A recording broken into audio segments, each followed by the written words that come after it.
2:33, a respectful and reverent voice sounded from behind. "Young Master Chen, what's going on?" It turned out that Governor Liu had come back to his senses.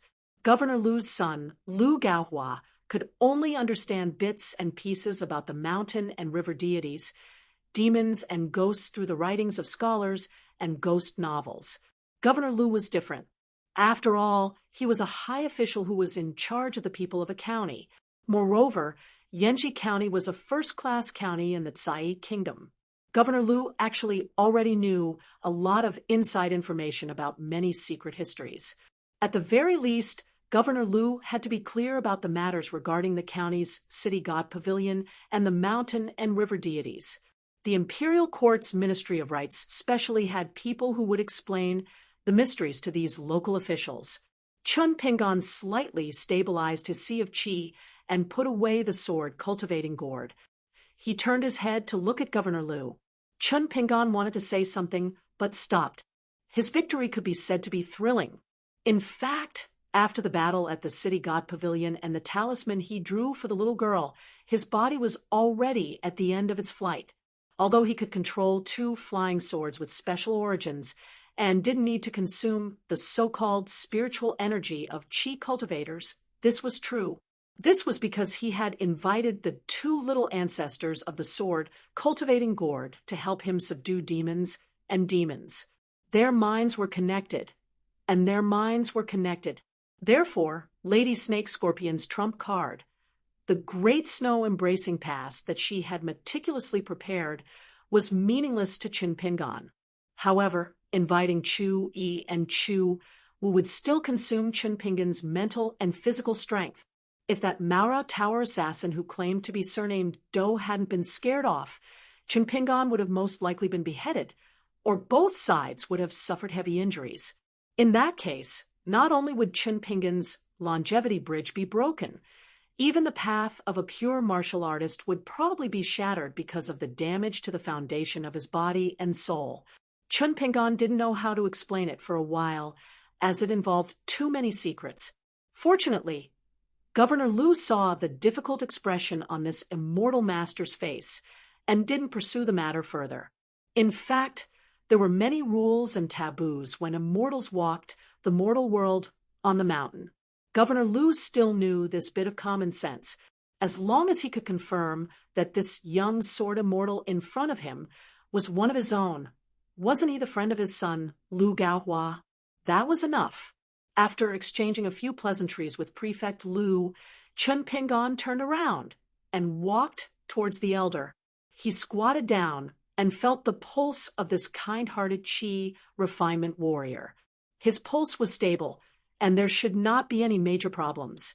When the effect of the great snow embracing pass wore off, he should be able to wake up very soon.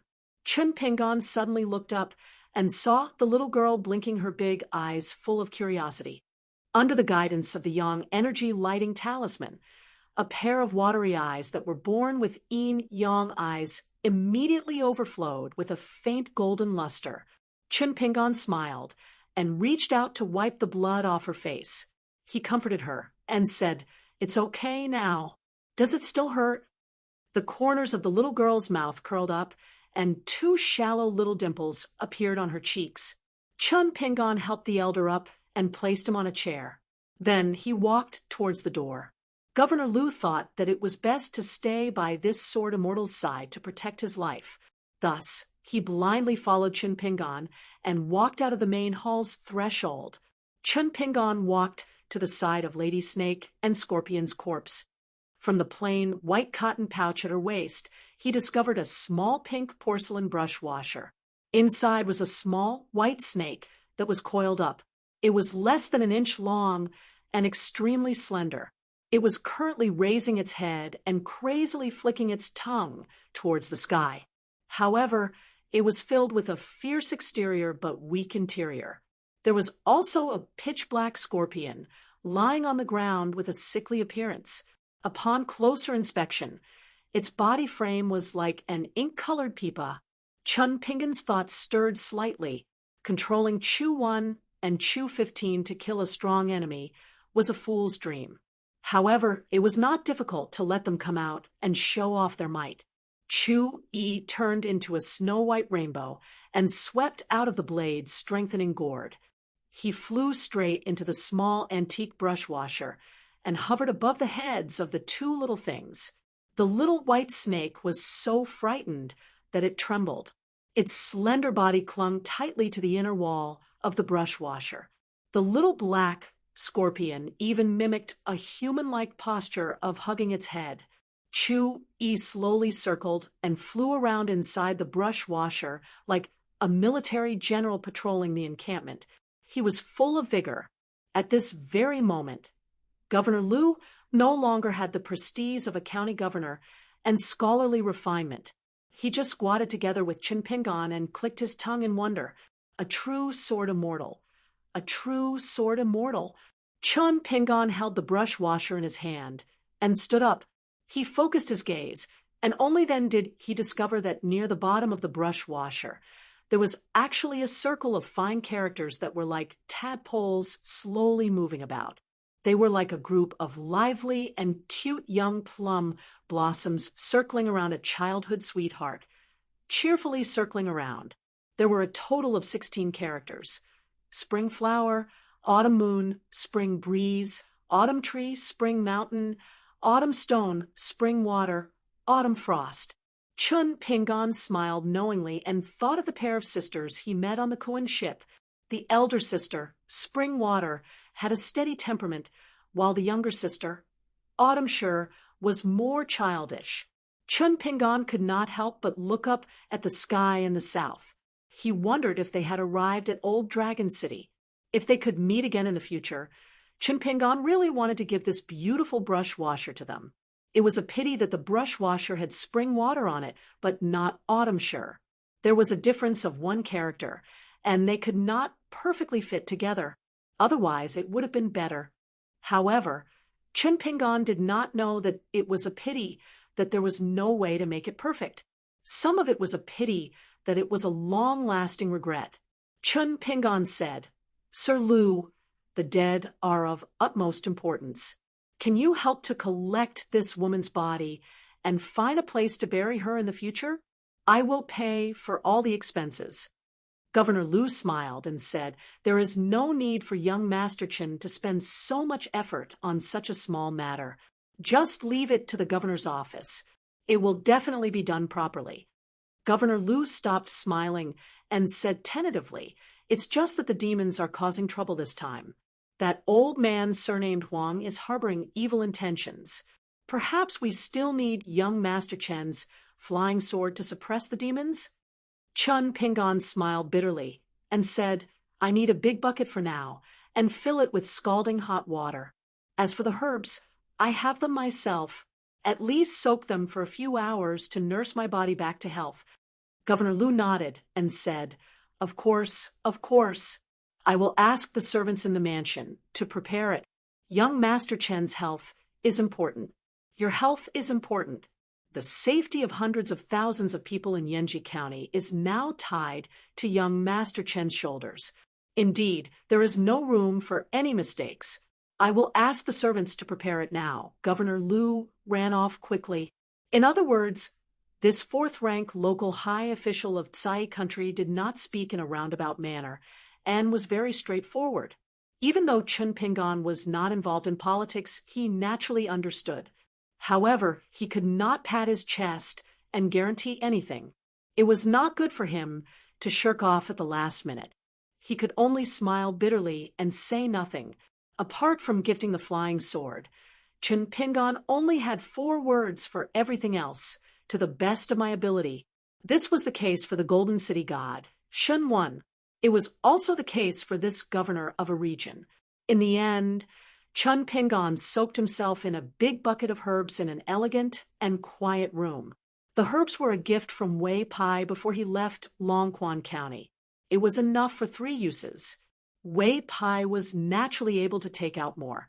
This was actually because the northern mountain god had enough silver, and the heavenly treasures from the Oxhorn Mountains, Baoshu, Zhai were enough.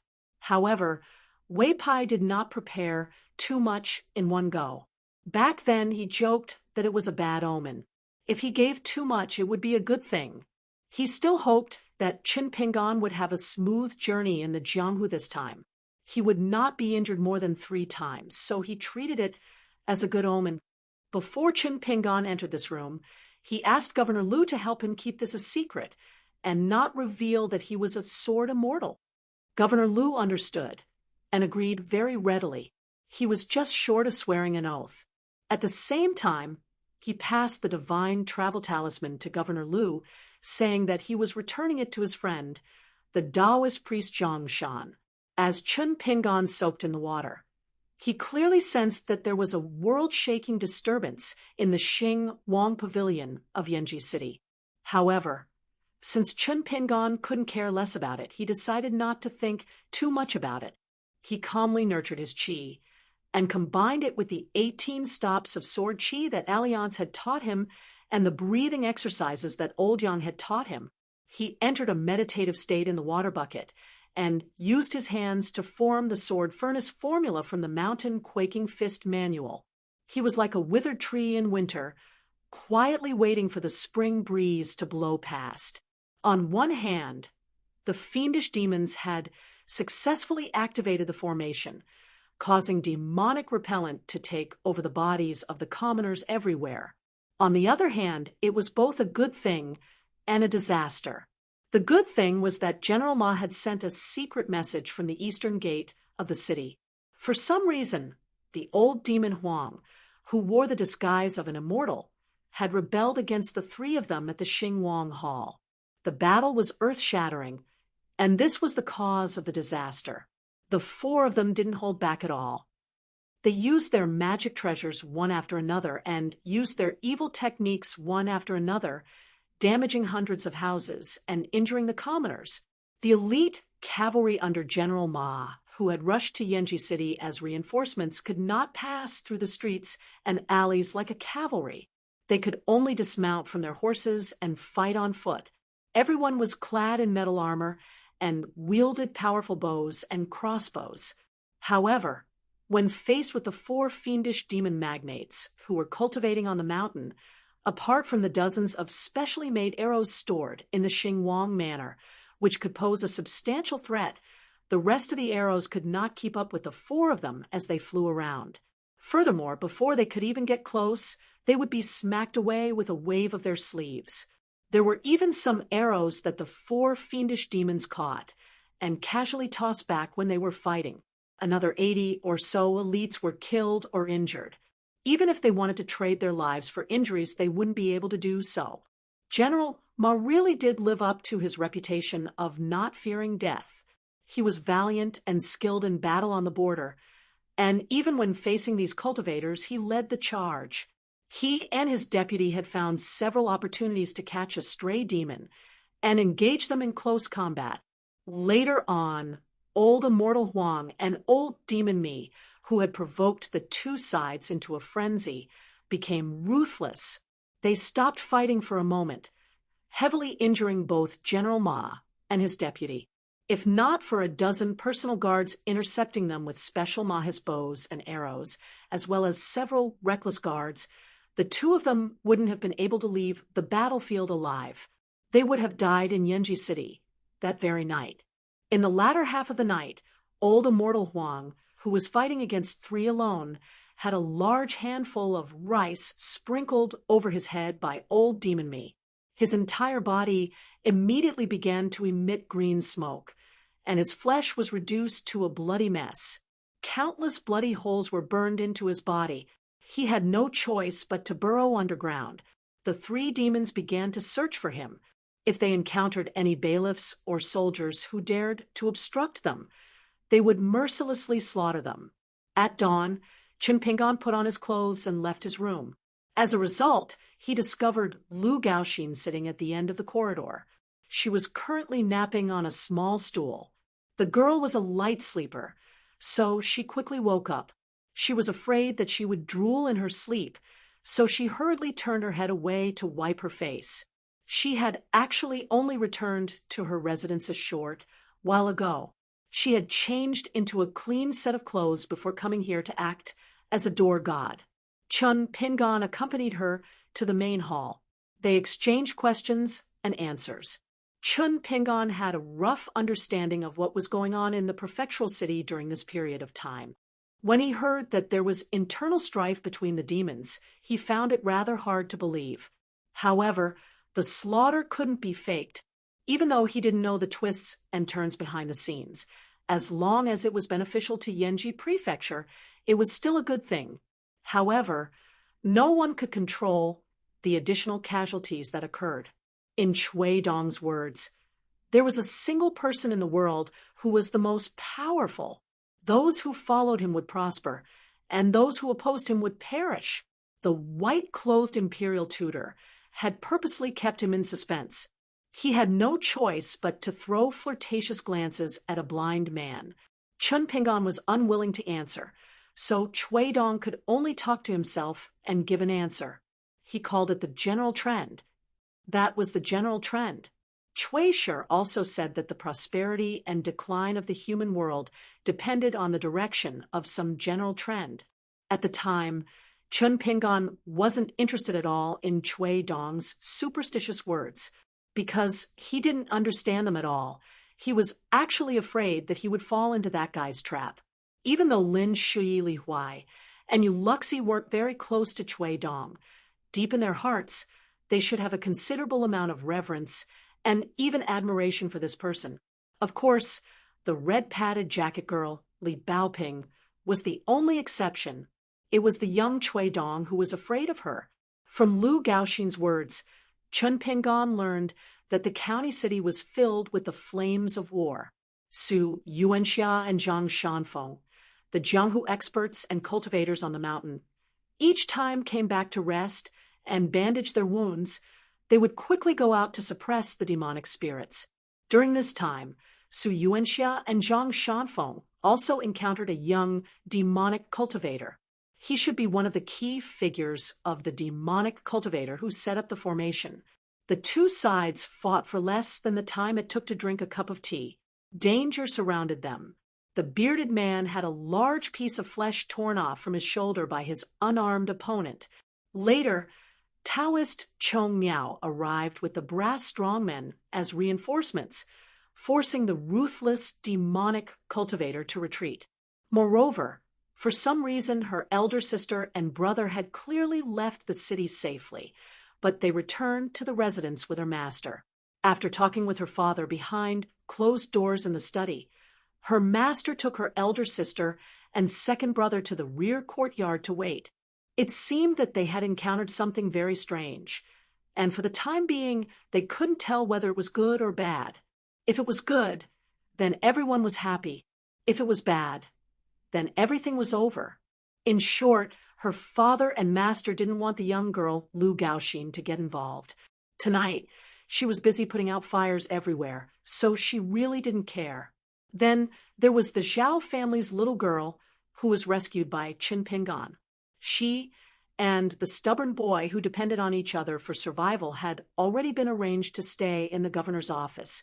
When Chun Pingan and Lu Gaoxin approached the main hall, they found that the atmosphere was heavy. They quickened their pace and entered, only to find that the room was filled with the smell of blood. An old Taoist with a tattered Taoist robe was slumped on a chair. His face was covered in blood, his hair was disheveled, and blood was flowing from his chest. His body was covered in wounds, and there was no way to bandage them. He was in a miserable state where he could barely breathe. Governor Lu Su Yuanxia, Taoist Zhang Shanfeng, and an old man with a writing brush hanging from his waist all surrounded the old Taoist. The old man who had saved the little girl before shook his head gently at the crowd, his face full of bitterness and guilt. Governor Lu also let out a long sigh. The old Taoist who was on the verge of death was the arrogant and unscrupulous Taoist Chong Miao. The old man seemed to have a final burst of energy.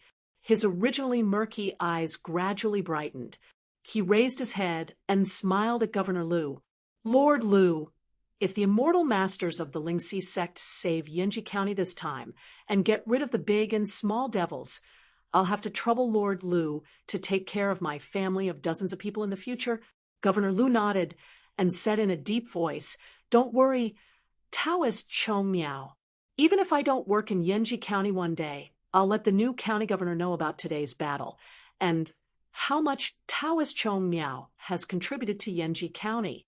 In short, I won't let Taoist Chong Miao's family suffer. The old Taoist cupped his fists and thanked him with difficulty. He then turned to the young Taoist Zhang Shanfeng, whose eyes were slightly red. He smiled and said, "Zhang Shanfeng, if it weren't for your foolishness, I'm afraid I would have been beaten to death. Perhaps the devil would have escaped. How could I have the magnificent feat of killing the devil with my own hands?" The old Taoist coughed violently. Everyone advised Taoist Chong Miao not to speak any more. The bearded man, Su Yuanxia, asked softly, "Old Taoist Chong Miao, do you want your family's juniors to come here?" The old Taoist nodded. Governor Lu then instructed the servants to quickly inform the old Taoist Chong Miao's family in the county city. The old Taoist Chong Miao took advantage of his breath to mentally calculate the distance and time it would take for his family's descendants to rush here. After a moment of silent rest, he looked around at everyone and smiled slowly. "I actually know that all of you looked down on people like me who take advantage of a burning house. However, business is business. As cultivators, don't be ashamed to talk about business and money. There's no other way. We're lone cultivators in the mountains. We don't have a big tree to shade us, nor do we have the protection of our ancestors. We can only rely on ourselves to earn money and fight for that slim chance. How else can we do it?" At this point, the old Taoist Chong Miao fell into silence again. He looked absent-minded, as if he was recalling the ups and downs of his life. After a long time, the old Taoist Chong Miao collected his thoughts and suddenly sighed. "You have to do business, but you also have to be a cultivator. Isn't that right?" The old Taoist Chong Miao coughed and laughed. "However, it could be that my aptitude is too poor. I knew early on that I had no hope of achieving the great Tao. That's why I had such a childish and ridiculous idea. How could a real cultivator in the mountains be stink of money? How could they care about the life and death of the people at the foot of the mountains?" Ooh.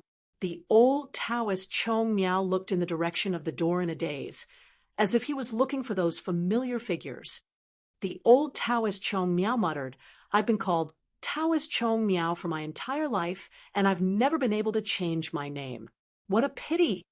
As soon as he said that, the old Taoist Chong Miao's spirit seemed to collapse. His vision was blurry, and his breathing was extremely weak. His voice was so weak that it was almost inaudible. Why aren't they here yet in the end? The old Taoist Chong Miao did not wait for his family to arrive. He leaned against the back of the chair and passed away. He did not die in peace, nor did he close his eyes peacefully. He was just like an old man squinting his eyes and looking into the distance. He wanted to see something but could not see clearly. Everyone was silent. Chun Pingon walked over and helped the old Taoist Chong Miao wipe away the blood on his face. Not long after he was done, the younger generation of Taoist Chong Miao's family swarmed over. There were more than 10 of them, men and women, old and young. Governor Lu roughly explained the process.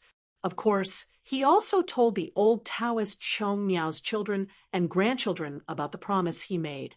Taoist Chong Miao's eldest son was a middle-aged man with a potbelly. Naturally, he was deeply grateful to the governor. Most of the women were sobbing. However, a boy of about 10 years old rushed out without warning. He angrily questioned everyone. "Why is my grandfather the only one who died?" The boy, whose face was filled with hatred and anger, widened his eyes like a wolf's. He roared, "Answer me!" The bearded man, Su Yuanxia, frowned. The Taoist priest, Zhang Shanfeng, turned to look at the pale-faced old Taoist Chong Miao. He sighed inwardly. Some answers were truly hurtful if spoken aloud. The old Taoist Chong Miao had wanted to take the credit for himself at first. However, he had fallen into the trap of the devil who pretended to be weak. He had underestimated the enemy and attacked prematurely. If not for the righteousness of Jianghu in their hearts, he and Su Yuanxia would have risked their lives to save the old man. Otherwise, the outcome would have been worse. However, it was true that the old Taoist Chong Miao had selfish motives. However, this was human nature. The old Taoist Chong Miao had killed his way from yesterday until now. In the end, he had died in a spectacular battle. This was not something that could be explained by business as business. A place nurtured a person. If the old Taoist Chong Miao did not have the most sincere feelings for Yanji County, he would not have risked his life like this. The affairs of the world were the most difficult to reason with. This was because if one were to break them apart and reason with them, it would be tasteless and tasteless. The flustered and exasperated child pointed at the crowd and shouted, "All of you are murderers." The old Taoist Chong Miao's eldest son, the man, hurriedly asked his wife to pull his crazy son back. Then he apologized to Governor Liu and the crowd. Governor Liu's expression remained the same. He said that the child's words carried no harm and that he would not take it to heart. He even apologized to the man instead. He said that it was his negligence as the county governor and that he had let down their family. He had caused their family to lose a pillar of support. In the future, he would have to pay them a visit to apologize and so on. However, what was the county governor thinking? Would the relationship between Taoist Chong Miao and the county governor's office be reduced? Only God knew. Therefore, even if the ancestral blessings in the world were given to their descendants, everyone had their own fate. Some could grasp it, while others could not. Some could grasp it more, while others could not. Moreover, the people involved in such matters were often unaware of it and could only act according to their hearts. Within a gloomy alley in Yanji County, a young man was seated against the wall. Although his clothes were simple, his lips were red and his teeth were white. His appearance was as beautiful as a young girl's. He was hugging a dying man who was constantly vomiting blood. Beside the two of them crouched a man who was on the lookout. The three of them were the clerks of the rice shop. They were all old Demon Me's disciples. The young man was a local of Yanji County. Old Demon Me had only taken him in as a disciple last year.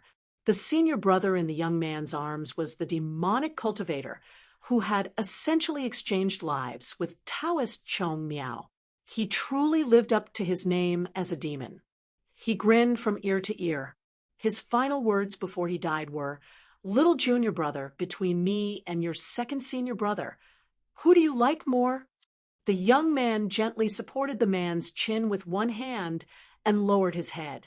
His eyes were filled with deep affection. He choked out, "Of course it's you." The man fished out a yellowed book from his bosom and handed it to the handsome young man with trembling hands. By the time the young man received the secret tome, the man in his arms had already died. The young man gripped the secret tome tightly and raised it up high. He called out to his second senior brother before turning around. Almost all of the man's attention was on the secret tome. The young man suddenly sped up and turned around. With the book in one hand, he swiftly stabbed his second senior brother's neck with the other. As it turned out, it was a hidden blade. Stabbing and pulling out, he repeated this 3 times. The man's neck was almost completely smashed by the young man. The young man's handsome face was splattered with blood, but the corners of his mouth were filled with a smile. The man covered his neck with both hands and leaned against the wall. He stared wide-eyed at his little junior brother who had suddenly gone on a killing spree. The young man put away the secret tome first. He wiped his face with his hand and kept wiping it on the man's clothes. Then he fished out another book from the man's bosom and laughed. "Second senior brother, I lied to my eldest senior brother just now. In fact, I like you more. However, of course, I like myself the most."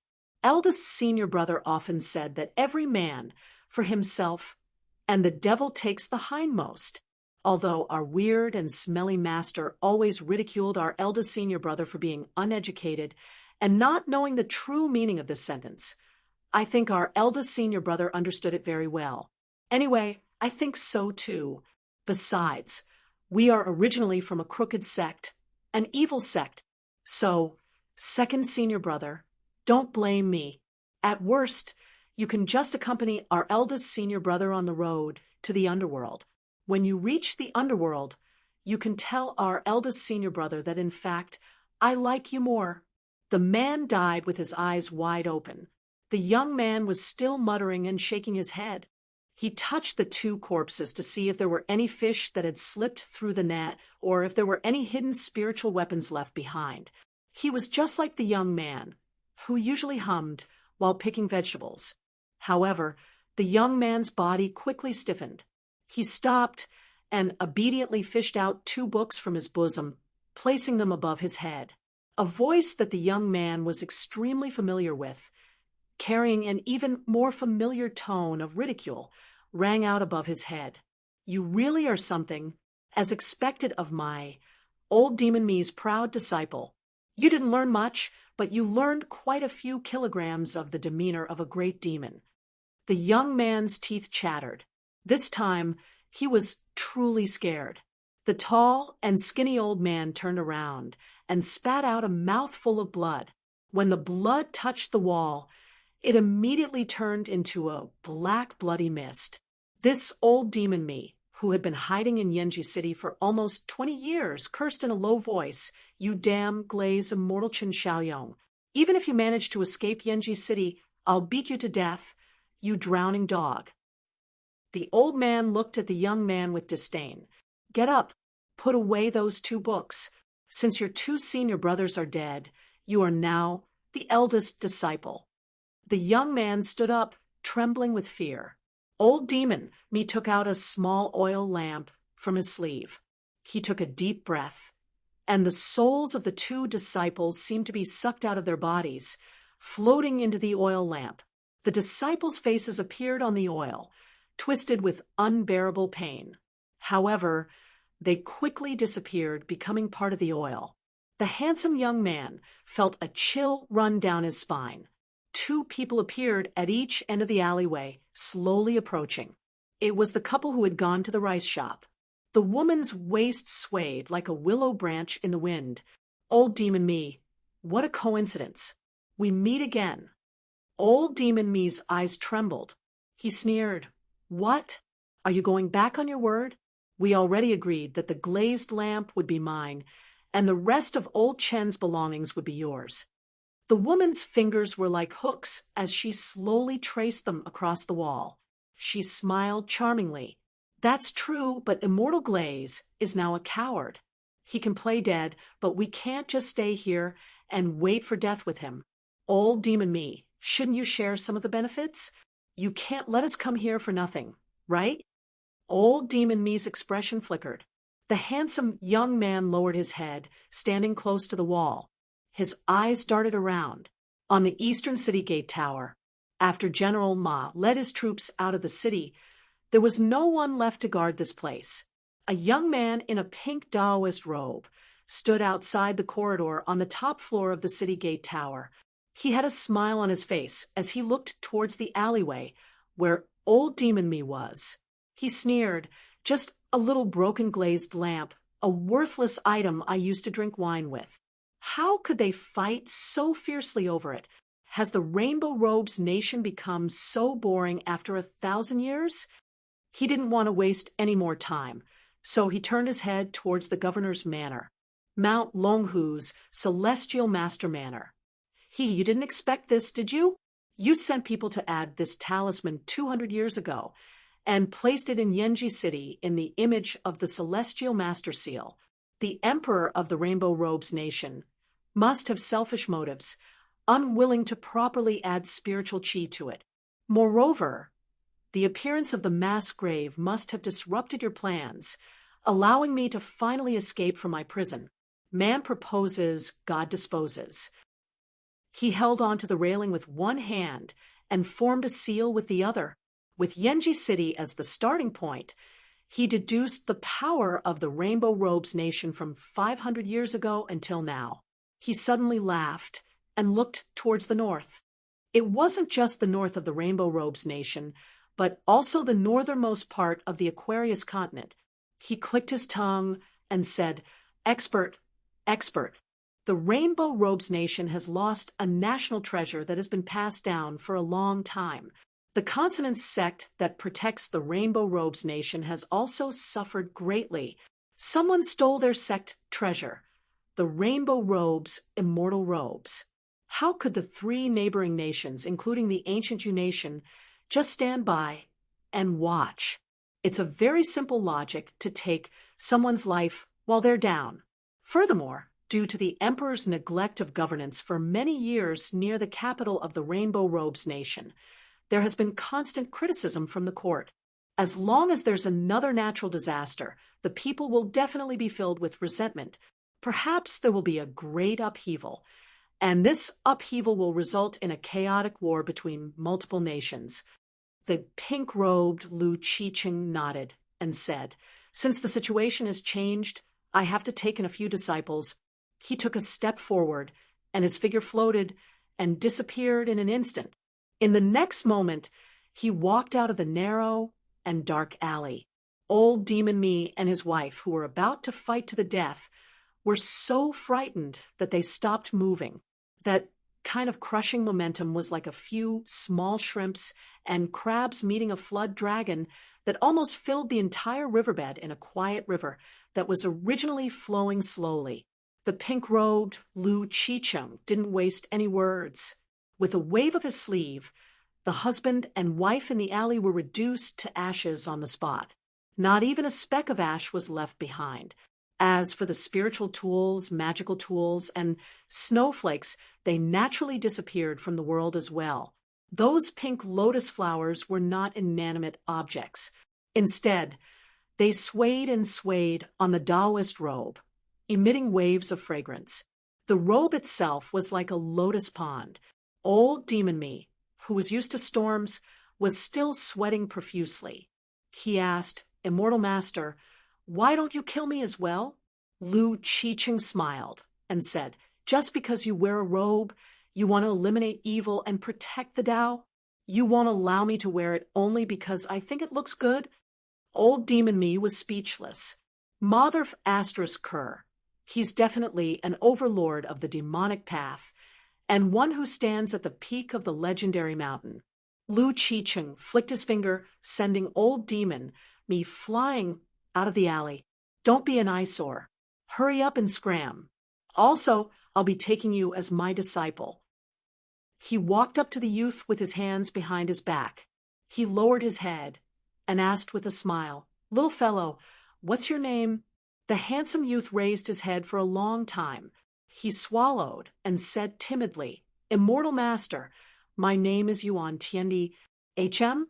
He was a bit puzzled. "Tiandi as in heaven and earth?" The youth shook his head, his face pale. He was afraid that his head would shatter in the next moment, but he didn't dare lie. He replied honestly, "When my mother was pregnant with me, our family was poor. She was 9 months pregnant and was still doing farm work in the fields. In the end, she accidentally gave birth to me prematurely. My father then named me Tiandi." Lu Qiqing smiled brilliantly and patted the youth's shoulder. "Then your name is quite good. I like it. From now on, you are my disciple. Master will first give you a gift for entering the sect." The young man then saw this strange master of his raise his hand and snap his fingers. Then the scarlet miasma from all directions surged crazily and gathered into a huge red ball. The young cheap master in a pink Taoist robe just rubbed his 2 fingers casually, and the huge miasma ball that was as big as a water tank condensed into a small ball that was as big as a fist. Lu Qiqing gently patted the youth's forehead with his palm and said with a smile, "I forgot to tell you, to become my disciple, you have to be alive. If you can survive until daybreak, you will be the first second great figure of our great sect." The youth's back slammed against the wall. He was in indescribable pain, and the space between his eyebrows felt as if it had split open. Lu Qiqing didn't seem to care. He closed his eyes and took a deep breath. When he opened his eyes, he looked towards the west and muttered to himself, "Eldest senior brother, your White Emperor city smells even better." This unexpected disaster happened so quickly that people were caught off guard. However, it also ended so quickly that people found it incredible. The entire governor's mansion and the elites under General Ma's command who entered the city mistakenly thought that the great demons and devils had a more swift and violent backup plan. However, when the sun rose, the city began to return to normal, and the number of people who were possessed by demons decreased sharply. People anxiously waited for the immortal master of the Lingxi sect to arrive on the colorful phoenix to calm them down. However, the immortal master of the Lingxi sect didn't show up.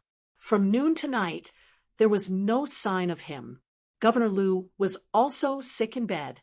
Fortunately, after midnight, there were no more tragedies caused by demons and devils in Yanji County. There were only a few cases of ruffians who tried to take advantage of the chaos and broke into houses to rob people. However, General Ma, who was full of righteousness, directly ordered people to suppress them. 2 criminals who resisted with weapons were killed on the spot. In fact, the 2 poor guys just subconsciously took 2 wooden sticks. Another night passed. Yanji County was still quiet and peaceful. However, no one dared to let down their guard. A large number of armored soldiers patrolled the city day and night without rest. Then, in the early morning, the colorful phoenix didn't descend to the sky above the county city. Instead, it was 2 sword immortals, one old and one young, who arrived on their swords. One of them was Chen Pingan, and the other was the Grand Supreme Elder of the Lingxi sect. The 2 of them landed in the governor's mansion. Governor Lu's illness was immediately cured. After the Grand Supreme Elder sat down in the official residence, although he had a good temperament and spoke elegantly, he couldn't hide the worry between his brows. He didn't sit for long. After confirming that the miasma in Yanji County had been cleared, he quickly bid farewell to the sword immortal girl surnamed Fu and flew away on the wind, hurrying back to the Lingxi sect. It turned out that when they were on their way to the south to rescue Yanji County, they suddenly received a message from their sect via flying sword. The sect treasure that had been passed down for thousands of years had disappeared without a trace. However, this was a confidential matter that involved the life and death of their sect. Of course, the old man of the Lingxi sect wouldn't tell outsiders. In fact, if it weren't for his reputation, and mainly because he didn't want to leave a bad impression on the girl from the divine grandeur sect, the Grand Supreme Elder of the Middle 5 Realms wouldn't have come to Yanji County at all. How could the safety of a county in the colorful robes country be more important than the colorful phoenix robe? This was the foundation of their sect. After that, another great thing happened to the governor's mansion. It was said that the sword immortal girl from the divine grandeur sect had taken a liking to Governor Lu's youngest daughter, Lu Gaoxin. She said that she could personally recommend her to enter the outer circle of the divine grandeur sect. Moreover, there was a great chance that she could directly become one of the direct disciples of one of the ancestors in the inner circle. Everyone was overjoyed. Only the girl was unhappy.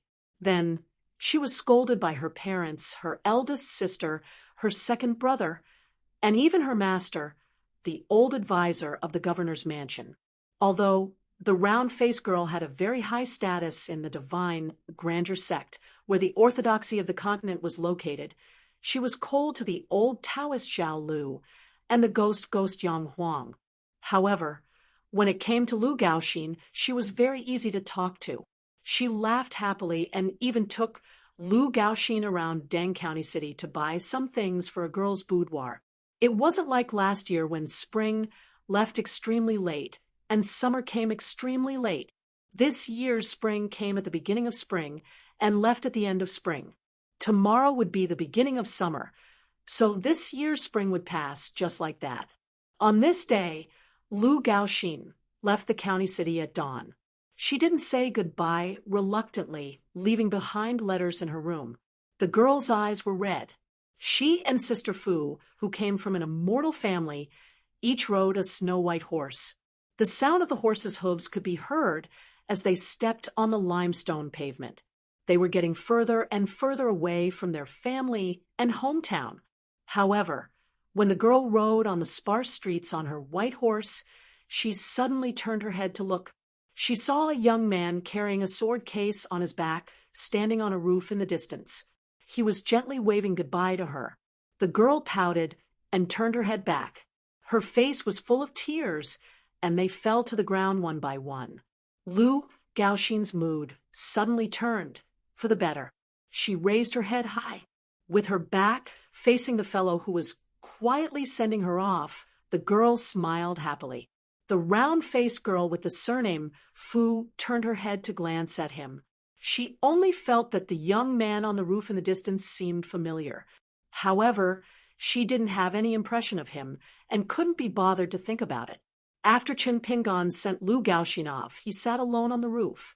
He took off the wine gourd at his waist and drank mouthful by mouthful. The young man took small sips of wine and missed Mr. Qi. A spring breeze lingered around his sleeves. A peepap. 234. Recently, many people have caught a cold. Everyone, take care of your health. It's cold in spring, and you should wear more clothes. Chen Pingan and the other two were forced to stay for 3 days by the prefectural governor's office. After this incident, Lu Gaohua seemed to have been reborn. He was no longer as dejected as he was when they first met. He often went to his father to ask for advice. Governor Lu still didn't like this son of his. However, Lu Gaohua would no longer feel guilty and retreat whenever his father showed impatience. In any case, he had annoyed Governor Lu to no end these past 2 days. Most of the time, Lu Gaohua stuck to the bearded man and Taoist priest Zhang Shanfeng. He also kept a close eye on the poor scholar Lu Qicheng, as if he was guarding against a thief. He didn't mind this poor scholar from Baishui country marrying his elder sister. However, Lu Gaohua wouldn't allow him to take advantage of his sister before marrying her into the family. Since they were friends who had gone through thick and thin together, Lu Gaohua, who was the son of an official, didn't pay much attention to restrictions. He told Chen Pingan and the others about some of the court affairs and official affairs of the Tsai country. The calamity in Yanji County had affected thousands of families. Although the great demons and devils had disappeared, been suppressed, killed, or hidden far away, the impact on the common people of Yanji County was far-reaching and lasting. Everyone was in a state of panic. Many wealthy families began to secretly prepare to move out of Yanji County to the provincial capital, or even the capital of the Tsai country. Even if they didn't move their entire family, these wealthy and powerful families didn't want to put all their eggs in one basket. This was the common sense of the world. It was said that after the imperial court of the beautiful clothes nation received the news, there were already people from the Ministry of Rights and the Ministry of War. They were not high-ranking officials. They slowly left the capital's yamen and headed south to Yanji County. They said that they were there to investigate the case and to appease the people. However, Governor Lu, who had been in the officialdom for half his life, knew that this was just the emperor putting on an act. The Ministry of Revenue silver allocated for disaster relief was not even one tael of silver. In the mess that was Yanji County, there was not enough silver in the official residence. Furthermore, he was not an unscrupulous official. Thus, he still had to rely on him, the governor, his old face, to beg people. He had to rely on his good name to be recorded in the local county annals, writing articles and erecting a monument for future generations to admire. He had to rely on these things to ask for silver from the county officials in the city. Furthermore, he had to settle the matter of the silver before the imperial envoys from the 2 yamens in the capital entered the county.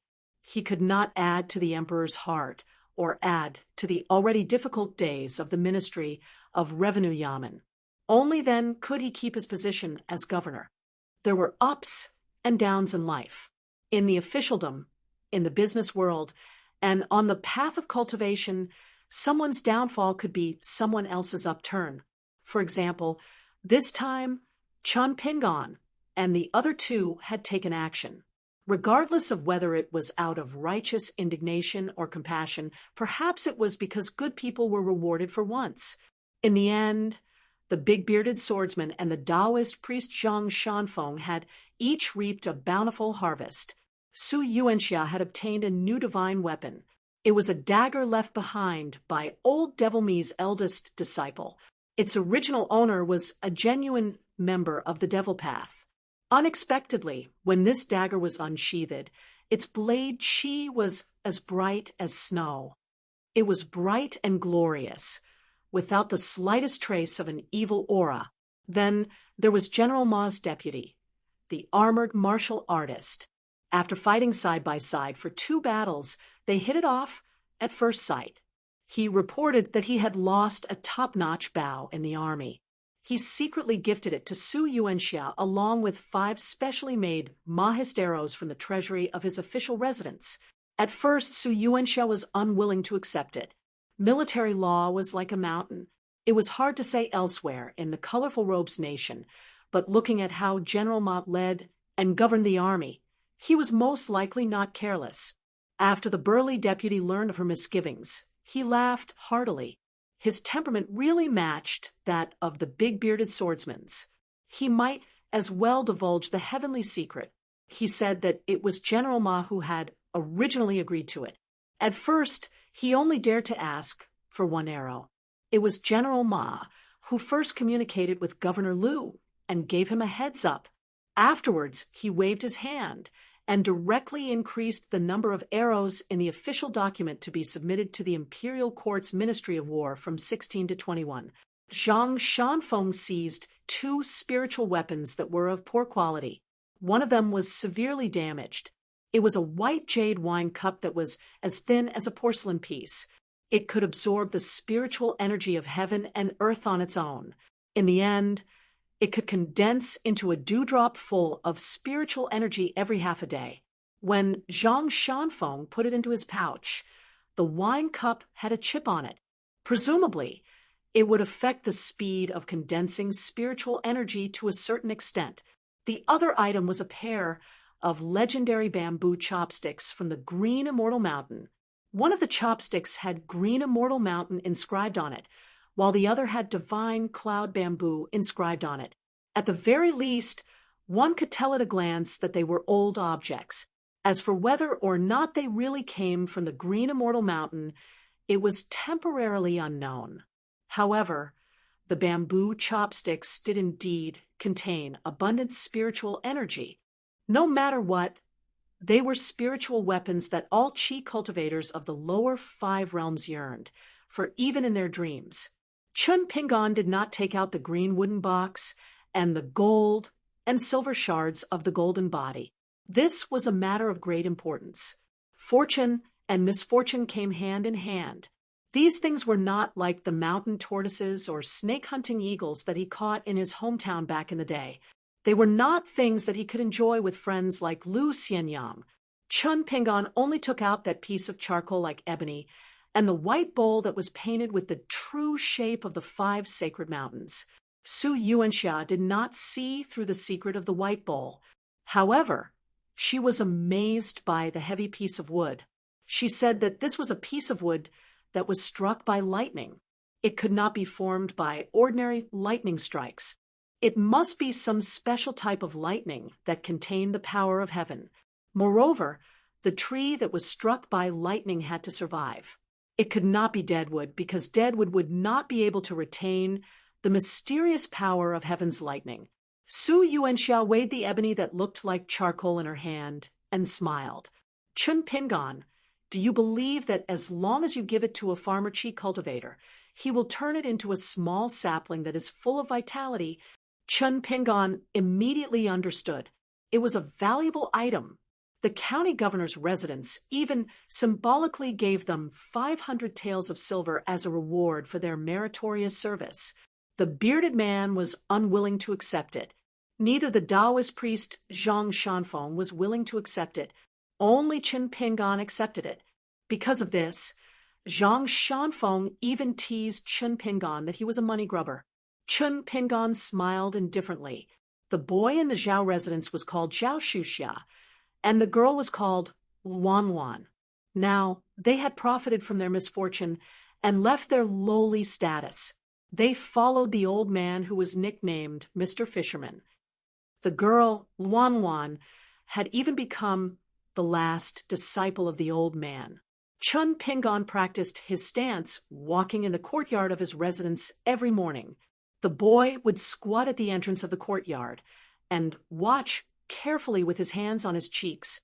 Chun Pingan also turned a blind eye to it.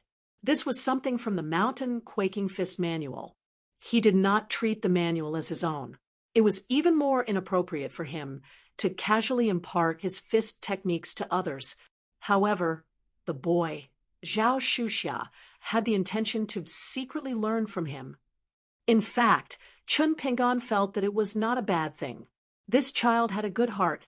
Therefore, Chun Pingan deliberately slowed down his six-step stance walking, over and over again. On the last day, the sun was high in the sky. The beginning of summer had arrived, and all living things had grown up. In the twilight, Chun Pingan said to the boy, Zhao Shuxia, can you seriously practice that stance walking 100 times? Chun Pingan quickly changed his words. Practice 100,000 times? The boy vigorously nodded his head. Chun Pingan warned, you can't ask for speed. You can only ask for stability. Moreover, you can't make any mistakes each time. Then, practice 100,000 punches in 3 to 5 years. Finishing all 6 steps counts as one punch. Remember, if you feel that you have taken a wrong step, you have to start all over again. You can't be the slightest bit careless. Chun Pingan either did not speak or was overly sentimental. This was something that the blue-clothed boy and the girl in pink, who were currently in Luopa Mountain, should be most familiar with. Chun Pingan carefully thought for a while and continued, practicing boxing is a very stupid thing. Zhao Shuxia, you can be smart. Of course, you are indeed very smart, much better than me. However, the more stupid you are, the better. Do you understand? The boy's eyes were firm. He clenched his fists and said, I understand. Only by enduring the most bitter of hardships can one rise to the top. This talented and intelligent child really understood. Chun Pingan was amused and asked, what do you want to do when you rise to the top? The boy did not even think before blurting out, buy a lot of good clothes for Wan Wan to wear in winter. Chun Pingan asked again, then what about yourself? The boy wiped his mouth and said with longing, eat a full meal every day. Chun Pingan restrained his smile and frowned slightly. That's it. The boy was born poor at the bottom and was best at observing people's expressions. He immediately felt a little embarrassed, afraid that this great benefactor of his would think that he was useless. However, he really did not have any distracting thoughts. The child was unwilling to deceive Chun Pingan, so he hung his head and said guiltily, there's really nothing else. How can eating a full meal be enough? Chun Pingan's deliberately stern face suddenly became much gentler. He rubbed the child's head and joked, there must be meat in every meal. The boy immediately grinned foolishly. The Taoist priest Zhang Shanfeng, Lu Gaohua, and Lu Qiqing squatted side by side on the corridor chairs. Wan Wan was held in the arms of Lu Gaohua's sister and was slightly further away from the 3 men. After seeing this scene, they could not help but laugh. This was a chance meeting. Although there were twists and turns, it was not easy for them to meet and part easily. At noon, the scholar Lu Qiqing left the county town with Chun Pingan and the others, Lu Gaohua and his sister, Zhao Shuxia and Wan Wan, as well as the Confucian fishermen, all came to see them off. They walked to the roadside pavilion 5 miles outside the town. The pavilion was surrounded by willow trees. Lu Qiqing and Miss Lu reluctantly said goodbye under the shade of the tree. No one knew what words of love they said. Although the woman was sad, she was also smiling. Her eyes were obviously filled with many thoughts and expectations. Chun Pingon found the fisherman alone and gave him 500 taels of silver notes and a piece of golden talisman paper. He said that this was a gift for Zhao Shuxia and Wan Wan to become his disciple. He earnestly asked the fisherman to accept it. The old man was also open-minded and accepted them without any hesitation. He smiled and told Chun Pingon not to worry. He would definitely treat the two children under the tree and Wan Wan as his own, and would not wrong them. Chun Pingon finally made a fist salute and said, "Teacher, the mountains are high and the rivers are long." These were Chun Pingon's words from the bottom of his heart. Therefore, Chun Pingon spoke in a genteel manner for the first time, and was not embarrassed at all. The old man held the children in each hand and watched the four people walk away. He smiled softly and said, "Immortal and chivalrous. What a true national scholar." Lu Gaohua gently nudged his sister's arm with his elbow and asked with a smile, "Sister, what kind of magic potion did Lu Qicheng give you that made you not cry?" The woman smiled and said, "Lu Qicheng said that when he became successful, he would definitely come back to marry me. At that time, he would definitely hold hands with his father-in-law and let our father call him a virtuous son-in-law at the table." Lu Gaohua grimaced and said, "Do you really believe the nonsense of a scholar?" The woman clasped her hands in front of her chest and looked at the back of the scholar with a willow wreath on his head. She murmured, "That's what the books say." Lu Gaohua said helplessly, "He's a man, and he's already so old. Isn't he ashamed to wear a willow wreath? What can a poor scholar like him do?" The woman stepped on the back of her brother's foot and said angrily, "Don't talk about your brother-in-law like that." Lu Gaohua was in so much pain that he quickly retracted his foot and stood a little further away. He held the back of his head with both hands and leisurely. As a result, his head was heavily slapped. Lu Gaohua turned his head and was about to curse, but his whole body seemed to be grabbed by the neck. He could not open his mouth, no matter what. His face was red for a long time, and he shouted angrily, "Father!" The woman was even more nervous. Governor Lu, who had taken off his official uniform and changed into a scholar's green robe, stood between the two children and asked, "Are you friends with Chun Pingon?" Lu Gaohua could not understand his father's scholarly temperament and the profound meaning of his words. He said carefully, "Kind of." Governor Lu glanced at his son and laughed. He did not say another word and turned to the fisherman. He talked with the old man about morality. The woman secretly patted her chest and felt relieved. Lu Gaohua asked softly, "Sister, did I say something wrong again?" She gloated and said, "Debt is no burden. That's it. What are you afraid of?" Lu Gaohua wailed. The brother and sister did not dare to get close to their father for fear of being glared at. They were even more afraid of walking into a trap. They just followed at a distance. The boy, Zhao Shuxia, suddenly slowed down his footsteps and came to Lu Gaohua's side. He whispered, "Brother Lu, my master is praising you. He said that you are filial and kind. Your father is too kind. You barely live up to the family name." As a result, Lu Gaohua, a big man, had just said that Lu Qicheng was useless behind his back. Now he ran to the river and said that he wanted to wash his face. It was rare for them to be free. They walked slowly along the official road back to Yanji County. They passed by a handsome young man, one after another. The young man was swinging a bunch of willow branches. There was a red mark between his eyebrows. He was really beautiful. 3 days later, Chun Pingon and the other three were on a secluded mountain road to Shui country. They stopped at a dilapidated ancient temple. Governor Lu had said something before. He heard that there was a strange fairy port in Shui country's Earth Dragon Mountain that was not recorded by the government. It was very likely that it was the place that Chun Pingon was looking for. It was the starting point for the immortals on the mountain to travel in the sea of clouds. Su Yuanxia would say goodbye to the two there and go to Qingwan country in the southeast of Aquarius continent alone. she would send her friends' ashes back to her hometown. Su Yuanxia liked to travel the mountains and rivers on foot. She also liked to write about the mountains and rivers. She recorded the strange landscapes and landforms, so she was not willing to take the immortal ferry. Lu Qicheng was going to the southwest of Aquarius continent. It was a place that no one had ever heard of. Even Su Yuanxia, who was experienced and knowledgeable, had never heard of it. At night, the ancient temple that had been abandoned for a long time was a little creepy.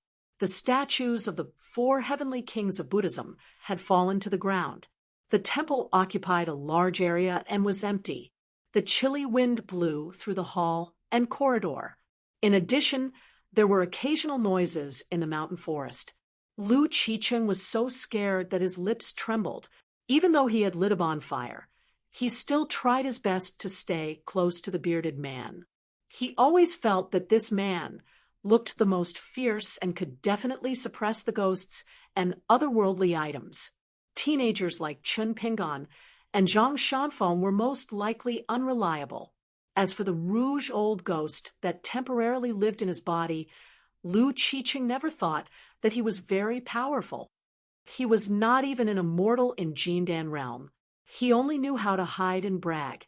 If he was really powerful, why would he be suppressed for so many years?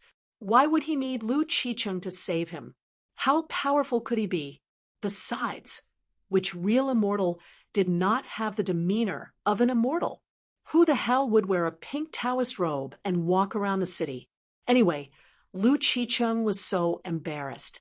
Lu Qicheng knew everything he had seen and heard about the guy who was nicknamed Rouge Old Ghost. However, after the old ghost wore a pink Taoist robe and appeared in the world for a long time, Lu Qicheng completely lost his memory several times until the old ghost was willing to return to his body. This made Lu Qicheng gnash his teeth with hatred. In the future, he would marry a beautiful wife, have many beautiful concubines, and have many beautiful maids. What if he just went to bed and touched their hands, and then his vision turned dark, and he didn't know anything? When he opened his eyes, he found that he was dressed and got out of bed in the middle of the day. What would happen then? The key was that it was useless for Lu Qicheng to complain to anyone about this unique loss in the world. Lu Qicheng squatted with his butt up and reached out to warm himself by the bonfire. His face was full of worry. The ancient temple was shrouded in the night. Lu Qicheng raised his head and looked left and right. It was more and more frightening. Fortunately, Su Yuanxia was drinking, and Taoist Little Zhang was practicing his swordsmanship with his peachwood sword. Lu Qicheng was a little relieved. Chen Pingan went to the distance to find firewood for cooking.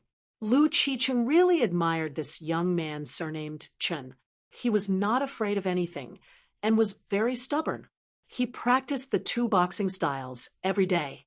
Lu Qicheng felt that if he could study half as hard as Chen Pingan, he would have been a student of Lakeview Academy. Lu Qicheng soon saw Chen Pingan trotting all the way back. In addition to a large handful of withered branches, he also brought back an ancient object that was 4 or 5 feet high. Lu Qicheng asked what it was and whether it was valuable. Lu Qicheng rolled his eyes and said angrily, "It's just a long trunk for putting oil lamps. Poor families only have short trunks. They don't pay much attention to it." According to some unofficial records, a long time ago, the Buddhist forest temple was the wealthiest place in many of the Aquarius continent's dynasties. They were even wealthier than the emperor. If this was not going against the heavens, then what was?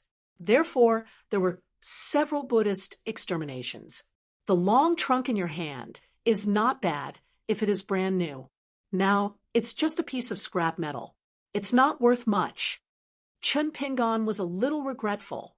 After putting down the withered branch, he eagerly took the long trunk back to its original place.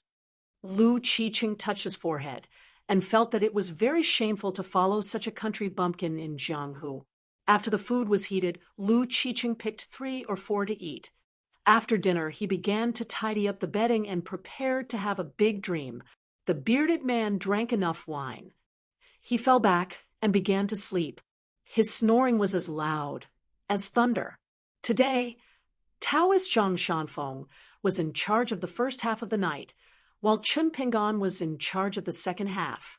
Chun Pingan first helped to gather the broken statues of the bodhisattvas and heavenly kings and piled them up in a corner that could block the wind and rain. After doing that, he began to practice walking on the uneven ground. Now, according to Lu Qicheng, Chun Pingan's punches were so slow that he could get a good night's sleep. Chun Pingan suddenly sped up toward the end of his practice. In the end, he was as fast as lightning. A moment later, Chun Pingan began to slow down. Zhang Shanfeng walked over and looked for a while. He smiled and asked, "What's wrong? Are you a little annoyed?"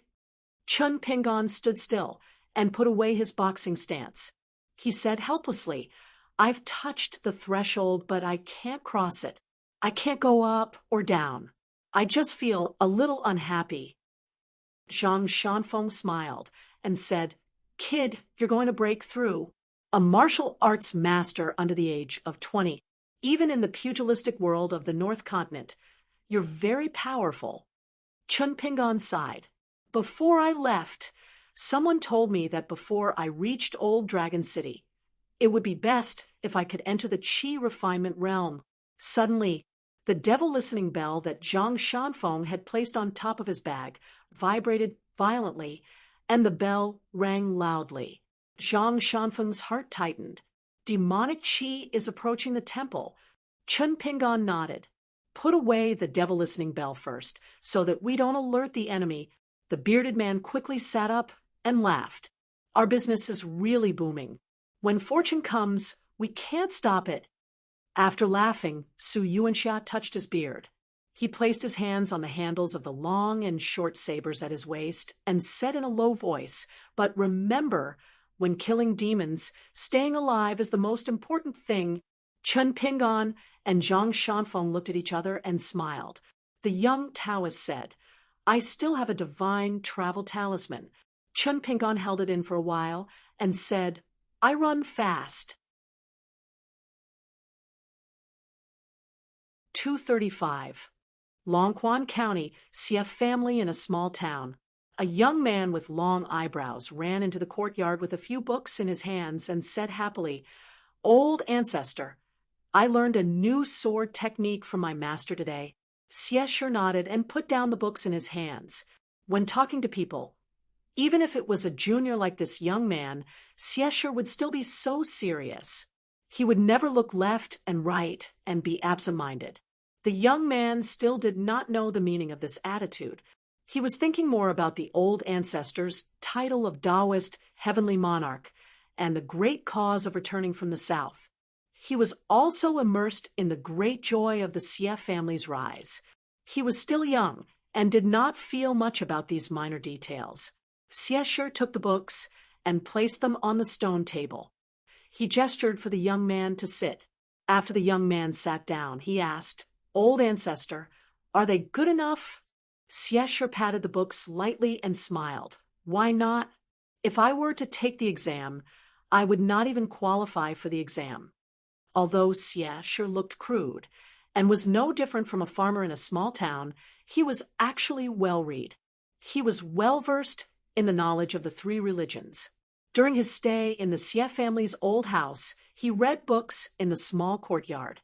Every day, when Long Eyebrows came back from the Wan family shop, he would bring back a few books from the newly opened bookstore in the small town. Xie had already told Long Eyebrows that there was no need to be restricted to Taoist books. He could buy any book. Xie suddenly stood up. Long Eyebrows naturally stood up as well. The two of them stood there for about half an incense stick's time. The young man was shocked to find that his mother was smiling and leading a young Taoist to the courtyard. After the woman left, Xie was about to speak when the lotus flower crowned Taoist gestured for him to sit down. Lu Chen sat on the stone stool and used his palm as a fan. He slowly fanned the breeze, as though he was chatting with someone. He instructed Xie After the matter in the Aquarius continent is over and you return to the Lu continent, keep an eye on He Xiaoyang for 60 years. You don't have to help her. Just make sure she doesn't die. Wait until she gets a firm foothold and establishes her own sect. At that time, you can add flowers to the brocade. Whether it's people, money, or artifacts, the more the better. The two of you can be considered to have formed a good relationship. Xiesher stood up again, cupped his hands, and bowed. I will obey the sect master's decree. Your old-fashioned temper is really not likable. Lu Qin teased and turned to the young man with a smile. Long may come. Let me give you a parting gift. The long-browed youth trembled with fear. He was both excited and in awe. He hurriedly looked at elder ancestor Xiesher. Xiesher nodded, indicating that he could accept the reward without worry. The Jade Raw Realm cultivators of the upper 5 realms actually didn't dare to casually give their blessings to anyone. However, for Sect Master Lu Qin, it was already predetermined whether the gifts he gave others were good or bad. How could it be a bad thing to give something to the long-browed teenager in front of Xiesher? It was destined to be one of the most fortunate things in the world. This could be considered a great blessing for the young man. With a flip of Lu Chen's wrist, an exquisite 7-colored pagoda appeared in his palm. It shone with an indescribable brilliance. If one were to take a closer look, they would realize that the tiny pagoda was only half a foot tall. There were as many as 36 plaques hanging around it. The moment Xiesher sat down, he stood up abruptly once more and said to the young man in a deep voice, "Hurry up and kneel down to express your gratitude." This time, Lu Qin did not force him. He allowed the young man, who was holding the pagoda, to kneel down in a daze and kowtowed 3 times. Lu Qin smiled. "I know that you have a gentle personality. There's no need to worry that you'll bully others. This pagoda can suppress all evils and otherworldly items below the upper 5 realms in the world. It can be considered as a half-immortal weapon. However, you must remember that evils and otherworldly items that can be seen with the naked eye are not necessarily the worst. When one's heart is in turmoil, it's more likely that inner demons will be born." The young man blushed and said loudly, "I'll definitely remember this." Lu Qin was still in his mischievous attitude. He smiled and said, "In the future, when you master the sword with Ruanteng, since you're a sword cultivator, you'll definitely have to travel around.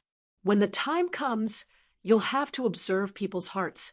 The reason why I'm giving you this pagoda is so that you won't have to worry too much about external matters and think more about your own matters.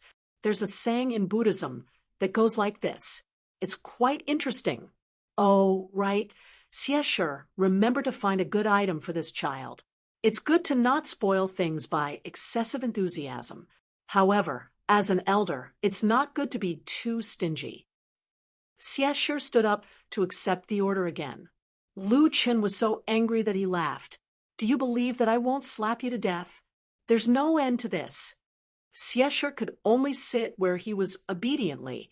Lu Qin thought for a moment. After a moment of silence, he stood up and said solemnly, "Remember to protect Li Shixing in the future. If anything happens, I'll return to this vast world from the Beko Keikyang building, even if I have to break the rules of both sides. Only you, Xiesher, are worthy." Xiesher, who had already eaten his fill, did not know whether he should sit or stand. Lu Qin slapped his forehead.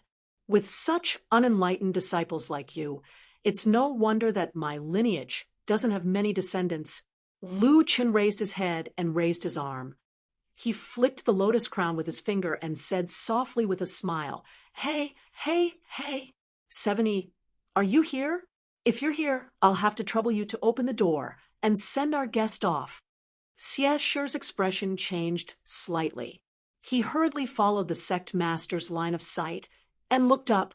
Even with his vast Tao techniques as a Tao master of a continent, all he could see was through the layers of clouds. Finally, he saw some ripples on the dome of the sky. Lu Qin disappeared in a flash. Instantly, The small door that opened on the dome of the sky closed. Lu Chen, one of the 3 disciples of the Tao ancestor, left the vast world just like that silently and returned to the green netherworld world. When Lu Chen left the vast world, there was almost no movement at all. However, this sect master who wore a lotus crown on his head caused a huge commotion over at the green netherworld world. It was the same dome of the sky, but it was replaced by the green netherworld world that was overseen by Taoists. A cave of golden clouds that was as large as a mountain broke open. A golden rainbow light that was as thick as a mountain crashed down and landed on the peak of a tall building that was 10,000 feet tall. An elderly scholar who held a bamboo cane and carried a book box on his back was walking in the continuous mountain range of the green netherworld world. Beside him was a young page boy that he had just taken in. The thin old man covered his forehead with his hand and looked up. He smiled. "Looks like Qi Jingchun is quite angry." The youth asked curiously, "Mister, who is Qi Jingchun?" The thin old man smiled and said, "He's a scholar from my hometown. He's young, but he's very knowledgeable." The youth's following question was somewhat childlike. "How knowledgeable is he?" The thin old man thought for a while and answered somewhat half-heartedly, "Isn't there a saying in your hometown, 'Great waters cannot overflow a duck's back'?" The youth muttered, "Looks like he's not that knowledgeable." The old man laughed heartily. The true skill of a scholar is not to blindly pursue knowledge. What he has learned must be able to bring the common people along with him on a long journey. A scholar not only has to give himself a place to be at ease, he also has to give the common people a place to settle down. Otherwise, no matter how knowledgeable a person is, how beautiful his writing is, how beneficial it is to himself, it won't help the common people. The youth said helplessly, "Mister, I think your logic is quite good." The thin old man reached out and knocked the youth's head. Then he sighed to himself. The youth was bored to death. Since he had nothing to do, he sighed along with the old man. The old man was thinking about the current season in his hometown. The land should be covered in yellow flowers. After sect master Lu Chen left this world, Xie had to admit that although he was very disappointed, his entire state of mind was clearly much more relaxed. Previously, when Lu Chen was in the small town, Xie was actually very nervous. He was afraid that if he did something wrong, the sect master would notice it and remember it in his heart. Xie lightly exhaled. His aura completely changed. He stood in the courtyard and looked at the Wutong mountain ferry in the mountains to the west. Soon, a huge ferry that was the largest in the North Continent would appear there. On it, there would be several famous people of the continent. This time, the Kuan boat of Mount Daodian was destroyed in the middle of the Aquarius continent. Other than the ancestors of Mount Daodian, there were also a few major forces that came down south. In name, they were working together to investigate the sinking of the boat. As for the truth, other than the smallest Mount Daodian, everyone was kept in the dark. Xie knew, Dali Imperial Tutor Cui Dong knew, and the 2 big shots on the new ferry were also well aware. Mr. Jian Ern was the most important chess piece, a sacrificial soldier. Even in the North Continent, only a few people knew that the marten hat of this rogue cultivator was actually the magic weapon Sword Ern. While helping people to nourish flying swords, it also produced countless strands of sword qi. After hundreds of years of accumulation, the sword qi in the sword urn was already densely packed. Therefore, Mr. Jian Ern's all-out attack at the cost of completely destroying the magic weapon sword urn was almost equivalent to the all-out attack of a jade raw realm sword cultivator.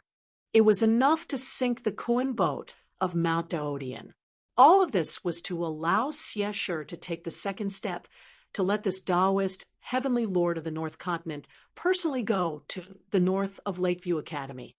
He would completely cut off the connection between the north and south of the Aquarius continent and prevent any accidents from happening to the general trend of Dali swallowing the entire north of the Aquarius continent. Xieshur patted the young man's shoulder. Come with me to a place. The young man with long eyebrows followed his elder master to the Yang family's shop. When he walked out, he had the so-called near object and a promise from the old Yang. What he paid was also a promise from the heavenly Lord Xieshur. Back at home, Xieshur told the young man about the general situation of the Kuan boat's accident. The young man looked at the elder master's solemn expression and asked curiously, Elder Master, since our Aquarius continent is the smallest continent in the world, and you are the Taoist master of a big continent like the North Continent, what do we have to worry about? Xieshur shook his head and laughed. You think too simply of the world. In the future, there will be countless people who will clamor, is the North Continent bullying our Aquarius continent? Among these people, most of them will only wave their flags and shout and watch the fire burn across the river. A small number of them will be ready to make a move. Among the small number of people, there will be a group of people who will rush over from all directions due to various reasons and original intentions. There will be real experts hidden in this group of people, such as some people similar to the Wei and Jin dynasties of the Wind Snow Temple. And in the end, there will be more and more of these people. But for the time being, you just have to wait and see. In short, no matter how this matter develops in the future, before you become a Qi refinement warrior of the upper 5 realms, don't interfere. Focus on cultivating the way of the sword with Wan Tian. The young man with long eyebrows had a lot on his mind. Xieshur laughed involuntarily. Even if the worst outcome happens, it will not happen in a year or so. What are you worried about? The young man was unhappy. He turned and walked towards the door. Elder Master, I am going to practice my swordsmanship. Xieshur sat alone at the stone table and closed his eyes to rest. He silently calculated and deduced the general trend of the Aquarius continent. Not long after Xieshur and the young man walked out of the Yang family shop, she found the medicine shop. The shop assistant in the shop did not take it seriously. Now that the town was bustling, there were many rich people. They did not lack this fatty. She smiled and asked if Elder Yang lived in the backyard. A young shop assistant was weighing the herbs at the medicine cabinet. He glanced at the fat rich man and raised his chin towards the back door of the hall, where the bamboo curtain was hung. He was too lazy to say anything. She thanked him and walked over slowly. She lifted the curtain and saw a square courtyard with 4 corridors under the eaves.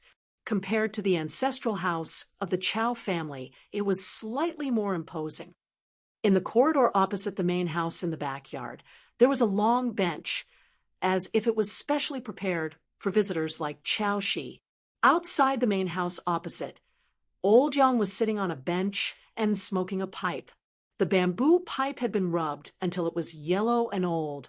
Through the smoke, the old man looked at the sword immortal, who came from the South Whirlpool continent. Of course, they knew each other. When Chao Shi left the town, he was not young. It was just that Chao Shi's memory of the old Yang who hid behind the medicine shop and looked at the sky from the bottom of the well year after year was very faint. However, Chao Shi believed that old Yang was not unfamiliar with him. Perhaps the old man had arranged for him to successfully leave the Pearl Grotto heaven. Of course, Chao Shi did not come here to repay a favor. He was never a person who would repay a drop of water with a gushing spring. Even if old Yang came to find him, Chao Shi might not be willing to pay attention to him. In the Pearl Grotto heaven, or Longquan County, everyone had to give some face to the old Yang. However, after Chao Shi finished this business, he would return to the Whirlpool continent and shamelessly ask for a reward from the old ancestor of the Chen family in Yingyin. No matter how mysterious old Yang's identity was and how powerful he was in the future, it was none of Chao Shi's business. As for the Chao family that stayed in the Dali dynasty, whether it was a blessing or a curse in the future depended on their luck. At most, before Chao Shi left, he would help them a little symbolically. As for the Song clan, it did not matter whether the emperor appreciated it or not. Chow Shi had countless children and grandchildren. What's more, cultivation was never for the sake of having a house full of children and grandchildren. It was just an extra bonus. Chow Shi's first question was, Senior Yang, in the thousands of years in the Pearl Grotto Heaven, which occupied the smallest area in the world Grotto Heaven, who had the highest achievement under your eyes? Old Yang asked back, Who do you think you are? Chow Shi raised his wrist, revealing a white and fat wrist with a green rope tied to it. He laughed and said, There is really a green onion here. Old Yang said angrily, Just say it. Chow Shi put down his arm and immediately changed his face. He rubbed his hands and said flatteringly, Senior Yang, I heard that you are very resourceful. I wonder if you know where my mother's soul is? Did it dissipate in the world beside the grave, or reincarnate? Or were they secretly gathered by you, old senior, so that you can sell it for a good price? Old Yang ignored the hidden killing intent in the words of the land sword immortal and said directly, Chow Shi, you want to buy it? As long as you can afford it, not to mention your mother, even your father's soul is not a problem. Chow Shi laughed out loud and pointed a finger at the old man who was smoking. He said, Senior Yang, you are really a straightforward person. Good, good, good. I didn't come here in vain.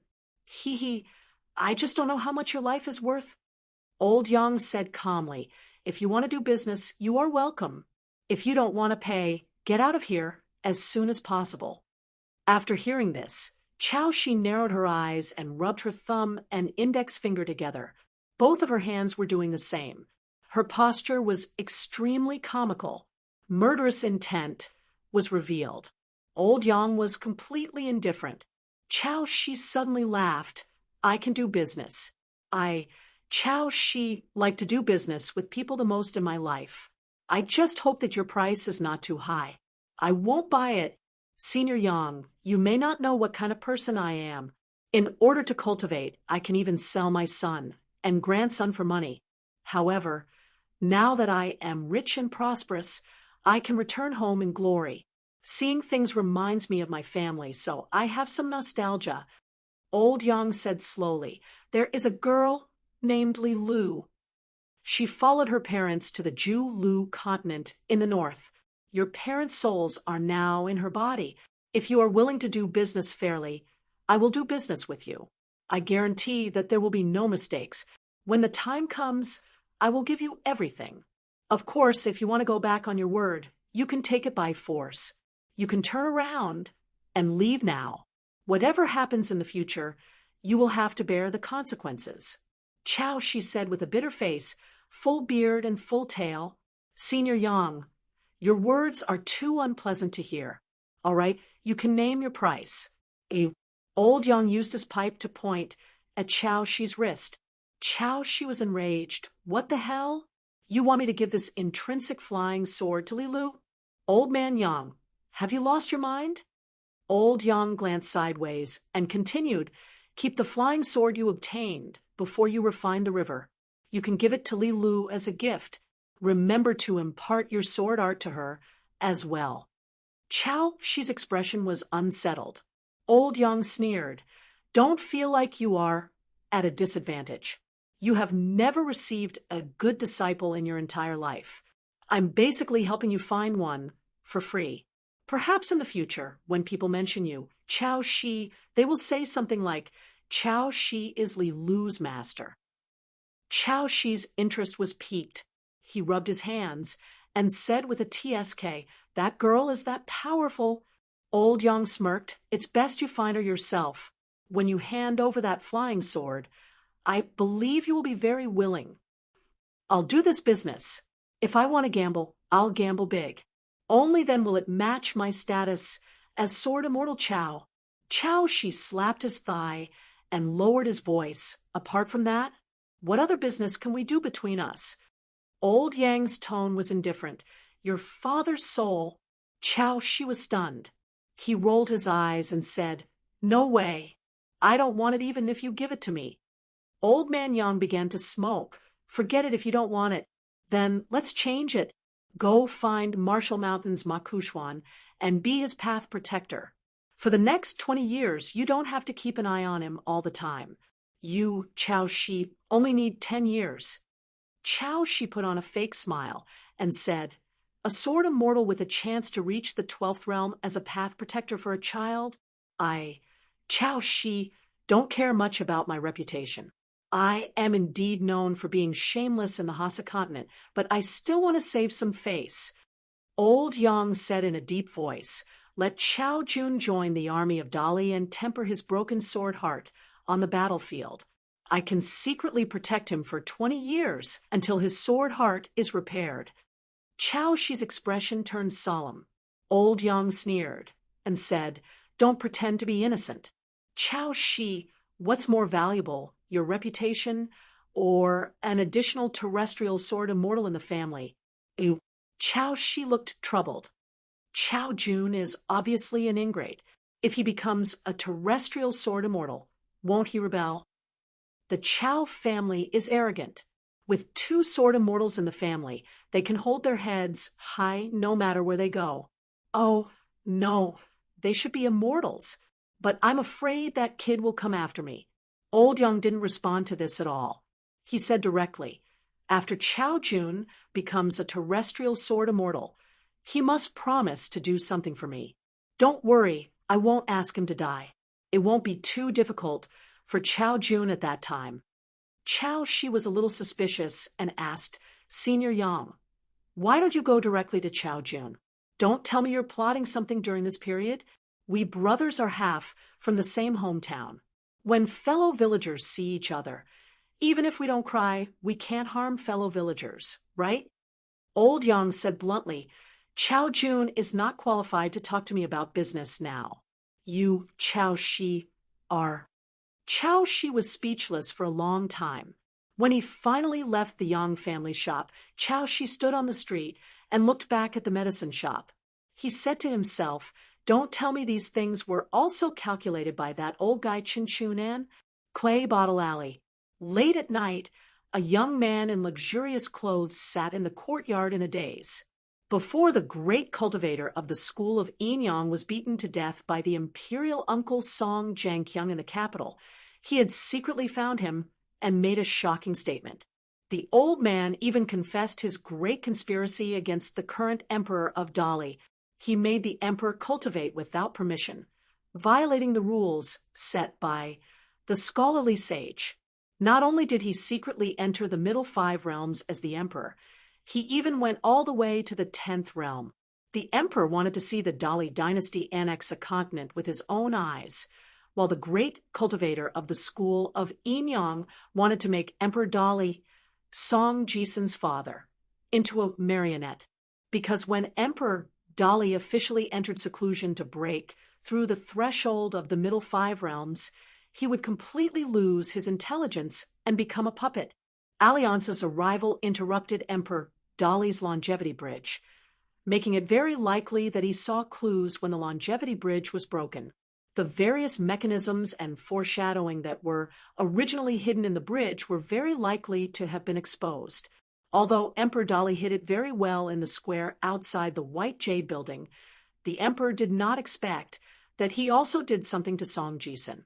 But no matter what, Alliance's punch completely disrupted his branch of the school of Yinyang, the far-reaching plan that had been carefully planned for decades. But all of this was far from over. At this moment, Song Jisun recalled those words with an extremely heavy heart. The maidservant GQ came out and asked, Young master, is there something on your mind? Song Jisun turned his head and smiled. I just can't sleep. GQ made an oh sound and moved a small stool to sit beside Song Jisun. Song Jisun suddenly suggested, the moon is bright and the stars are sparse. The scenery is beautiful. Why don't we just walk around? Languid GQ said, okay, I'll listen to you.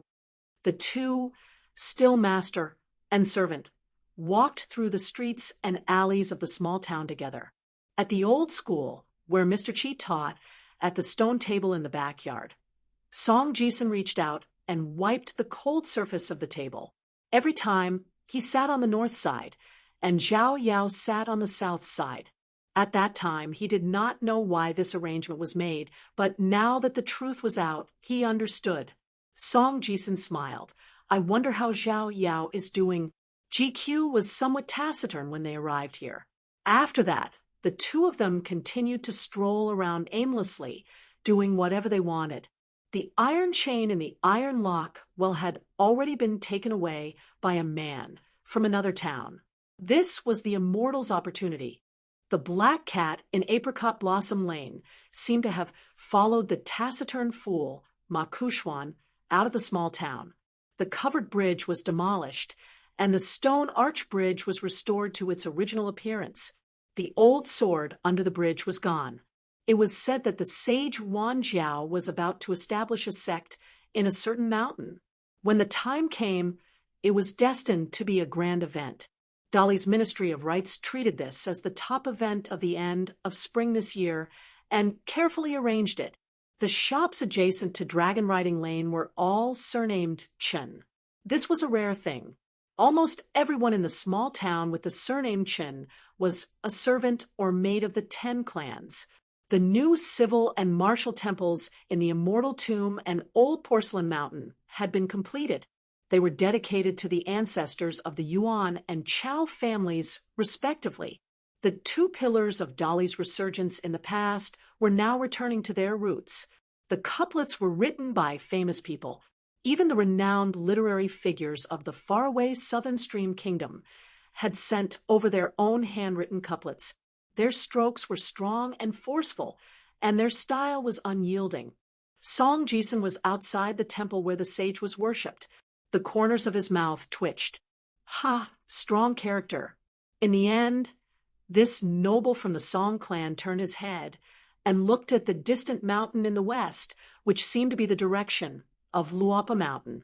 There was a mountain god temple there, with very little incense. The young man who was looking at Luopa Mountain from afar had a gloomy expression, as if he had lost his soul.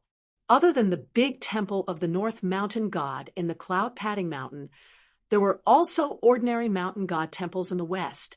The one with the most incense was Mount Fengliang in the north, because it was close to Longquan County City. The Divine Road was the widest and smoothest. It was convenient to enter the mountain. Along the road, tea shops, taverns, and inns of various sizes for good men and women to rest on the way sprung up like bamboo shoots after the rain. There was a market at the foot of the mountain that sold all kinds of tea, wine, noodles, flowers, birds, fish, and insects. So many children in the small town were very happy when they heard that their parents were going there to burn incense. It was not much worse than the New Year, because there were delicious, freshly baked meat pies, and old men who made dough.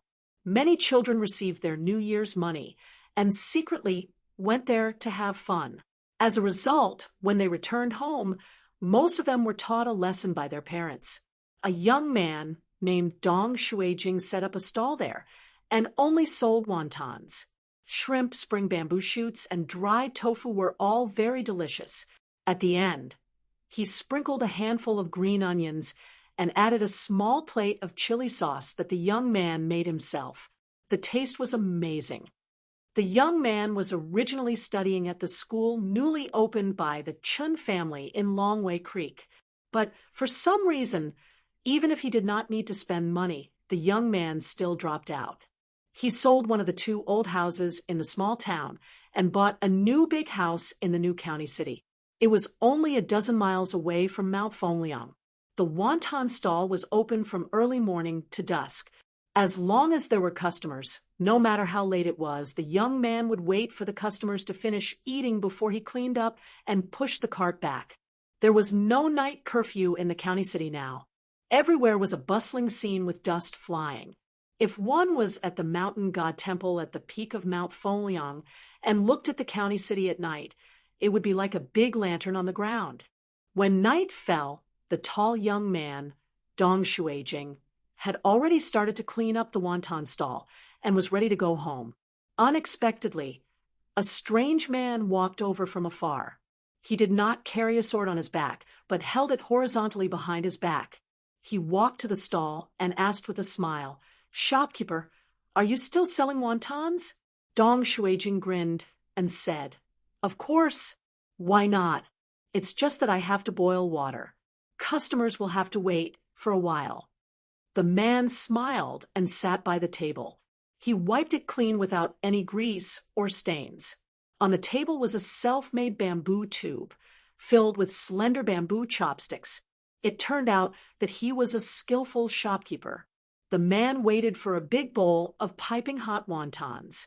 The green onions floating on the red soup looked very tempting.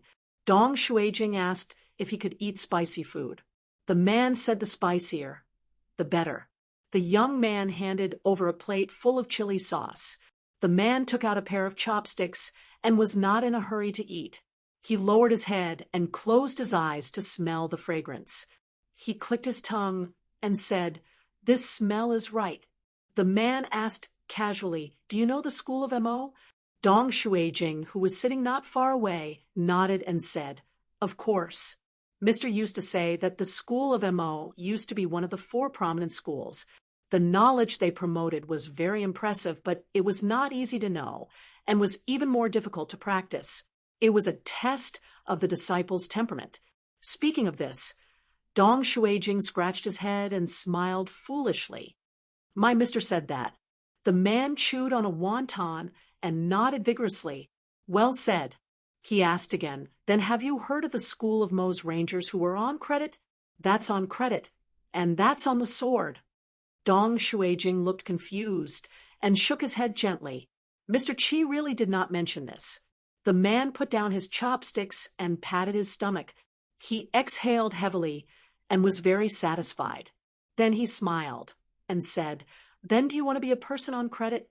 Dong Shuijing's eyes focused and quickly returned to normal. He smiled and shook his head. Selling wontons is pretty good. I can make money and it's stable. Back then, he, Li Baoping, Lin Shuyi, Li Huai, and Shi Chuanjia, the 5 disciples of the school, together deceived the coachman who was actually a Dali loyalist, although Li Baoping and Lin Shuyi were the ones who came up with the plan and patched up the loopholes. In fact, if any one of them gave the slightest clue, all their previous efforts would be wasted. Therefore, the 5 children, who officially became Qi Jingquan's direct disciples in the end, were not easy to deal with. Take Dong Shuijing, for example.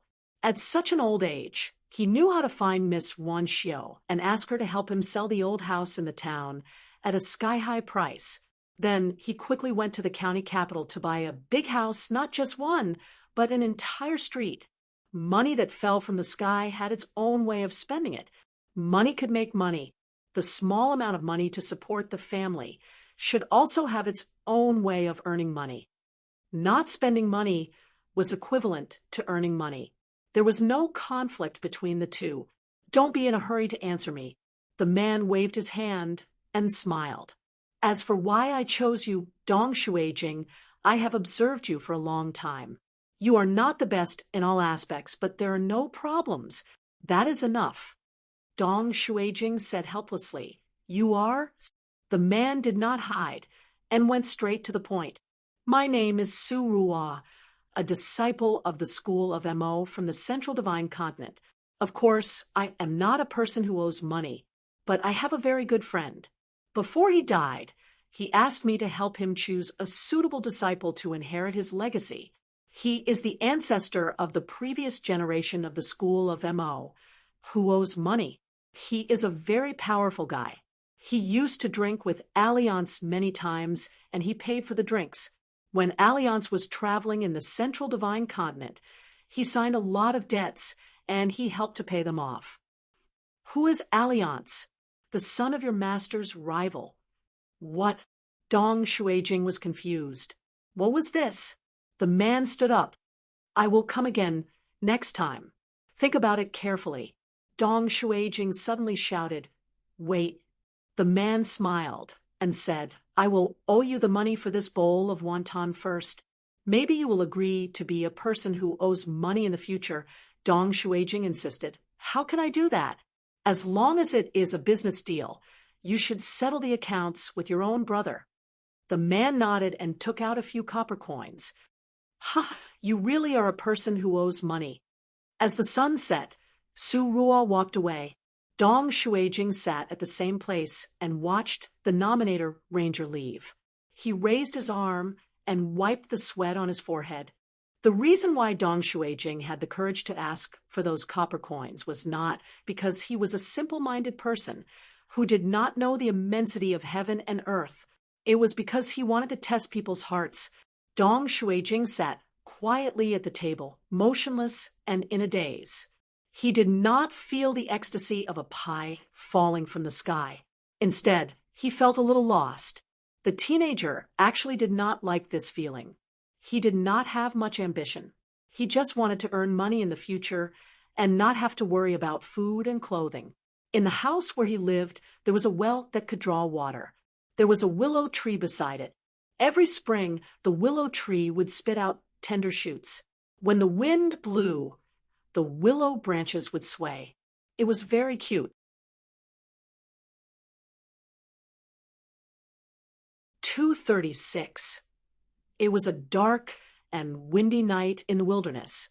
It was a good time to kill people and rob them. It was also a good time to kill demons.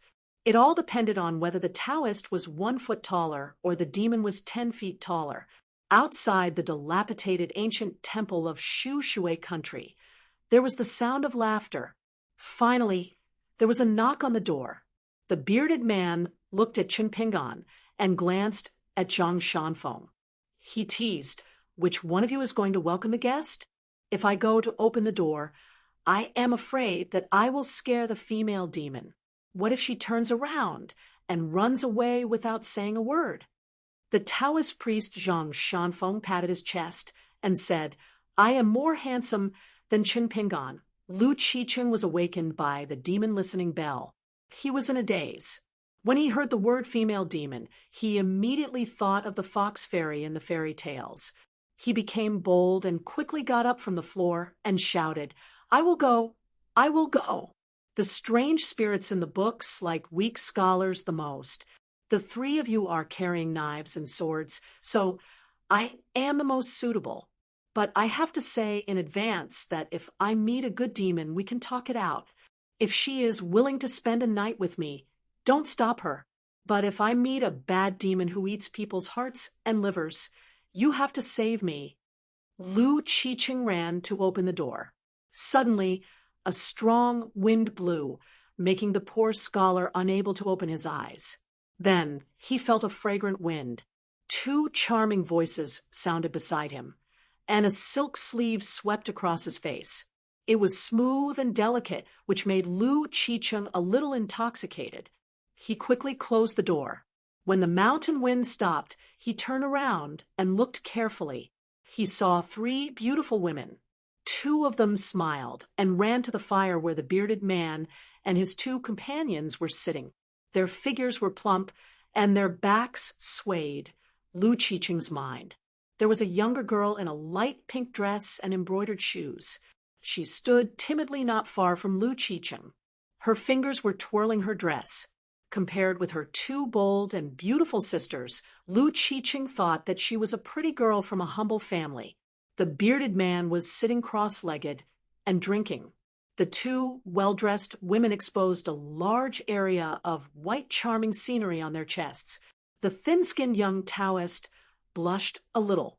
Chun Pingan was fiddling with the bonfire. He added dead branches to the fire. The dead branches burned and cracked, making crisp, crackling sounds. The 2 cleavage beauties quickly chose a pleasing target. One of them sat next to the young Taoist priest, and the other landed next to Chin Pingan. The bearded man had already stretched out his arms, but his movements froze. He was stunned for a moment and could only focus on drinking to hide his embarrassment. The enchanting woman sitting beside Zhang Shanfeng held her collar with one hand.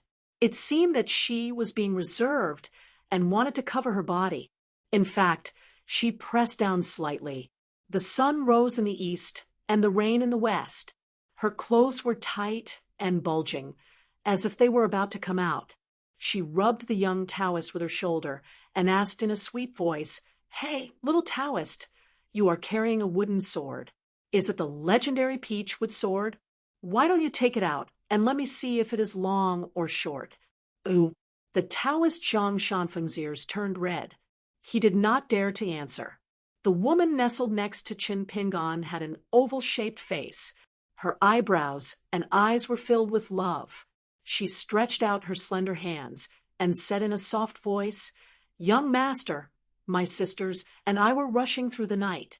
The mountain wind at night was so strong that it made my hands cold. If you don't believe me, young master, why don't you touch them?" Chun Pingan pointed at the bonfire and said with a smile, "Young lady, warm your hands by the fire. They will be warm soon."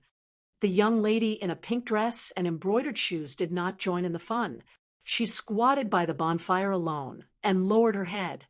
Lu Qiqing sat down beside her and asked with a smile, "Young lady, are you from the Combe River country?" The young lady nodded gently and looked up. Her eyelashes were trembling. She wanted to say something but stopped. The bearded man squinted at the edge of the young lady's embroidered shoes and then looked at the two seductive women. He said with a smile, "Except for the mud on this young lady's feet, why are the two sisters still clean after walking so far on the mountain? Could it be that they are ghosts born in the wild? If so, the four of us will be in trouble. When the time comes, I only ask the two sisters to give us a quick death. Even if we die as ghosts under the peony flowers, we will still be romantic. What do you think?" Lu Qiqing said with a smile, "These two sisters are so beautiful. How can they be ghosts? The appearance comes from the heart. It's impossible. Even if they are ghosts, they must be good ghosts. Tonight we have flowers and wine. Although the paths of yin and yang are different, it's a meeting between humans and ghosts. It's a really elegant thing to be able to drink a cup of wine with a peach blossom. Sisters, isn't that right? Don't drink the wine later. If you accidentally reveal your frightening demonic state, it won't be pretty." The two seductive women looked at each other and smiled. They had been scourging people for more than 100 years. It was the first time they met such heartless guys. Were they bold because of their skills, or were they inexperienced people who did not know the fierceness of the mountains and rivers? One of them covered her mouth and giggled. The other simply held her belly and laughed. Her body leaned forward and back, and her snow-white breasts swayed. Lu Qiqing, who was opposite, swallowed his saliva. The young lady suddenly raised her head and showed a pale face. She screamed, "Run!" They are. The beauty covering her mouth and giggling looked serious. She hit the young lady's forehead with her long sleeve, and the young lady fell to the ground. Her forehead was red and swollen. Lu Qiqing, who was next to the young lady, was shocked. Almost at the same time, Taoist Zhang Shanfeng made a sword gesture with 2 fingers. The peachwood sword on his back flew out in an instant. It drew an arc in the air and directly nailed into the back of the woman who attacked. The woman's delicate body was penetrated by the peachwood sword and fell to the ground. There was no blood spurting out. The peachwood sword with spiritual light was like nailing into a fluttering dress. The woman's face and body were ferocious and twisted. Obviously, she was not a monster who had cultivated a human form, but a ghost without a physical body. The female ghost's body was full of black smoke. She kept struggling, trying to escape from the bonfire. However, she could not get rid of the peachwood sword on the ground. She was like a beast tied by an iron chain. Taoist Zhang Shanfeng chanted the incantation. The peachwood sword was shining with spiritual light. The female ghost could no longer maintain her human form. A saber aura exploded. It turned out that the bearded man had swiftly pulled out his saber.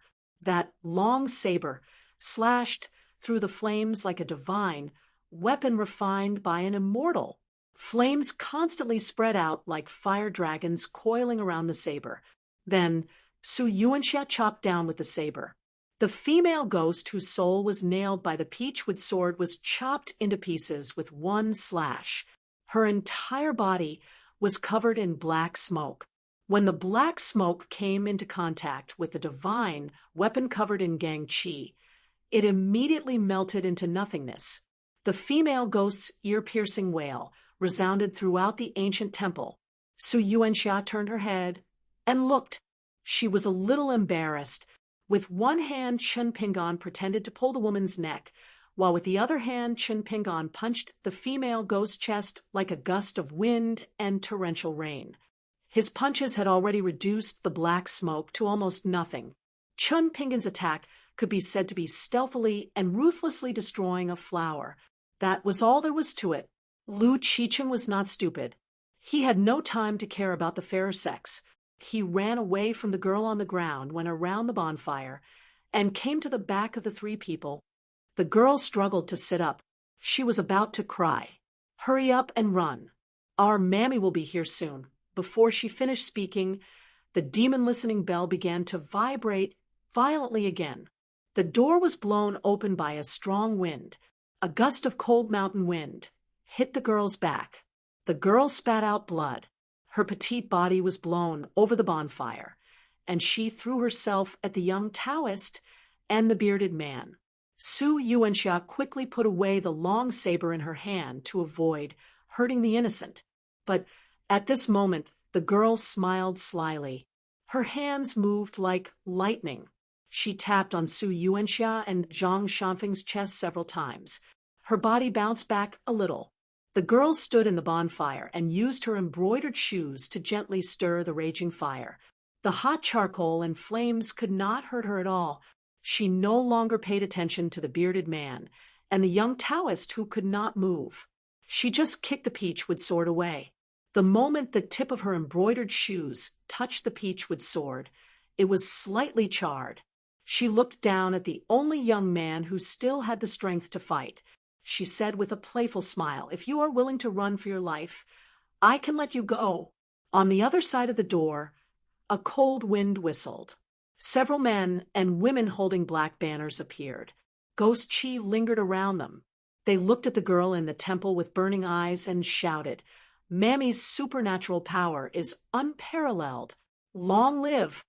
Chen Pingon stood up and asked, "Are you a human or a ghost?" The mammy, who looked like a girl, smiled gloomily and said, "People's hearts are filled with ghosts. People's hearts are in front and ghosts are behind. It can be seen that people's hearts are more terrible. This immortal has been in Shu Shui country for 200 years. I have a specialty dish called stir-fried heart and liver. It must be freshly picked heart and liver with a lot of spicy seasonings. Otherwise, the earthy smell is too strong and people can't eat it at all.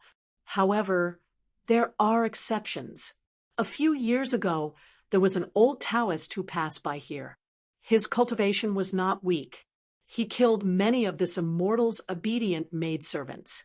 That Taoist was born with a first-class heart and liver. It was a rare taste.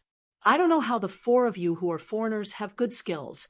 How does your heart and liver taste? I think it shouldn't be too bad. After all, the body and spirit of a martial artist are better than the foundation of an ordinary person. Outside the door of the ancient temple, a very clear and old voice sounded from far away. "It's suitable for the sword." The girl's expression changed dramatically. On the other side of the gate, sword light flashed everywhere. The heads of the evil creatures that ran rampant rolled down. Under the sword light, they were as weak as living people.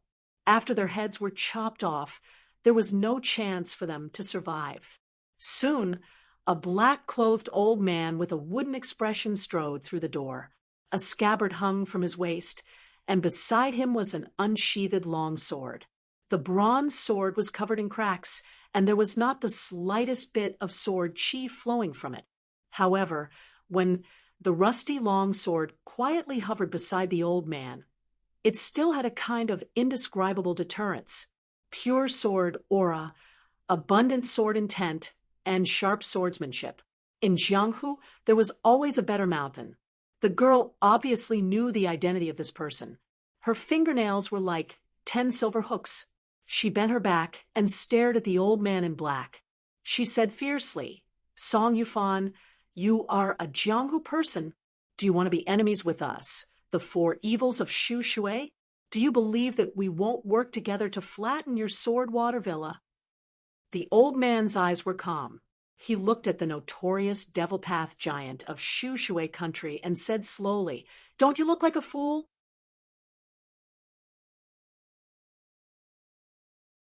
237. The devil who looked like a young girl had an uncertain expression. Song Yufan, are you determined to arm wrestle with me today? The old man in black took out an old almanac from his bosom. He opened a page and placed his finger on it. He silently recited, "Abstain from meat and seek wealth." The old man put away the old almanac, grabbed the ancient bronze sword, and put it back into its sheath. He reached out to the girl and said, "I'll let you spend money to avoid disaster." The girl knew the old freaks, Jianghu rules, very well. Without saying anything, she took out a topaz coin from her sleeve. The front of the coin was engraved with "Out of Plum Blossom Ambush," and the back of the coin was "Thundering Heaven Peak." This kind of jade coin was the same as the snow coin. They were both used by the immortals on the mountain to do business. The jade coin in the girl's hand was nicknamed Little Summer Coin.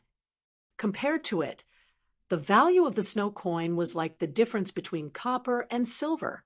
She gently tossed the small coin to the black-clothed old man. Not only did she not say any harsh words, she instead smiled like a flower and said, "No discord, no concord. I hope that when this immortal visits Sword Water Manor in the future, old Manor Lord won't refuse me 1,000 miles away." The old man in black was expressionless. He put away the coin and let the girl turn into a cloud of dark smoke and slowly float away from the temple. The sword master, named Song Yufan, flicked his finger. Wisps of cool wind, like arrows, hit several acupoints on the chest of the bearded man and the young Taoist priest. Originally, the two of them were plotted against by the female devil. They couldn't move or speak. As time passed, they could break through the restriction by themselves. However, if the old man didn't appear, they could only rely on Chen Pingon for a short period of time. This was the first time Zhang Shanfeng tasted the acupoint sealing technique of a Jianghu master. After regaining his freedom, he immediately gasped for breath. He still felt a little uncomfortable. Su Yuanxia was originally a pure martial artist.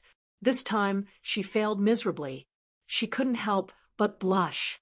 She clasped her hands and said to the old man, "Thank you for your help, Sword Saint Song." The old man in black was eccentric. He turned a deaf ear to her and walked straight to the fire. He sat cross-legged with his sword on his knees and closed his eyes to rest. Su Yuanxia lowered her voice and gave Zhang Shanfeng and Chen Pingon a brief introduction of Jianghu matters. In the central region of the Aquarius continent, especially in the 10 countries near the beautiful Robes Nation, there were 4 Sword Dao great masters. Their names shook the region. The beautiful Robes Nation had a sword god, who had long retired from the Jiang, and lived in seclusion in the mountains for over 30 years. He was hailed as a sword god. His sword was candle sunlight. However, there was a shocking piece of news recently.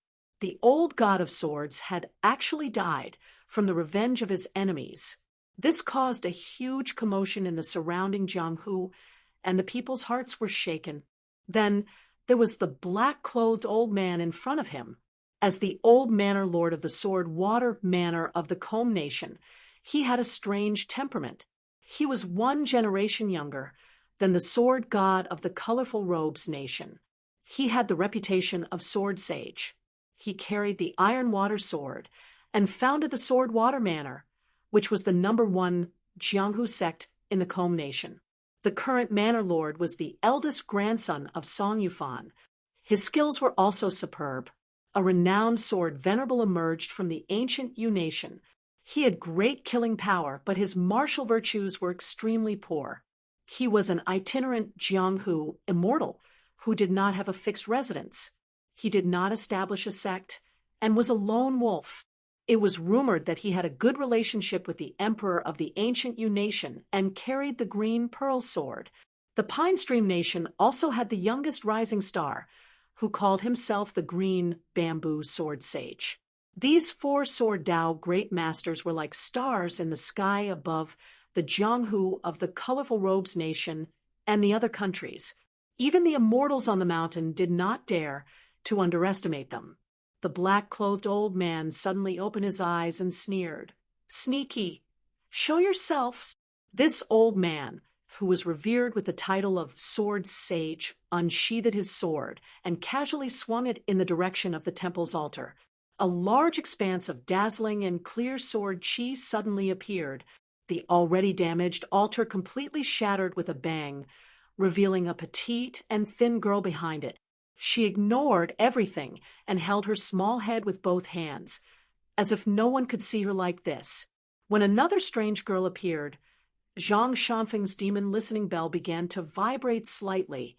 Almost all the cultivation methods of the elves and demons in the world, as well as other worldly items and ghosts, were not orthodox.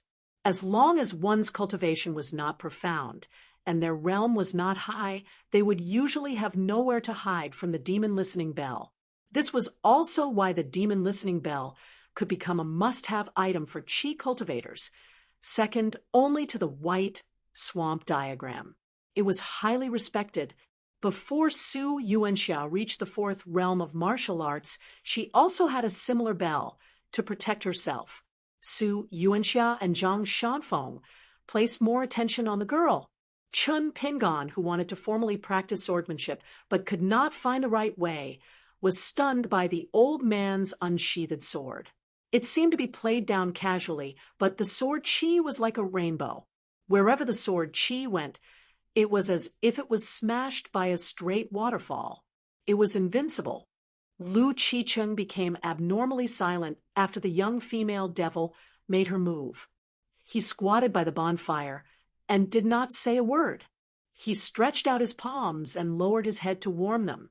How can such a good and peaceful place of Buddhism be tarnished by a little demon like you? The old man in black looked cold and stiff. He shook his wrist, and the bronze sword tip trembled slightly. In an instant, a dazzling white light shot out from the sword tip. It was like the demon binding rope of the immortal master on the mountain. It twisted and turned, and soon spread out in the air. It was like a vast and mighty net of heaven, covering the timid girl who was judged to be a demon. Chun Pingon calmly took this scene into his eyes. It was an eye-opener. The sword chi, which was supposed to be meticulous, could be controlled so skillfully and have so many changes. The old man held the sword with one hand, and everything was at his fingertips. Chun Pingon was especially fascinated by his calm temperament. The girl was first condensed by the sword chi, and then scattered by the sword chi. She was in so much pain that she rolled on the ground.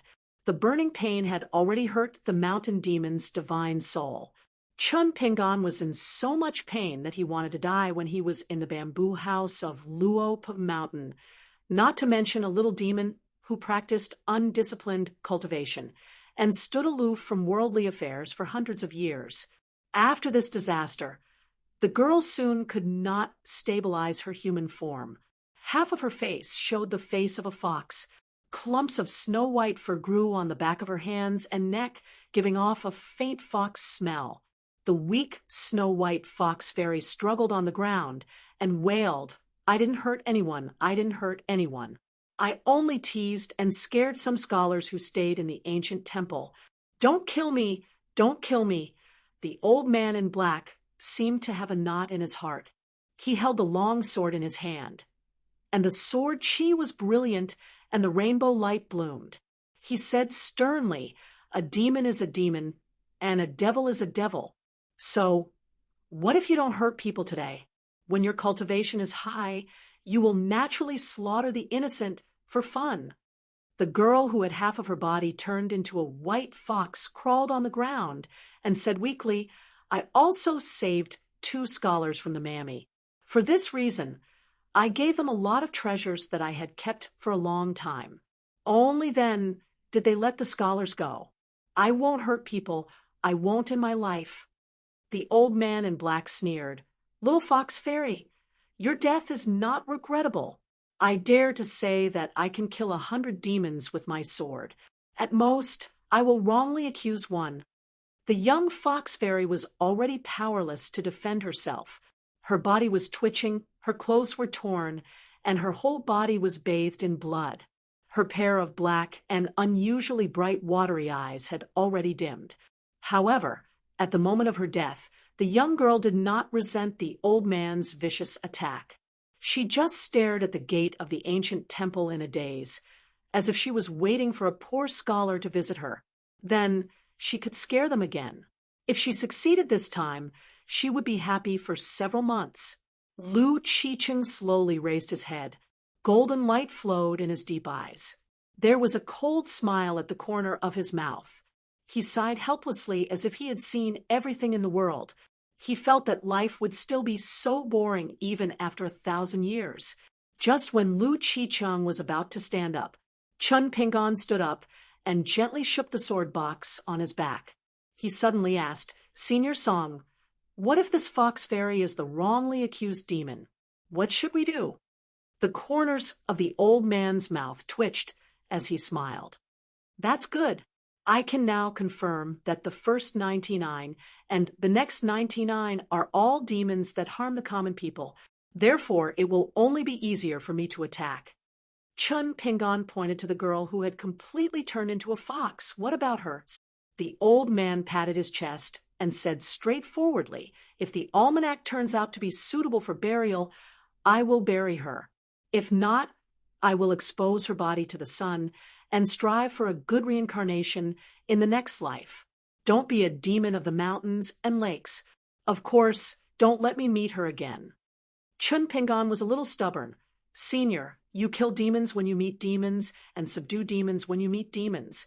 Of course, you do the right thing, but you can do more right."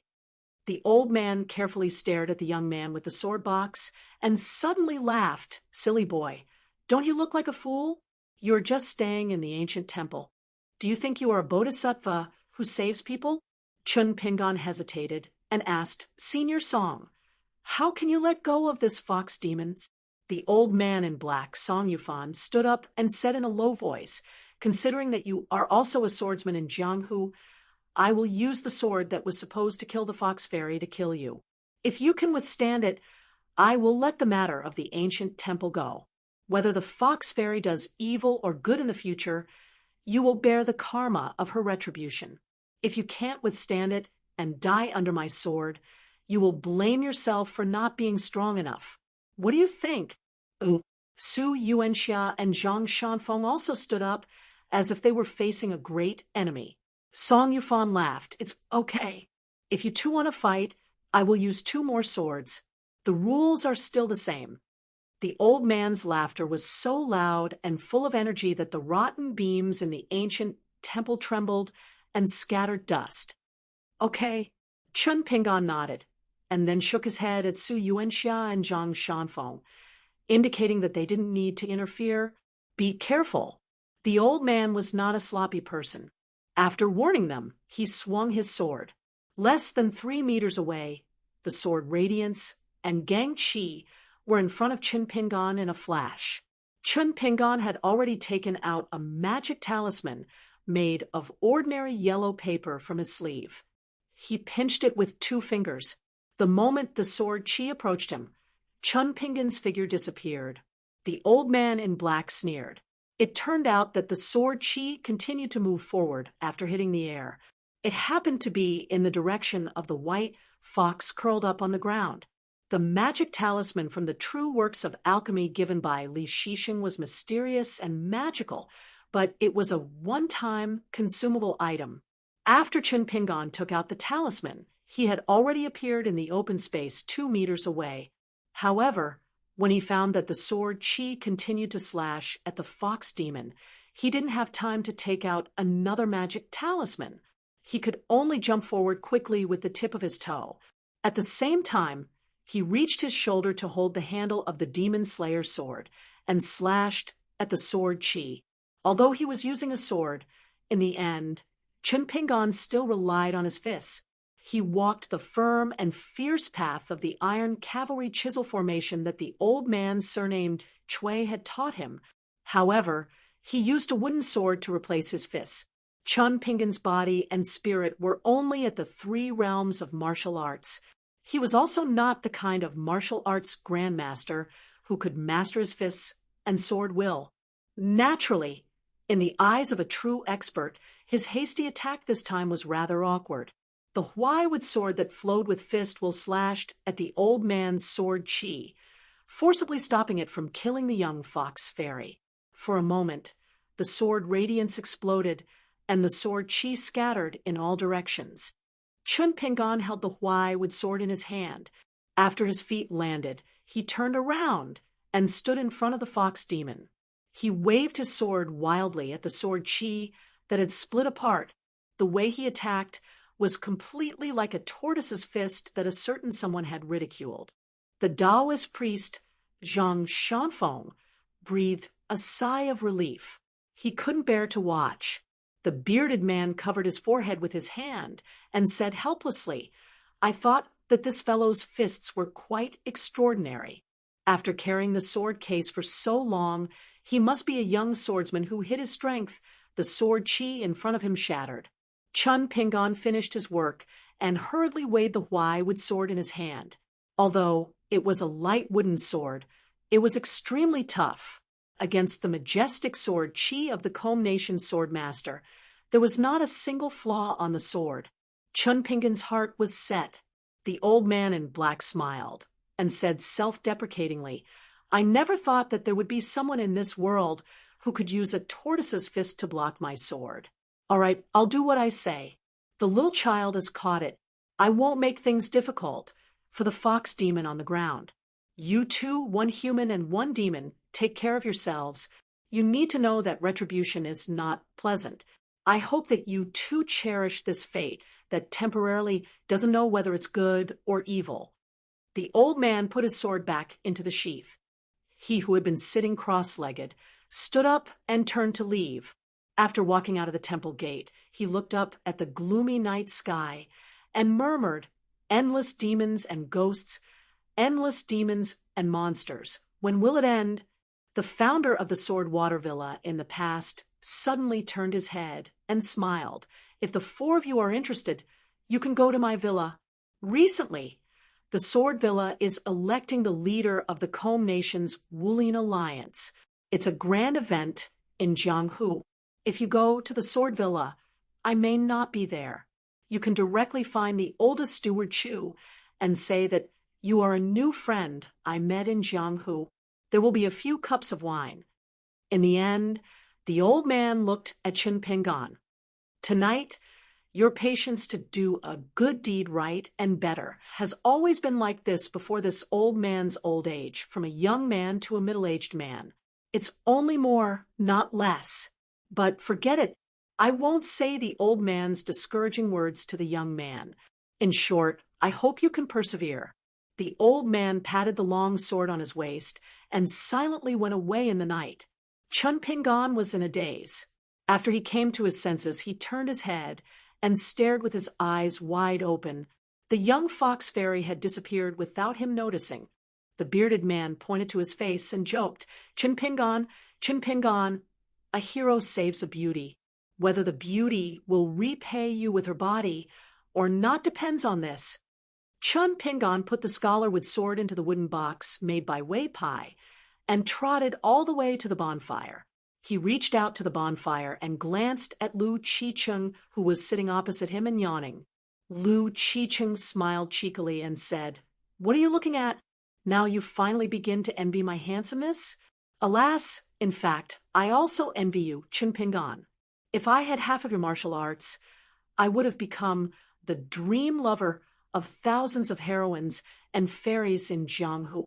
Chun Pingan rolled his eyes and took off the wine pot. He raised his head and drank a big mouthful of wine. After drinking, Chun Pingan held the wine gourd. His mood was agitated, and he was definitely not as calm as he appeared to be. The reason why he did not ask the two little ancestors to fly out of the blade-strengthening gourd and block the sword chi of the swordmaster song, Yu was not, because Chun Pingan was swayed by his emotions. Chun Pingan sighed and stood up. He went to the open space and put away the wine gourd. He closed his eyes and carefully recalled the 3 sword attacks of the old sword master of the Shui kingdom. The first attack hit the spiritual altar and forced the fox fairy to appear. The second attack shook his wrist slightly, and the sword Qi formed a net. The last attack was, of course, the one that went straight to Chun Pingan's head. Chun Pingan still did not open his eyes. He slowly drew out the scholarwood sword and imitated the old man. He held the sword horizontally in front of his chest like a sword in a scabbard, ready to be drawn. For some reason, Chun Pingan thought about it and felt that even if he copied it 1,000 times or 10,000 times, he would not be able to imitate it. Not to mention the spirit, it would be difficult to even imitate the form. This was very different from when he saw Miss Ning's 6-step boxing stance. It turned out that drawing a sword was not the same as practicing boxing. Chun Pingan sighed and could only put away the scholarwood sword that had followed him twice in Jianghu. Someone laughed and said, "Chun Pingan, your wooden sword is too light. That's why it doesn't taste right. Lifting something heavy as if it were light is a high level of swordsmanship. You're just a beginner, not some heaven-defying genius. Of course you'll feel that something is wrong. Let's not talk about reaching the top. Let's just talk about the beginning. When it comes to boxing practice, you can have a slightly famous master to guide you. But when it comes to sword practice, you still need a master to guide you.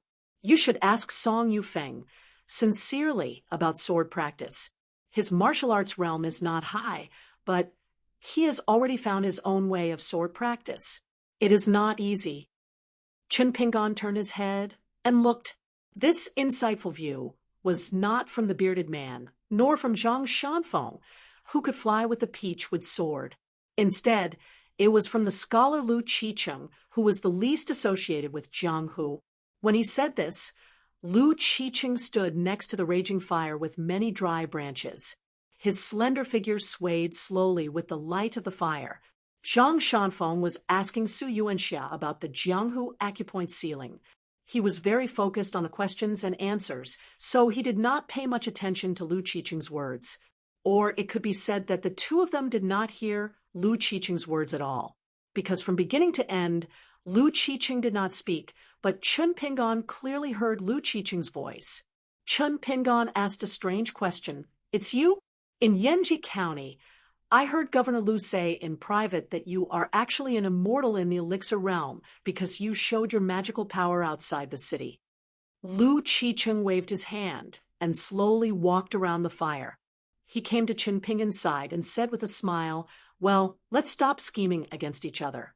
You already know that I am a powerful demon, and I also know that the sword you carry on your back has a great origin. Otherwise, it would not have been unable to suppress itself. After sensing my spirit, it spontaneously trembled. Although you quickly suppressed its movement, I am not blind and deaf. So now you and I both know clearly. Chun Pingan, can you tell me who made the sword?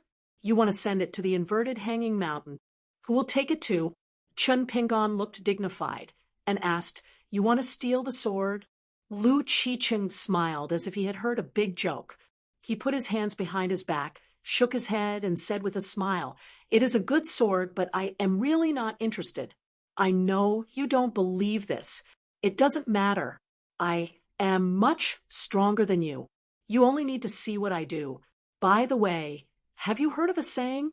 The good things in the world are not firm, and the colorful clouds scatter easily." Chun Pingan nodded and said, "I have seen it in poetry."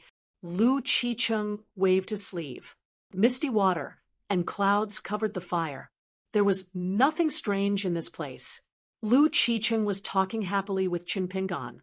In fact, this Han scholar of Baishui country was wearing a pink Taoist robe and looking handsome. At this moment, the scene was extremely strange. Lu Qicheng continued, "The colorful clouds scatter easily refers to the colorful clouds in the White Emperor's city. The rosy clouds gather and scatter like flying smoke. The scenery is magnificent. The colorful glass refers to a big demon from the devil cult orthodoxy in the White Emperor's city. Just like tonight's conflict, it was also because of a seemingly insignificant little demon. He had a dispute with Big Brother. He did it for the power of the world, while I did it for a small reason. Looking back now, it was really funny. It was almost like two children throwing a tantrum. Anyway, in a fit of anger, I smashed an entire colored glass pavilion in the White Emperor city's colorful clouds. In the end, only a few small colored glass wine cups were left. From then on, I left the White Emperor city and wandered around. Without the protection of my sect, I was chased by the Righteous Path's defender for thousands of miles. Finally, I was thrown into prison and suppressed for thousands of years. That big brother of mine just stood by and watched from the beginning to the end. Chun Pingon frowned and asked, "Why are you telling me this?" Lu Qiqing smiled slightly. He shook his hands and shook the two big sleeves of his pink Taoist robe. His hands were folded on his abdomen, and his manner was solemn. "Because recently I have the idea of accepting a disciple. I think that you, Chun Pingon, are quite good. I can teach you the best sword art in the world. Although I am a native demon of the vast world, my big brother is the leader of the devil cult, and we are more like immortals than immortals. Even many masters of the righteous path are willing to worship my big brother. Therefore, the sword art I will teach you is also an authentic sword art that can help you reach the top of the Great Way. When the opportunity comes, there is hope that you can reach the upper 5 realms. Song Yushuan and the others may have figured out the true meaning of their own sword Dao, but for a pure martial artist with limited aptitude, the height of his martial arts can only help you reach a position similar to that of a sword practitioner of the middle 5 realms. Chun Pingon, what do you think? Are you willing to practice the Great Way with me as a disciple?" Chun Pingon asked back, "Be a devil?" Lu Qiqing smiled and said, "In my opinion, the Great Way is rugged and difficult to walk. Only those who are persistent and indomitable can walk to the end, and even have the hope to go further and higher than those talented God's favored sons. You, Chun Pingon, are the same as me. Now I have accepted a big brother for you. Don't worry, you are my last disciple. At most in 100 years, the 3 of us, master and disciple, will be famous in the world. We will return to White Emperor City and occupy a place there." Lu Qiqing stared into Chun Pingon's eyes and smiled. The sect that eldest senior fellow apprentice and I were in was very interesting. Eldest senior fellow apprentice was a human being who cultivated the magic arts of the devil path. I was a monster who cultivated the magic arts of the human tribe. The purpose set by our master was to educate everyone without discrimination. This point was very similar to that of Zhen Wudi, the second disciple of the Tao ancestor. In addition to White Emperor City, there are several great Tao orthodoxies in the world. Each of them is astonishingly powerful and intertwined. Even the righteous immortals with the word sect in their names have to avoid them. Therefore, as long as your fist is hard enough and your realm is high enough, the devil path and the righteous Tao are nonsense. It doesn't matter at all. Chun Pingon grinned. "I have to ask if I want to recognize you as my master." Sweat had already seeped out of his forehead, but at this moment, the young man with the box looked calm and without any fear. "Oh," Lu Qiqing's eyes brightened. "I knew that you brat must have a good master. It doesn't matter. Let's hear it and judge the situation. A fine bird chooses a good tree to nest in. I won't force you, nor will I scare you. As long as your master is higher than mine, I won't insist on this master-disciple relationship." The old scholar Wen Sheng had already left the Aquarius continent. Where could Chun Pingon find him? Mr. Qi had also passed away, and there was nothing he could do. But Chun Pingon was not willing to follow this person and cultivate the great Tao of the heavens. Chun Pingon took a deep breath. Then he would take a gamble. Whether he succeeded or not, it all depended on this. If it really didn't work, he would risk his life. If it still didn't work, then, as Alliance said, the most important thing was to stay alive. He would recognize Lu Qicheng as his master. No matter what, he must first send the sword to the inverted mountain and personally hand it to Miss Ning. No one knew why Qin Pingan would always practice the sword stance sword furnace at the peak of a mountain or the bank of a river when Qin Pingan first escorted Li Baoping and the others to the Great Sui Kingdom, and then followed the young Cui Dong back to the Huangting country. And even after he finished practicing, he would still stand in the same place for a long time. Even if he was roaming the Jianghu alone this time, just like when he saw Lu Gaoxinov in Yanji County City, Qin Pingan would still sit alone on the roof. In the last spring of the year, he would drink wine and murmur to himself. And at those times when no one would think deeply, there would be a spring breeze lingering in his sleeves. Qin Pingan knew deep in his heart that that person must have passed away. But that person had also said, "When you are in a dilemma, you can ask the spring breeze." Then Lu Qicheng couldn't help but laugh happily because he thought it was funny. It turned out that when he saw the young man in front of him, he imitated him by shaking his wrists and raising his sleeves. But soon Lu Qicheng couldn't laugh anymore. Between the young man's raised hands, wisps of spring breeze lingered cheerfully around his sleeves, like green dragons swimming in the sea of clouds. Qin Pingan asked softly, "Mr. Qi?" Lu Qicheng was shocked. At this moment, it was just like the battle 1,000 years ago, when he faced Master Zhang, who held a fairy sword in one hand and a Taoist seal in the other. A warm and mellow voice sounded beside Qin Pingan. "I'm here."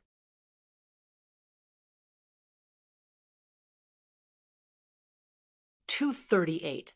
Although I took 5 days off because of a cold this month, I still finished the 120,000 words update as promised. Lu Qicheng's pink Taoist robe was fluttering in the breeze.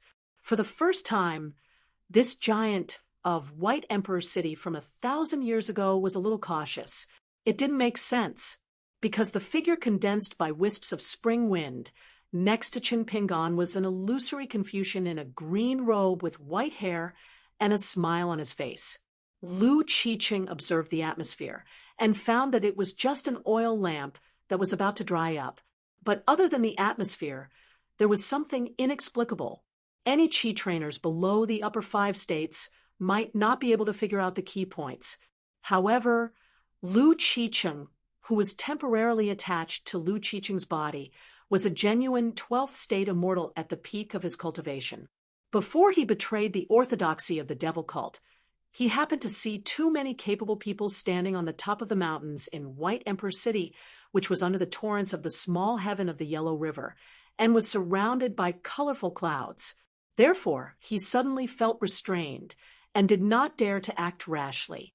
The more he couldn't figure out the real situation, the more Lu Qicheng didn't dare to underestimate it. Qi Jingchun first signaled Qin Pingan to rest assured, stood side by side with the teenager, and introduced himself to Lu Qicheng with a smile. Qi Jingchun, a disciple of the Sage of Literature, used to be the headmaster of Cliff Academy. Lu Qicheng was a little confused. The guy in front of him was not arrogant and looked gentle. Was he just the Sage of Literature? Qi Jingchun? Cliff Academy? What a mess! Was he the master and disciple of the Confucian school, who emerged in the past 1,000 years when he was defeated by Celestial Master Zhang of Dragon Tiger Mountain? However, the title Sage of Literature was not simple. The title of a person was suffixed with the word sage. For example, the Sage of Rites and the Sage of Demisage were all qualified to erect statues in Confucian temples, and the positions of the statues must be very high. It was all Lu Qicheng's fault. He was a half-baked scholar. His foundation was too shallow, and he did not do proper work all day long. He was never interested in the situation of a continent. He only wanted to rely on his poor knowledge of literature to fool women's feelings. Of course, he was also responsible for it. He felt that the Eastern Treasure Bottle continent was a barbaric land. Even if it had been accumulating resources for 1,000 years, the number of cultivators in the upper 5 realms could still be counted on one hand. He didn't need to worry at all. Qi Jingchun waved his sleeve, and the restriction created by Lu Qiqing dissipated. A gentleman should treat others with sincerity. As a result, the bearded man and the young Taoist priest soon noticed the abnormality and looked at each other.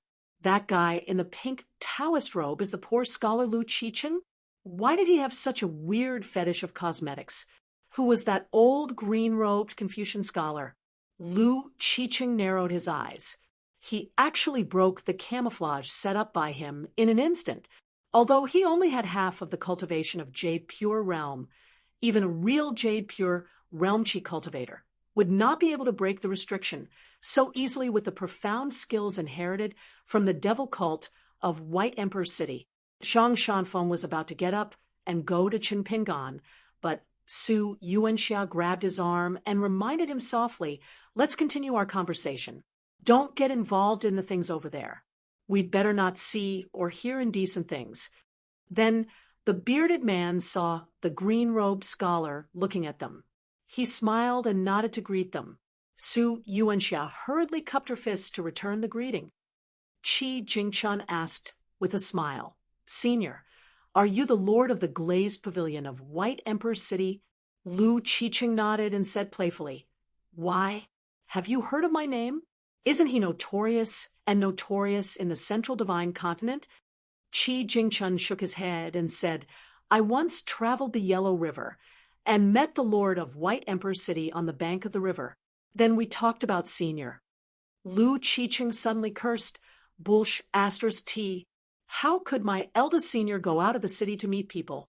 Given my senior's temper. Even if those old men in the Confucian temple came to pay him a visit out of admiration, my senior has never once taken the initiative to come out of the city to greet them. At most, he would show his face to colored clouds on the city's ramparts, and that's already giving your Confucian school of thought a great deal of face. Yet the two of you still want to meet by the banks of the great river? Good boy. There should be a bottom line for bragging." Qi Jingchun laughed involuntarily and said, "The lord of White Emperor City even invited me to play 3 rounds with him. But I had something to do at that time and had to return to the school immediately, so I owed him. I never thought that after that I would never have the chance to return to White Emperor City. I really had no choice." Lu Qiqing raised his hands and rubbed his cheeks. He was full of anger. Although he had broken off relations with his eldest senior and no longer had any feelings for him, deep in his heart, he had always respected the lord of White Emperor City. It was a kind of pure admiration and worship, which was why he was hesitating whether or not he should act decisively and destroy the last remnant of this guy's soul. Since this lapis lazuli pavilion master was unwilling to believe him, Qi Jingchun did not say anything more. Qi Jingchun actually had a good impression of this great demon of White Emperor City that had reappeared in the world. The first time this person had felt murderous intent, it was when the swordsman of the Combe Nation had indiscriminately killed that young fox immortal. Scholars who spoke of benevolence and righteousness did not lack hypocrites, and those who walked the path of demons did not lack romantic people either. Qi Jingchun had followed seniors with several times in the past and traveled the world with him. He had long since seen the world, so of course he would not be black or white. What's more, Qi Jingchun had already affirmed the great demon in front of him because of the lapis lazuli case from 1,000 years ago in White Emperor City. Qi Jingchun patted Qinpingan's shoulder and said to Lu Qiqing with a smile, "Qinpingan will definitely not be able to become your disciple. However, if Senior is willing to teach and Qinpingan is willing to learn, I, Qi Jingchun, am happy to see it happen." Lu Qiqing stretched out a finger and shook it gently. "You and I both know what kind of situation you are in now. You are just a soul condensed by a wisp of spring wind. Even if you were a scholarly sage in the upper 5 realms when you were alive, today is different from the past. Do you think you have the ability to bargain with me? Qi Jingchun glanced at the great demon in a pink Taoist robe. As soon as he looked over, he saw Lu Qiqing's murderous intent surging. The great demon's heart was easily shaken and not determined. Many choices were more inclined to follow their innate violent nature, which led to many tragedies in the world. It was not without reason that the world suppressed and restrained the great demons in the world. Someone once said that those who are not of our race must have a different heart, and that demons and monsters are born to live an ignoble existence and like to seize the vitality of all things. Only the human race is willing to sacrifice generously for justice. These views were very unpleasant for those who were not of the human race. In fact, during the period when the Sage of Rights was in charge of the world, there were many sages of the Learning Palace who suggested that all the great demons in the upper 5 realms should be encircled and suppressed and detained in prison to prevent future troubles. However, the Sage of Rights did not accept it in the end. Qi Jingchun was a little emotional. In the final analysis, the reason of the great demons in the world all fell on the word living. They were tirelessly pursuing their own lives to become strong, unrestrained, and lawless. The reason of the world fell on the word rules. Within the rules, they would benefit the common people. Qi Jingchun stretched out a hand and said with a smile, "If you are unreasonable and only want to subdue others by force, then I will borrow a sword to cut off half of your cultivation." The scholar would sword box on Chinpingan's back. The long sword that he had secretly named Demon Subduing was like rain after a long drought. It hummed cheerfully as it slowly unsheathed itself inch by inch, its aura surging like a bull. Lu Qiqing's pink Taoist robe was fluttering. His eyes were full of hostility and his body was full of majestic demon aura. He asked with a smile, "Qi, are you sure you have the chance to hold the heavenly weapon that is specially designed for the great demon? Even if I can't smash your soul with one punch, aren't you afraid that I will smash Chinpingan into a pulp with one punch?" Qi Jingchun's expression was, as usual, as if she was talking about the most natural principle. "As long as I, Qi Jingchun, am alive, no one will be able to bully little junior brother for a while." Lu Qiqing laughed and said, "I don't believe it." Lu Qiqing's pupils shrank sharply. His whole body was shrouded in a pale golden light ball, but above his head there was a small hole, just like the scene when the man cut a big hole in the Yellow River Cave. The primeval golden light formation of White Emperor City that protected Lu Qiqing first showed a little flaw. In Lu Qiqing's sight, there was a black dot as small as a mustard seed. Then there was a thin black line. Finally, it completely cut open the primeval golden light formation with a crash. The tip of the sword was pointed at the center of Lu Qiqing's eyebrows. It was less than an inch away. Lu Qiqing did not move. It was not that he had lost the upper hand, but that he had no power to fight. On the contrary, White Emperor City had always been known for its heterogeneous Taoist methods and magical powers. The robe on his body, which was comparable to a semi-immortal weapon, allowed him to stand still and withstand the sword. However, the long sword in the hand of the blue-robed Confucian who was holding the sword with one hand was not the long sword made by Yuan Qi, but the simple wooden sword. Therefore, Lu Qiqing chose to take a step back and keep the peace, because that guy named Qi Jingchun didn't mean to be too aggressive in the first place. It was both sides taking a step back. Qi Jingchun slowly put away the wooden sword and put it back into the sword box on Chinpingan's back. He smiled and said, "If this sword was made by Alliance or Senior Brother Zhua, it would be a different scene." Lu Qiqing asked, "Senior Brother really went out of the city to see you? He even took the initiative to invite you to play 3 rounds of chess?" Qi Jingchun nodded. The truth was so. There was no need to be proud of it, nor to hide it. Moreover, Qi Jingchun had never taken these experiences to heart. The young Cui Dong was still complacent and had played 10 rounds of chess with the city lord of White Emperor City in the colorful clouds. The temperament of the two was completely different. Lu Qiqing sighed and looked absent-minded. It was as if there was a glass cup in his heart that suddenly broke. He felt both lost and relieved. In his heart, no matter how much he resented his eldest senior brother's ruthless great Tao, that arrogant man was an invincible existence after all. He was a virtuous man who should not make an exception for anyone. Lu Qiqing was a little disheartened. Since I can't be Qin Pingan's disciple, I won't teach him swordsmanship. My Taoist skills are not so cheap. Qi, since you are so capable, you can teach him yourself. He seemed to be a little angry. He turned around and strode toward the gate of the ancient temple. Qi Jingchun suddenly said, "Wait a moment. I have something to say to you." Lu Qiqing turned around and was a little puzzled. Suddenly, in the lake of his heart, there were ripples of strange light and strange colors. Then Lu Qiqing's face was filled with horror and ecstasy. After all kinds of feelings welled up in his heart, he asked softly, "Qi Jingchun, a person like you would be a great immortal in any world. How did you end up like this?" Qi Jingchun smiled and asked, "What do you mean by end up like this?"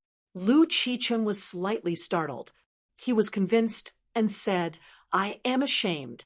This time, I owe Qin Pingan a favor. When I become famous again in the Central Divine Continent, I can ask Qin Pingan to go to White Emperor City to find me." Before Lu Qiqing left the ancient temple, he waved his sleeve and grabbed a young fox, immortal hiding in the dark. He took her with him and left the ancient temple. The young fox, immortal, had changed into a new set of clothes and smeared several layers of rouge on her face. She looked funny with patches of red and green. Maybe she was the pink beauty that she had mistaken for? She also had a favorite secret book that she had kept close to her all year round. It was coarsely printed and full of mistakes. It was called Talented Scholar and Beautiful Woman. It was a love story between a man and a woman. It also talked about the virtuous etiquette of a lady from a noble family. For example, when talking to people, she had to speak in a soft and gentle voice. When she saw a handsome scholar for the first time, she had to lower her head shyly. Then she would look up timidly and lower her head again with a blush. There was a lot of knowledge in it, and she benefited a lot from it. Some stories with sad endings made her cry every time she read them.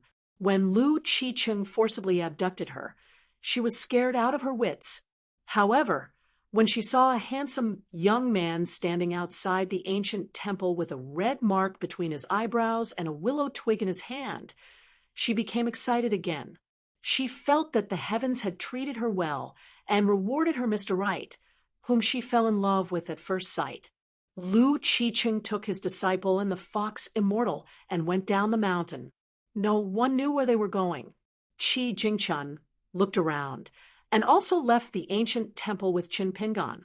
In the open space outside the gate, they looked at the night scenery of the distant mountains with the help of the moonlight. Qi Jingchun said softly, "People have 3 souls and 7 spirits. The 3 souls are the light of the embryo, the spirit of the refreshment, and the spirit of the serene. After I died, I returned most of my soul's fate to this world. My disciples Li Baoping, Li Huai, and the other children were all given the word Qi. As for you, Zhao Yao and Song Jisun, the remaining 3 souls secretly left a wisp of spring breeze. My current identity can't be regarded as the complete Qi Jingchun. I can only be regarded as a Taoist protector who escorts you on your journey.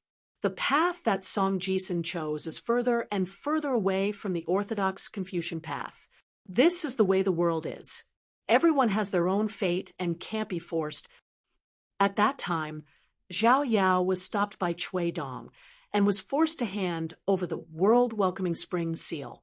This was something that I had already predicted, so I told Zhao Yao in advance that he didn't need to worry about the seal's survival. However, after that, Zhao Yao encountered another opportunity on his way to another continent. His state of mind became a little careless. In the future, He might need you, the nominal martial uncle, to help him once. Ooh. Chun Pingon wanted to say something, but stopped on second thought. Chi Jingchun said with a smile, "You mean you didn't agree to my teacher's request, so you're not my junior brother? It doesn't matter. Even if you don't recognize the old scholar as your teacher, I still recognize you as my junior brother." Chun Pingon scratched his head and nodded. "Okay." Chi Jingchun patted Chun Pingon's shoulder. "Is the journey tiring?"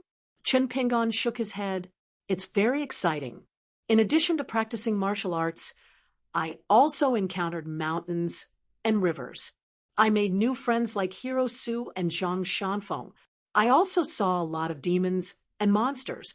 I'm not tired," as if he was afraid that Mr. Chi wouldn't believe him. Chun Pingon said with a smile, "I'm really not tired." Chi Jingchun grunted in acknowledgement. He knew that it was just the young man himself who didn't feel tired. How could he not be tired after such a bumpy journey? He practiced martial arts day after day.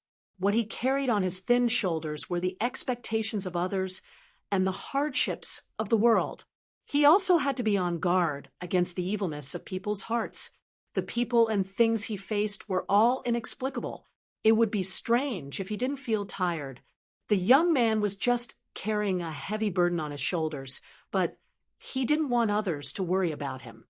After learning that Mr. Chi didn't know everything, Chun Pingon told him about the magical mountain coaster carps, the flowing clouds, and flowing water alley in Huangtinghua in Shunwen of the City God Palace in Yinji County, and his admiration for Mr. Chi. He also talked about the power of the seal of mountains and rivers, about Wei Pai who moved from Chiduan Mountain to his hometown, Mount Biyun, and about the ghosts in wedding clothes and withered bones with different personalities.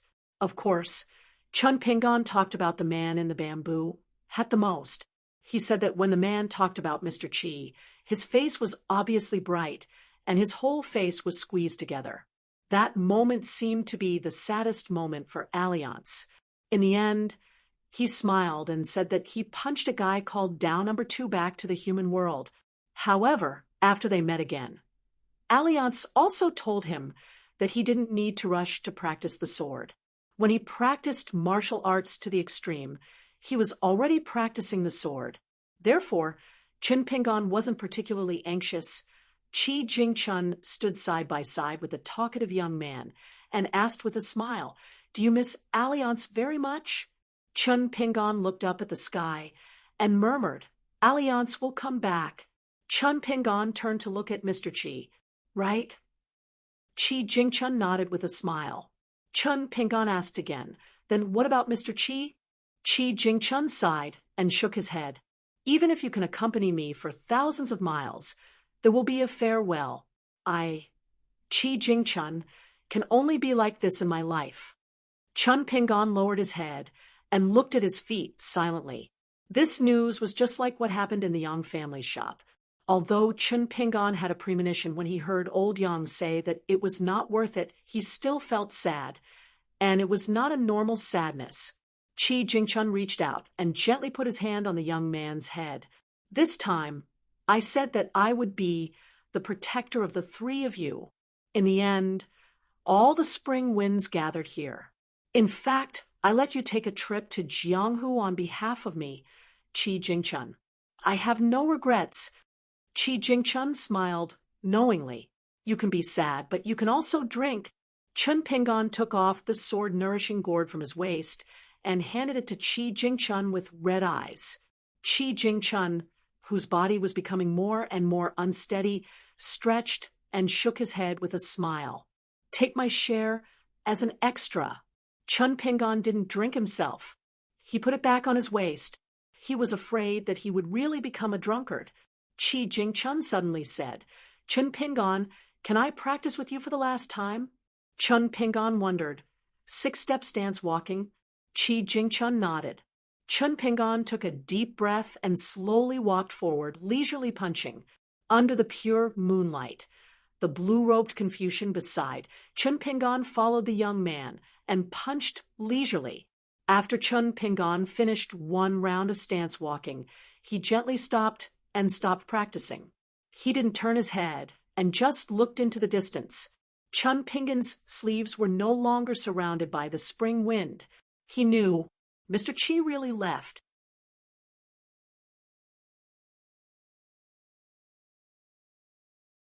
"2:39. Chun Pingan kept watch for the second half of the night and returned to the ancient temple.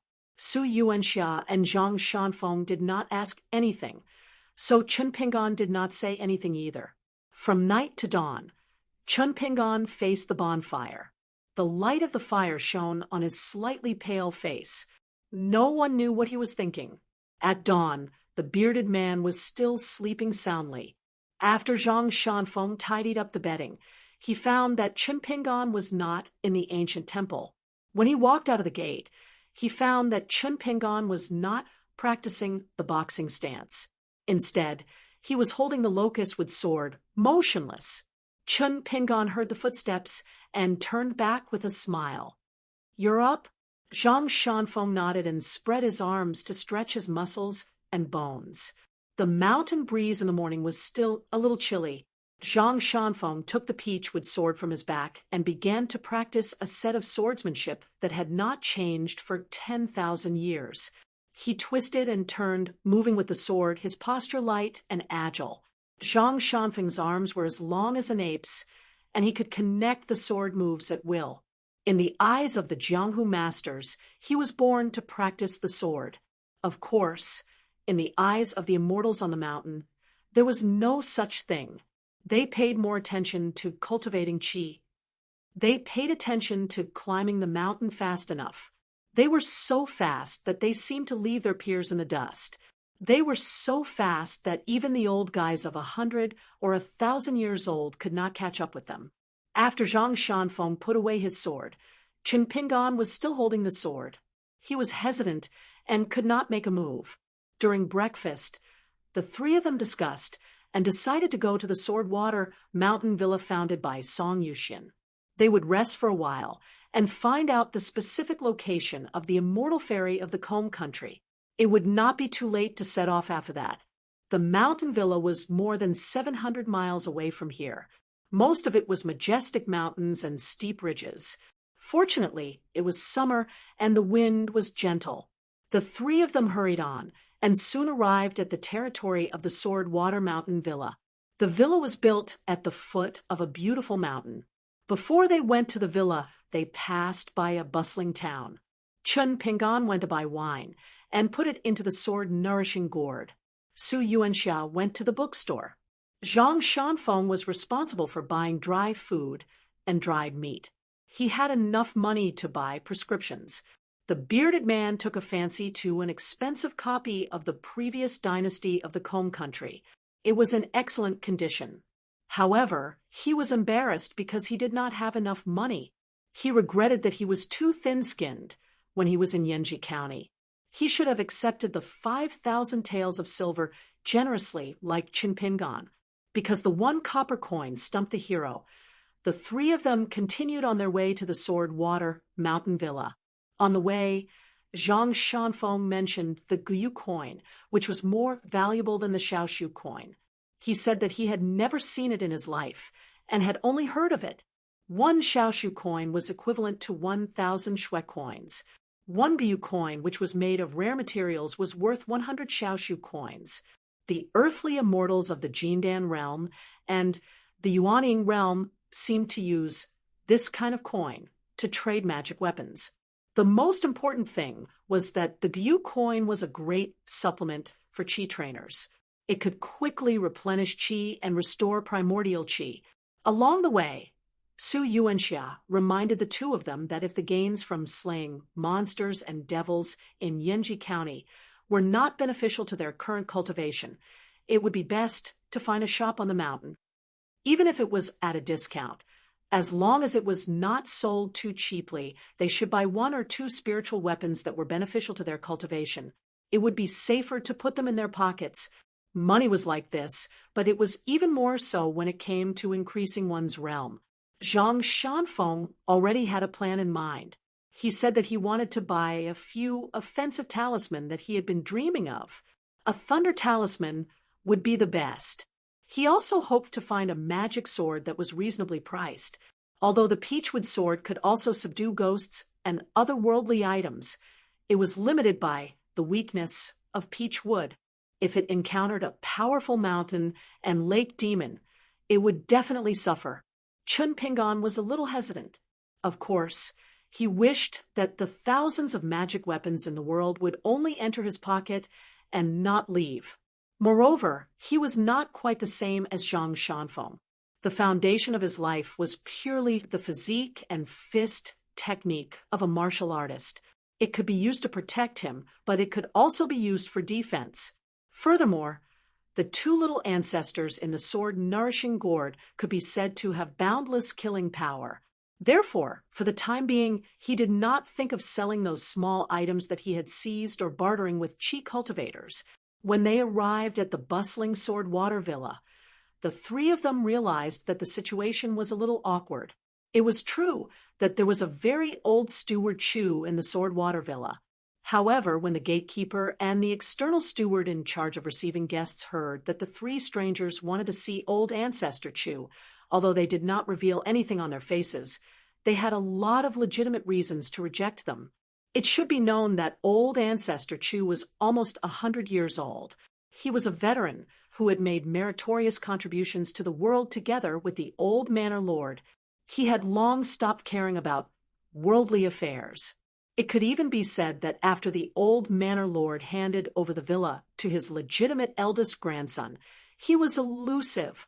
Whenever he went out, he would not return to the villa for 3 to 5 years. The highly respected old ancestor Chu was the second manor lord of the Sword Water Villa. Who could meet him just because they wanted to? Did they think that the Sword Water Villa was a shop on the street of a small town? Therefore, the three of them were given a cold shoulder. Zhang Shanfeng asked Su Yuanxia if he could give some money to the steward to make an exception.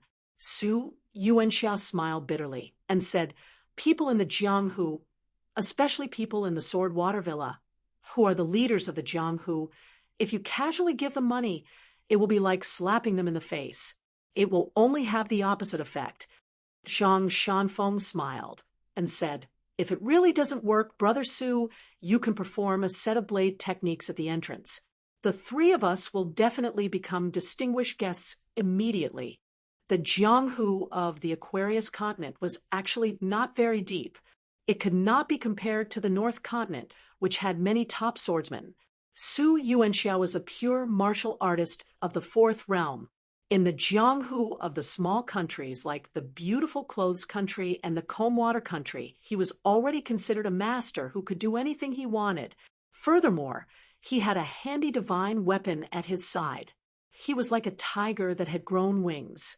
Back then in the dilapidated ancient temple, if he did not fall into a trap and was ambushed by the mama who looked like a young girl, Su Yuanxia might not have lost to the mama, who was one of the 4 evil spirits of the Comb Water Country. Su Yuanxia rubbed his beard with the palm of his hand. He felt that if it really did not work, he could only come up with this plan. Zhang Shanfeng suddenly tugged at their sleeves.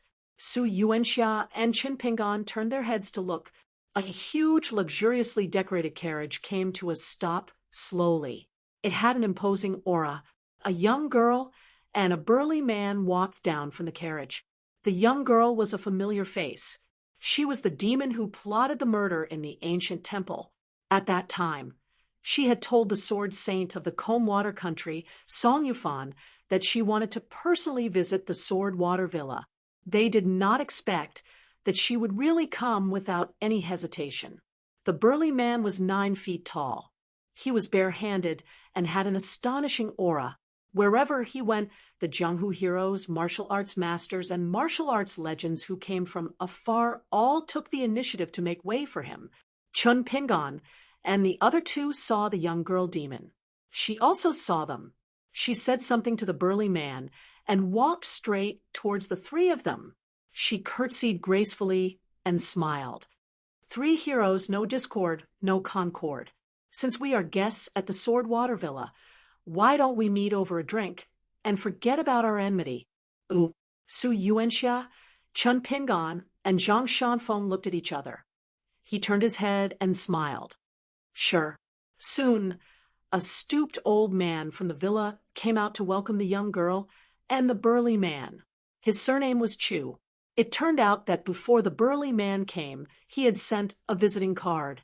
The villa did not dare to neglect him. Su Yuanxia took this opportunity to pass on Song Yufan's words to the old man. It was the head steward of the Sword Water Villa, Old Man Chu.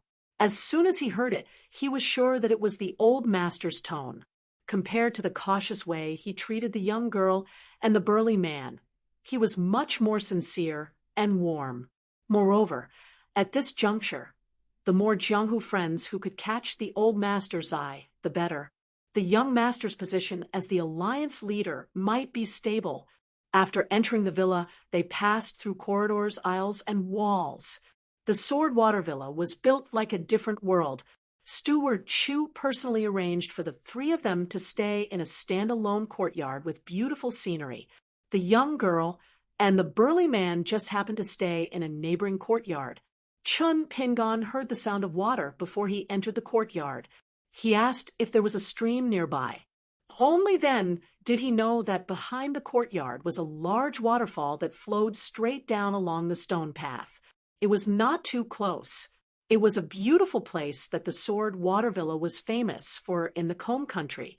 After the rain, there would be rainbows hanging in the sky. The scenery was magnificent and breathtaking. Su Yuanxia and Zhang Shanfeng did not want to go out for a walk for the time being. Chun Pingon went to see the waterfall alone. Zhang Shanfeng practiced his swordsmanship in the courtyard. Su Yuanxia sat on a stone bench and said self-mockingly, "Well, I'm a martial artist of the fourth realm, but I can't hear the sound of the waterfall. You have sharp ears." After walking for a while, Old Man Chu stopped and turned his head to look in the direction of the waterfall in the distance. He said to himself, could this young man with a sword on his back be a great grandmaster who has regained his youth? Longquan County welcomed a team of carriages. It was definitely a rare guest. The team of carriages came from the officials of the Great Sui Kingdom. Although they were light and did not make a big fuss, they still caused a big storm in the center of Dali's court. In the welcoming team on the side of Dali, there were two pillars of the country, surnamed Yuan and Chao. There was also the minister of the Ministry of Rights, who came from the Cliff Academy. There were also several big shots in the capital. Without exception, they were all close subordinates of Emperor Dali. County Governor Wu Yuan was really inconspicuous among them. The backbone of the Great Sui Kingdom side was an old man who was not well known. He only knew that his surname was Gao, which was the same surname as the emperor of the Great Sui Kingdom. Judging from his appearance and bearing, he was more like a storyteller who traveled around the world. He did not have the arrogance of wealth. He brought a young girl with him. As for the other two carriages, there were Prince Gao Xian and the eunuch in a boa robe. There was also an assistant minister of the Ministry of Rights who had a noble status but did not have a very high rank. After the two groups of people met at a relay station, they only had a simple meal of tea and coarse food. Then they rushed to the cloud-splitting mountain that was newly conferred as the North Peak. Wei Pai, the god of the North Peak, was originally an official of the Huangting country. Now, he had become the deputy head of the Linlu Academy. Cheng Shuidong, a god, and an old dragon were patiently waiting for the team at the foot of the mountain. The three groups gathered and climbed the mountain one by one. The Song clan was going to form an alliance with the Great Sui Kingdom's Gao family at the cloud-splitting mountain. In this mountain alliance, the two remaining dynasties in the north of the Eastern Bottle Continent were going to sign a century-old alliance. When the two sides formed the alliance according to the Confucian etiquette, there were two young men of the same age standing face to face. They were both princes. One of them was Song Jisen. Behind him stood the maid GQ, who was absent-minded. The other was Gao Xian. Behind him stood a white-haired man in a boa robe. Gao Xian smiled and said, "We meet again." Song Jisun did not have a good impression of this noble from the Great Sui Kingdom whom he met for the first time at the Mud Bottle Alley, so he did not say anything. Gao Xian frowned and said, "Every dog has its day. Now, you are even more arrogant than me." Song Jisun sneered and did not say anything. Gao Xian turned to look at the slender girl and said with a smile, "Chun Pingan and I are very good friends now." When he was in the Great Sui Kingdom, whenever he talked about his hometown, he would often mention you. GQ rolled her eyes impolitely. Gao Xian seemed to remember something and asked Song Jisun, "When I bought this maid from you, if I remember correctly, you offered 10,000 taels of gold. Is it still the same price?" Song Jisun then said, "What is the price in the Great Sui Kingdom? Tell me, when I have money in the future, I might buy her." Gao Xian clicked his tongue and said, "Clothes make the man, and saddles make the horse. Your tone is really scary." Song Jisun sneered and said, "Are you scared to death?" Gao Xian curled his lips and stopped arguing with this guy. He turned to look at the majestic North Peak Mountain Temple of Dali and said softly, "The North Peak Mountain Temple is here. Where is the South Peak?" "In the East Mountain of the capital, where the Cliff Academy of the Great Sui Kingdom was located, there was a more hidden mountain alliance. Although it did not seem to be of a high standard and did not leak any information to the outside, the Great Sui Kingdom was very nervous inside and outside the capital, from the emperor to the 6 government offices, as well as the top of the mountain and the bottom of the mountain. The Cliff Academy was watched closely. Fortunately, the deputy headmaster of the academy, Mao Xiaodong, was like an old hen protecting its chicks. He strongly requested the imperial court of the Great Sui Kingdom not to delay the normal teaching of the academy because of this, so the teachers and students of the Invincible Blade section of the academy did not notice anything strange. The Great Sui Kingdom was so nervous.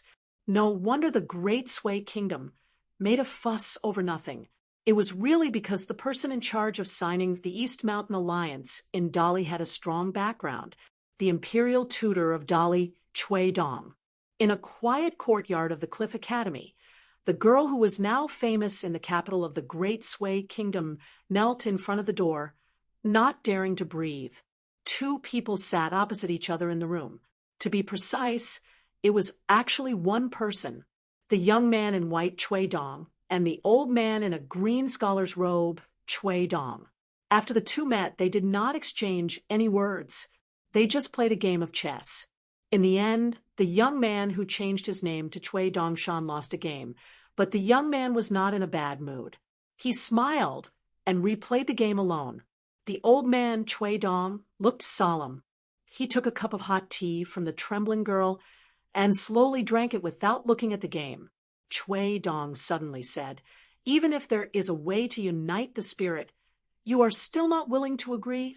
Cui Dongshan kept bending over to put the chess pieces into the box and said unhappily, "Do you still need to ask?" With Cui Dong's temperament, he would rather be the head of a chicken than the tail of a phoenix. He was like this 100 years ago, and 10,000 years later, he will still be like this. Cui sure sighed and said, "Life is unpredictable. It's absurd." Cui Dongshan smiled and asked, "Now that my news is not smooth, is there chaos in the central part of the Aquarius continent in the beautiful Clothes Kingdom?" Cui Dong nodded. Although there was a small accident, but it did not affect the general situation. The chaos has already been settled. Cui Dongshan tidied up the chess game for a long time and looked at the old man who was sitting upright and still. He was a little angry and did not want to be a coolie anymore. He lay down on the exquisitely woven bamboo mat and muttered, "You are much luckier than me. The old scholar is someone who bullies the weak and fears the strong. He is not willing to fall out with you, so he came to deal with me, an innocent young man. You don't know, from Pearl Grotto Heaven to the capital of the Great Sui Kingdom, how much I have suffered." Cui Dong did not say anything. Cui Dongshan lay on the mat and touched his forehead, as if it was still hurting. It was because of Li Baoping, That brat, smacking him with the seal, that caused him to be traumatized. Chui Dongshan lay down and crossed his legs and sighed. The great Sui Kingdom's emperor is also a courageous person to endure such humiliation, to sign this treaty with Dolly. The great Sui Kingdom's Gao family, because of this, will have to turtle up for 100 years and live under someone else's roof.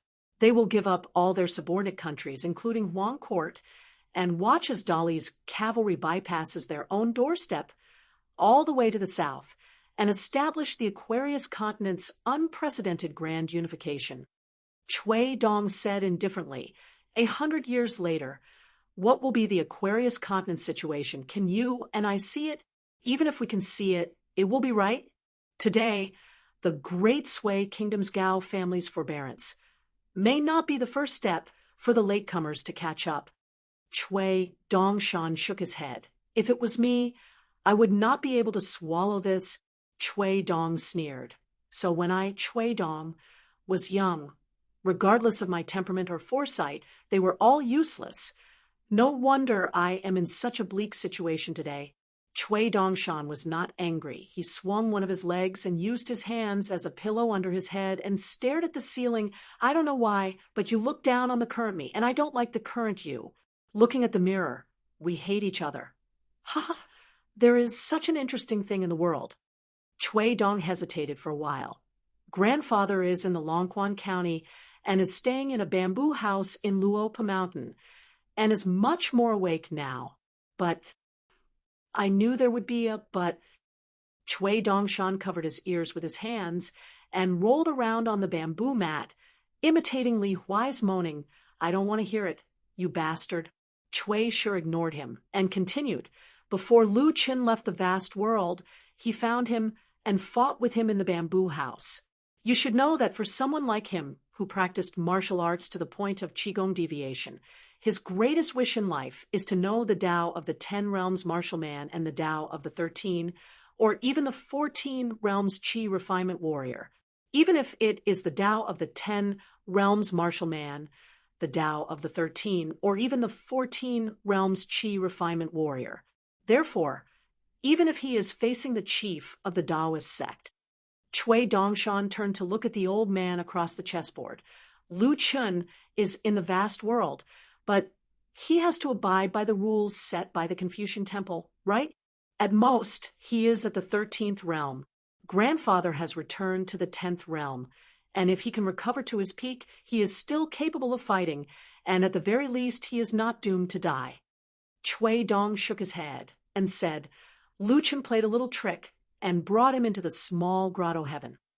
In this way, the battlefield will no longer be in the vast world. Chui Dongshan sat up abruptly, his face full of murderous intent, but his tone was extremely reserved and calm. Grandfather, he is dead? Chui Dong drank a mouthful of tea and said slowly, No, he is not. After that, he walked out of Luopa Mountain, and like an ordinary citizen in the small town, he was busy buying the 4 treasures of the study.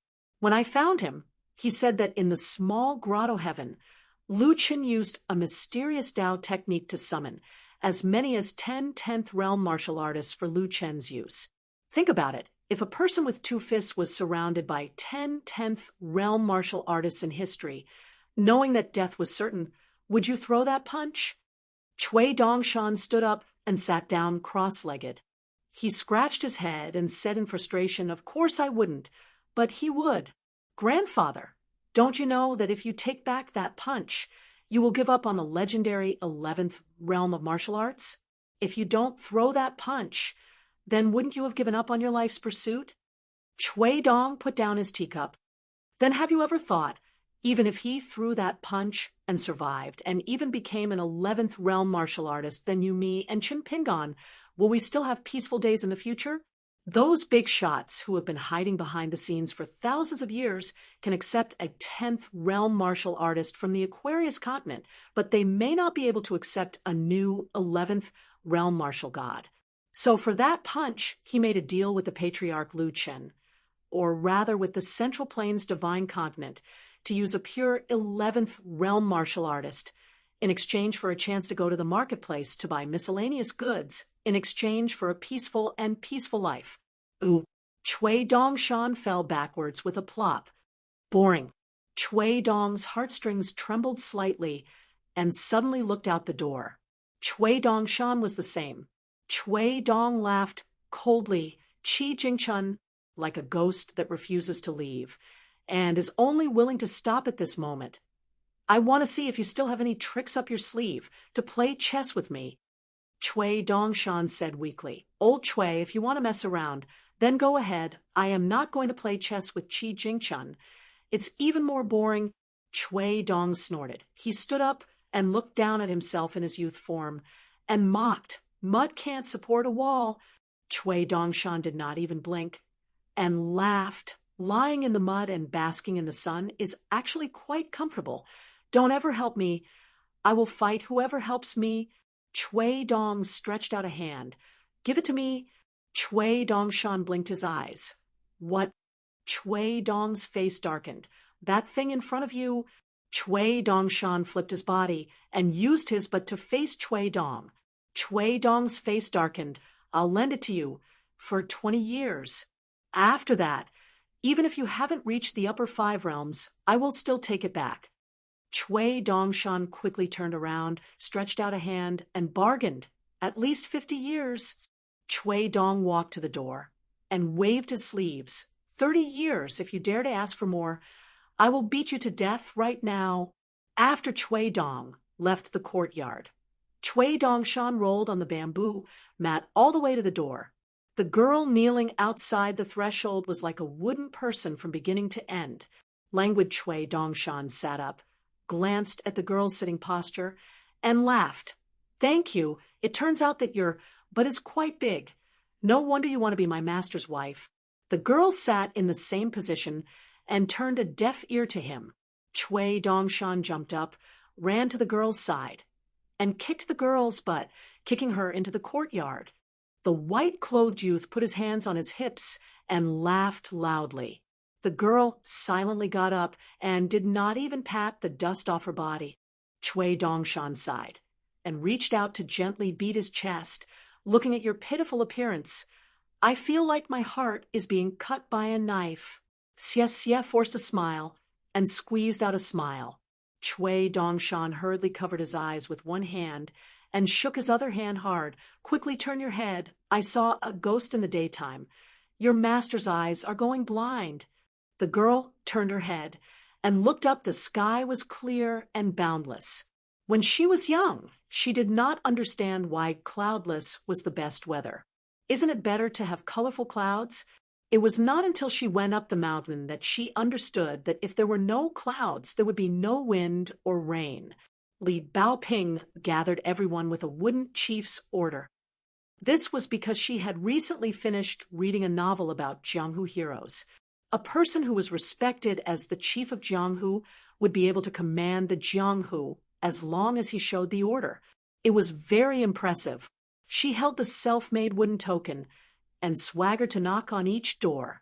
She did not say anything, and with a straight face, she raised the token in her hand and then walked to the next door.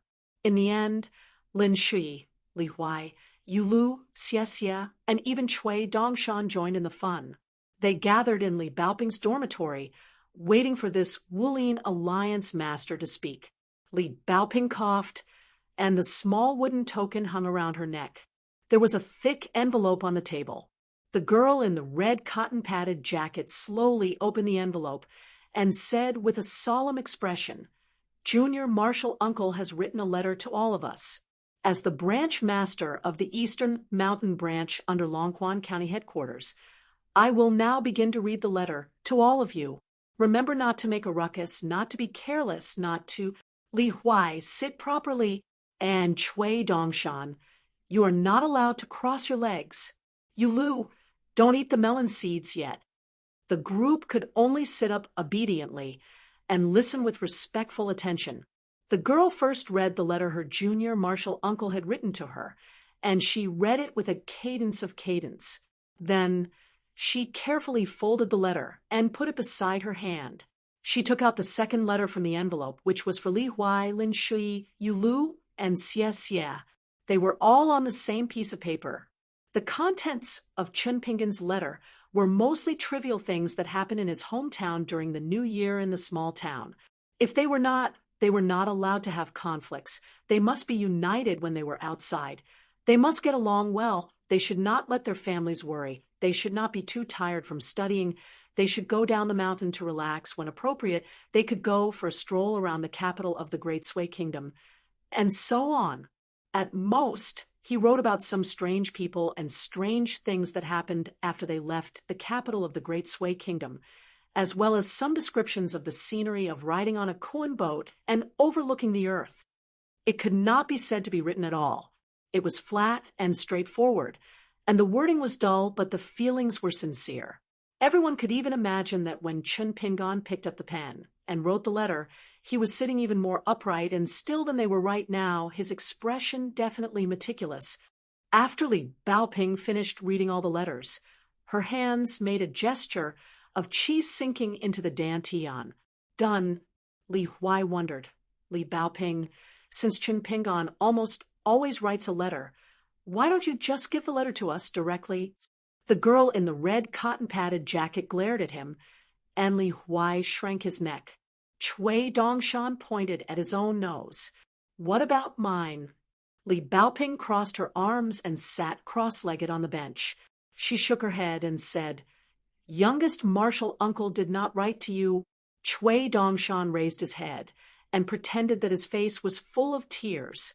He muttered, There is actually such a heartless teacher in the world. Li Baoping suddenly laughed out loud and took out a few banknotes from the Dolly time-honored bank.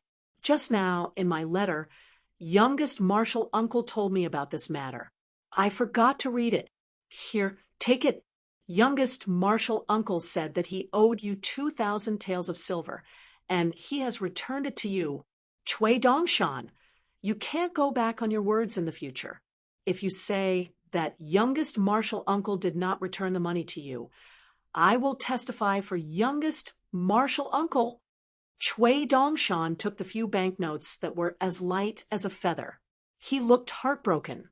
Suddenly, a glimmer of hope appeared in his eyes. Baoping, did your youngest martial uncle mention anything about the spring festival couplets? I wrote them. Did teacher post them on the eve of the Lunar New Year? Read the letter carefully again. What if he missed something? Li Baoping said firmly, No, I've already read Little Martial Uncle's letter 9 times. I can even recite it backwards. Cui Dongshan looked suspicious. He stood up and bent down.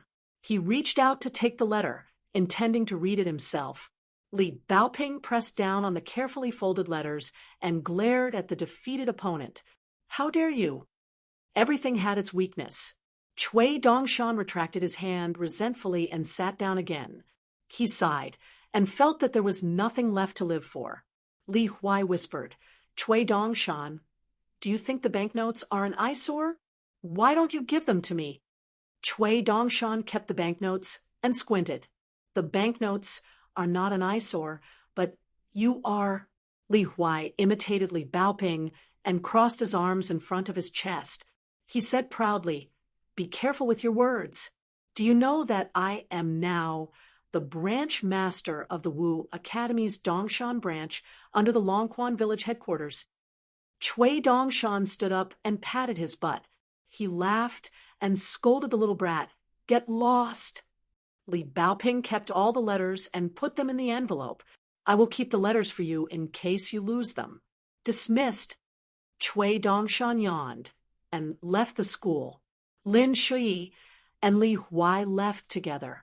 Yu Lu and Xie Xie walked at the back. Yu Lu laughed softly.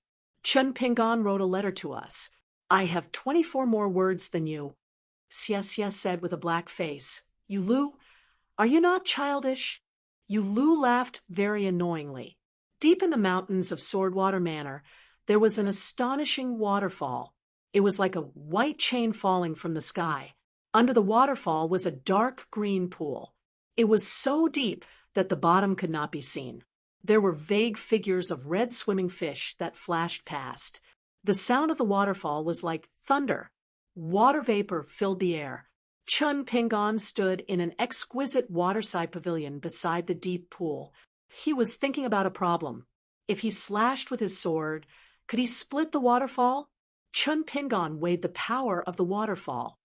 He then thought about the awkward situation where he did not even know how to use his sword correctly. The answer was no. Chun Pingon tiptoed and stepped on the red railing of the waterside pavilion. He wanted to practice the sword furnace stance, but one of his hands could not help but take off the blade strengthening gourd. He drank another mouthful of wine. He raised his head and looked at the peak of the waterfall. His gaze slowly moved down. It was like a sword chi that came from the sleeve of an immortal.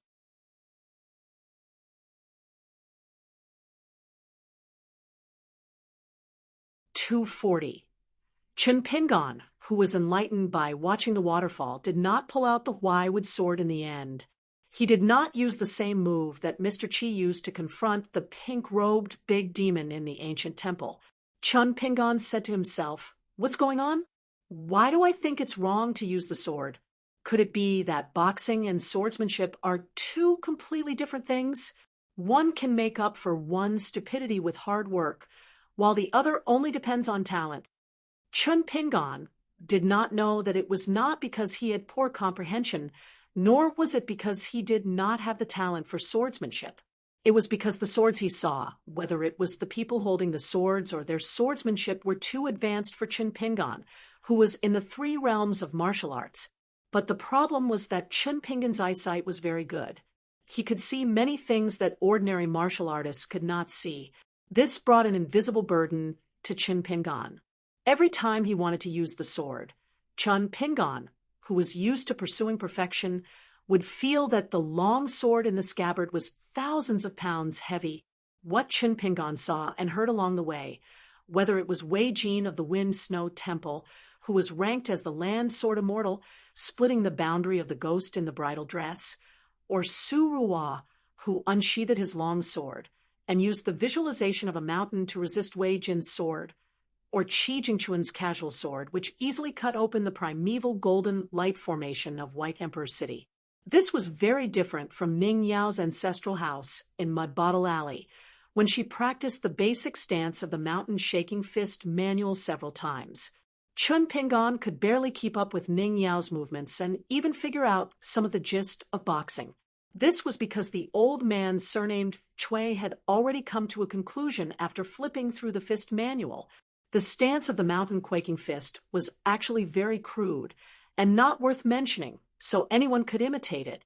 It was just like Zhao Shu in Yanji County. After peeking at Chun Pingon's stance, he could also temper his body and strengthen it. But the most precious thing about the mountain shaking fist was that it was a martial artist. Therefore, it was easy to learn the mountain shaking fist, but difficult to master it thoroughly. How difficult was it?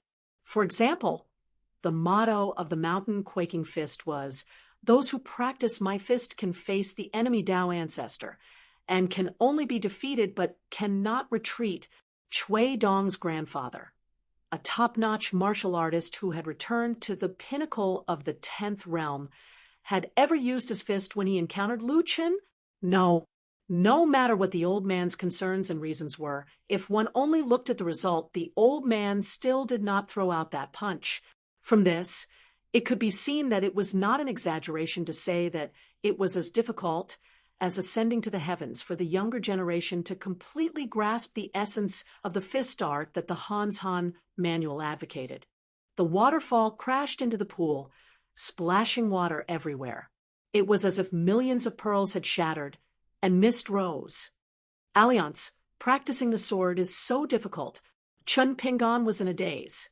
He scratched his head and drank a mouthful of wine, feeling somewhat helpless. He stood on the railing of the waterside pavilion and looked around. In the end, his gaze was still fixed on the waterfall. Although he no longer had the thought of using his sword, he remembered the barefoot old man who had helped him temper his 3rd realm physique. When the barefoot old man mentioned the steaming cloud swamp-style fist dance, he said that when this fist first appeared, it caused the curtain of rain between heaven and earth to retreat into the sky. At this moment, Chun Pingon was looking at the huge waterfall rushing down. He wondered if the old man from the bamboo house could make the waterfall surge up and the water recede if he threw out a punch.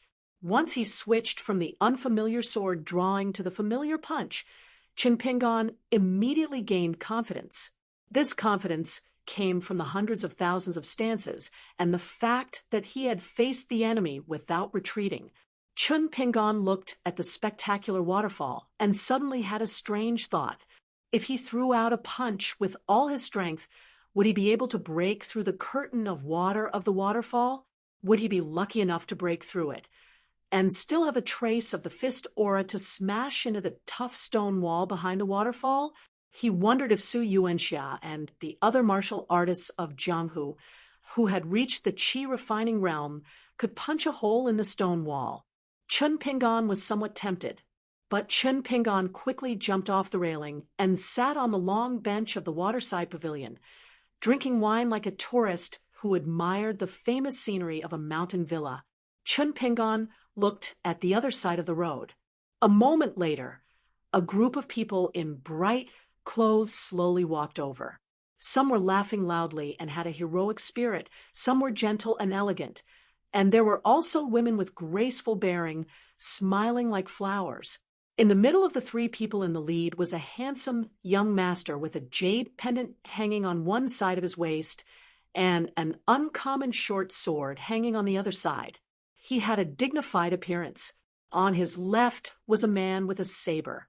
He walked like a dragon and tiger, looking around proudly. On his right was a young scholar with a square headscarf and a folding fan in his hand. Behind the three people, there were several women and young girls, all of whom had an extraordinary appearance. Further behind, there was a group of retainers and attendants. Most of them were young and strong men with sharp eyes and an imposing manner. One of them carried a hard-horn bow on his back and was the most eye-catching. An indescribable Jianghu aura rushed towards the waterside pavilion. The waterside viewing path of the Swordwater Mountain Villa was a broken path. The end point was this waterside pavilion. The other party was crowded on the small path, and there was almost no space. Chun Pingon could only temporarily stay in the waterside pavilion, thinking that he would find a chance to leave after they entered the waterside pavilion. The three people in the lead and the women went up the stairs one after another. The retainers each took a side and guarded outside the waterside pavilion. As for Chun Pingon, who carried a sword box on his back, most of them only glanced at him and did not pay him any attention. After seeing Chun Pingon, his gaze paused slightly, as if he was waiting for Chun Pingon to take the initiative to speak. But after meeting his gaze, Chun Pingon appeared somewhat wooden. The young master smiled slightly and nodded his head in greeting. In reality, he was somewhat puzzled. Of all the heroes of Jianghu who had entered the mountain villa, there was actually someone who did not recognize him. Chun Pingon then nodded his head and returned the greeting. Just as Chun Pingon planned to take the opportunity to leave the waterside pavilion, a young lady sitting beside the handsome young master looked at Chun Pingon and said gently, "Young master, if you are here to admire the scenery and have not enjoyed yourself to the fullest, you do not need to leave." Chun Pingon was startled because he could not understand the official language of the Combwater nation that the lady spoke. The lady understood tacitly and immediately repeated herself in the language of the Aquarius continent. Chun Pingon then understood. The lady was about 17 or 18 years old. Her height was not inferior to any man. Her face was cold as ice, and at her waist hung an exquisite scabbard that was wrapped in gold threads. Just that her posture of hanging the blade was rarely seen, as it was hanging in the opposite direction. This point was exactly the same as the middle-aged man. She glanced at the wooden sword sheath on Chun Pingon's back, and then looked at the scarlet-red wine pot on Chun Pingon's waist. She did not see through his background and cultivation level, and thus lost interest. The man with the blade said generously, "Little brother, just sit down. If you want to drink, then drink. If you want to admire the scenery, there is no need to be restrained. If we are talking about first come, first serve, then we are the ones disturbing little brother's leisure." Of course, if you dislike us for being noisy, little brother can leave then. Ordinary people could only sit down, but Chun Pingon cupped his fists and bade farewell. I have already been here for half a day, and after seeing the waterfall, I will return. The man with the blade laughed heartily, and actually stood up and cupped his fists. No problem. No problem, little brother. Please do as you wish. One of the youngest young ladies opened her eyes wide. She felt that the unfamiliar young man had poor eyesight and was putting on airs. Did he really not know that the host in the waterside pavilion was Song Fengshan, the young Heights Lord of the Sword Water Manor?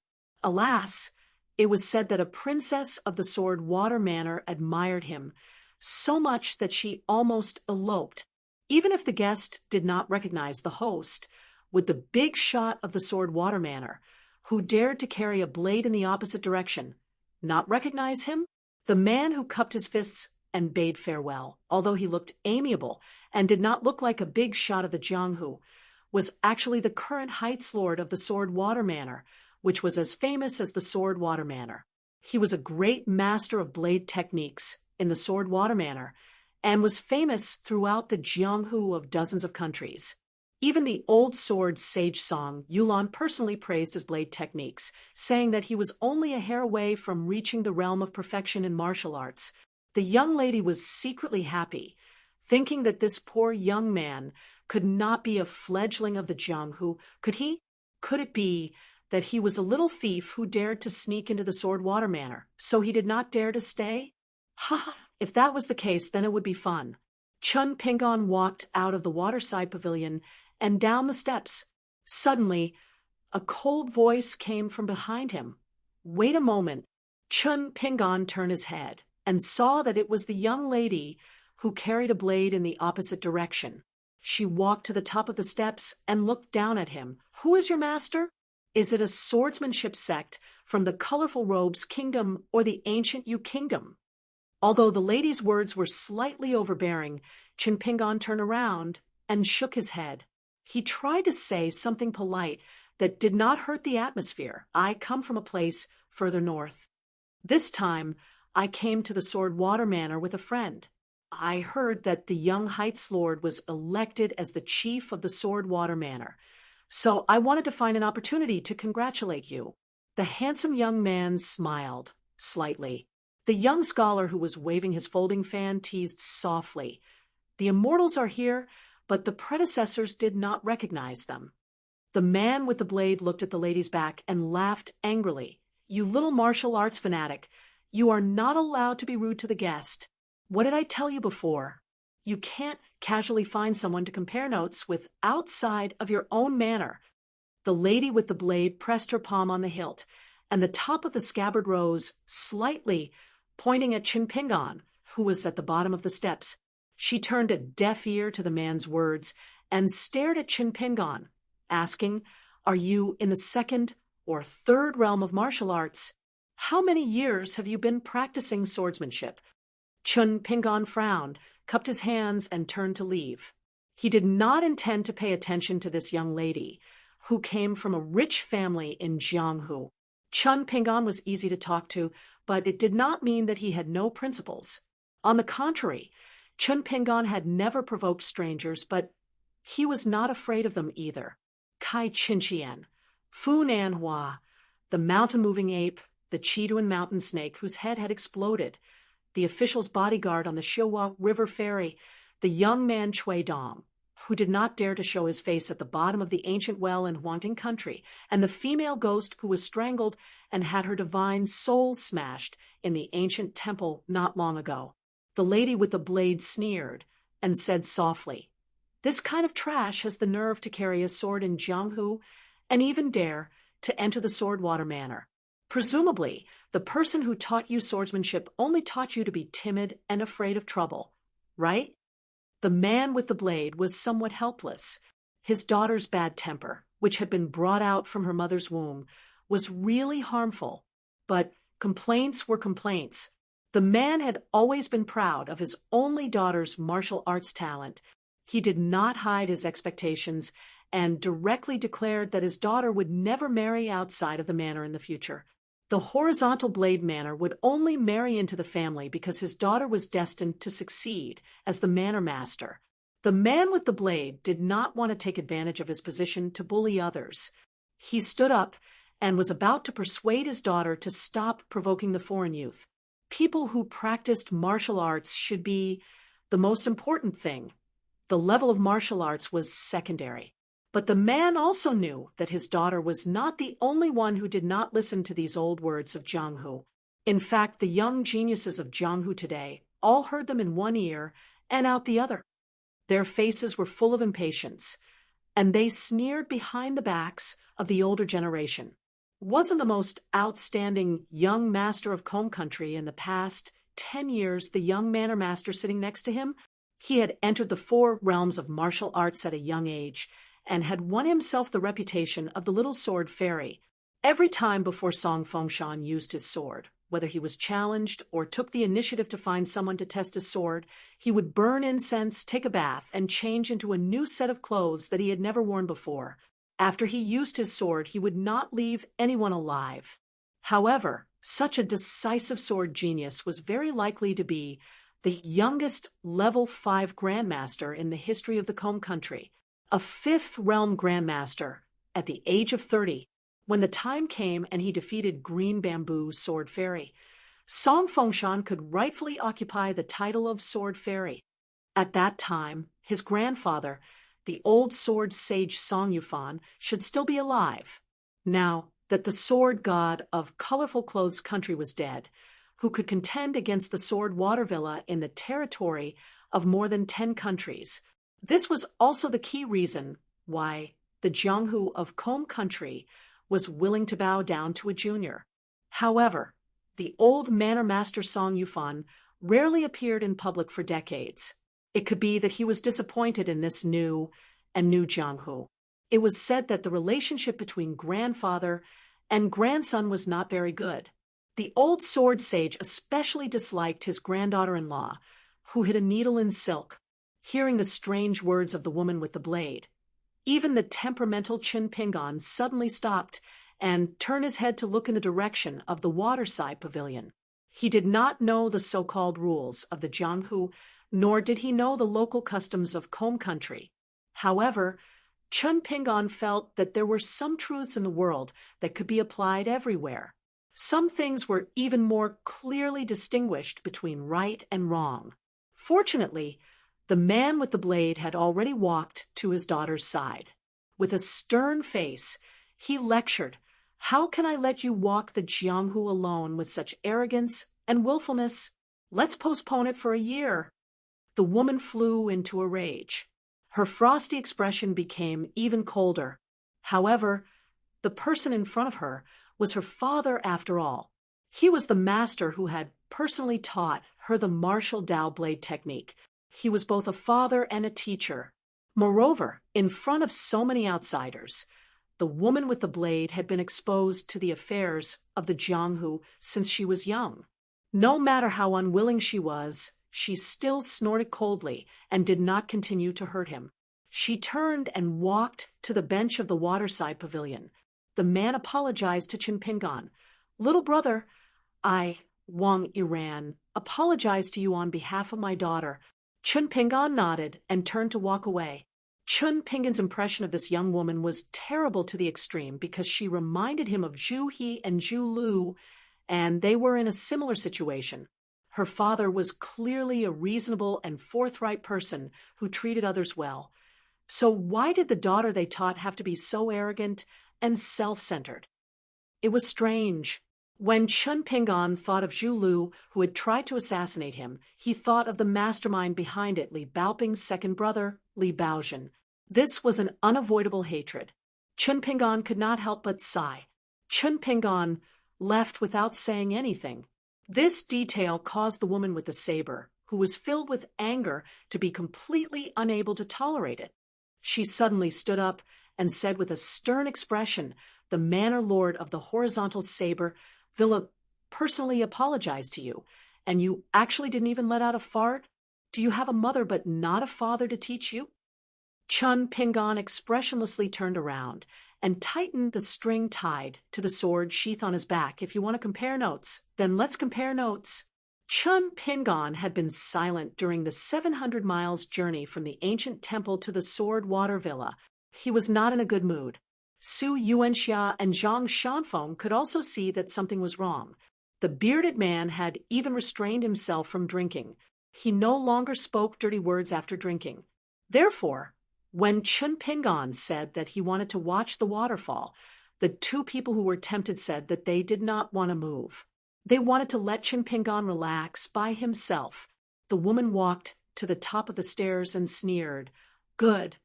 I was waiting for you to say that." However, Chun Pingon's next words made everyone inside and outside the waterside pavilion look at him in a new light. They were terrified. Does a verbal agreement of life and death count? The Saber Grandmaster, Wang Iran, whose name shook the Comb Nation, said in a deep voice, "Little brother, I can spar. Regardless of the outcome, I will not interfere. However, I hope that there is no need to fight to the death." The woman with the blade was about to speak when Wang Iran glared at her fiercely. The woman had never seen her father so strict. She was so scared that she kept quiet out of fear. She no longer dared to speak harshly to that damned foreign youth. Wang Iran stared at Chun Pingon.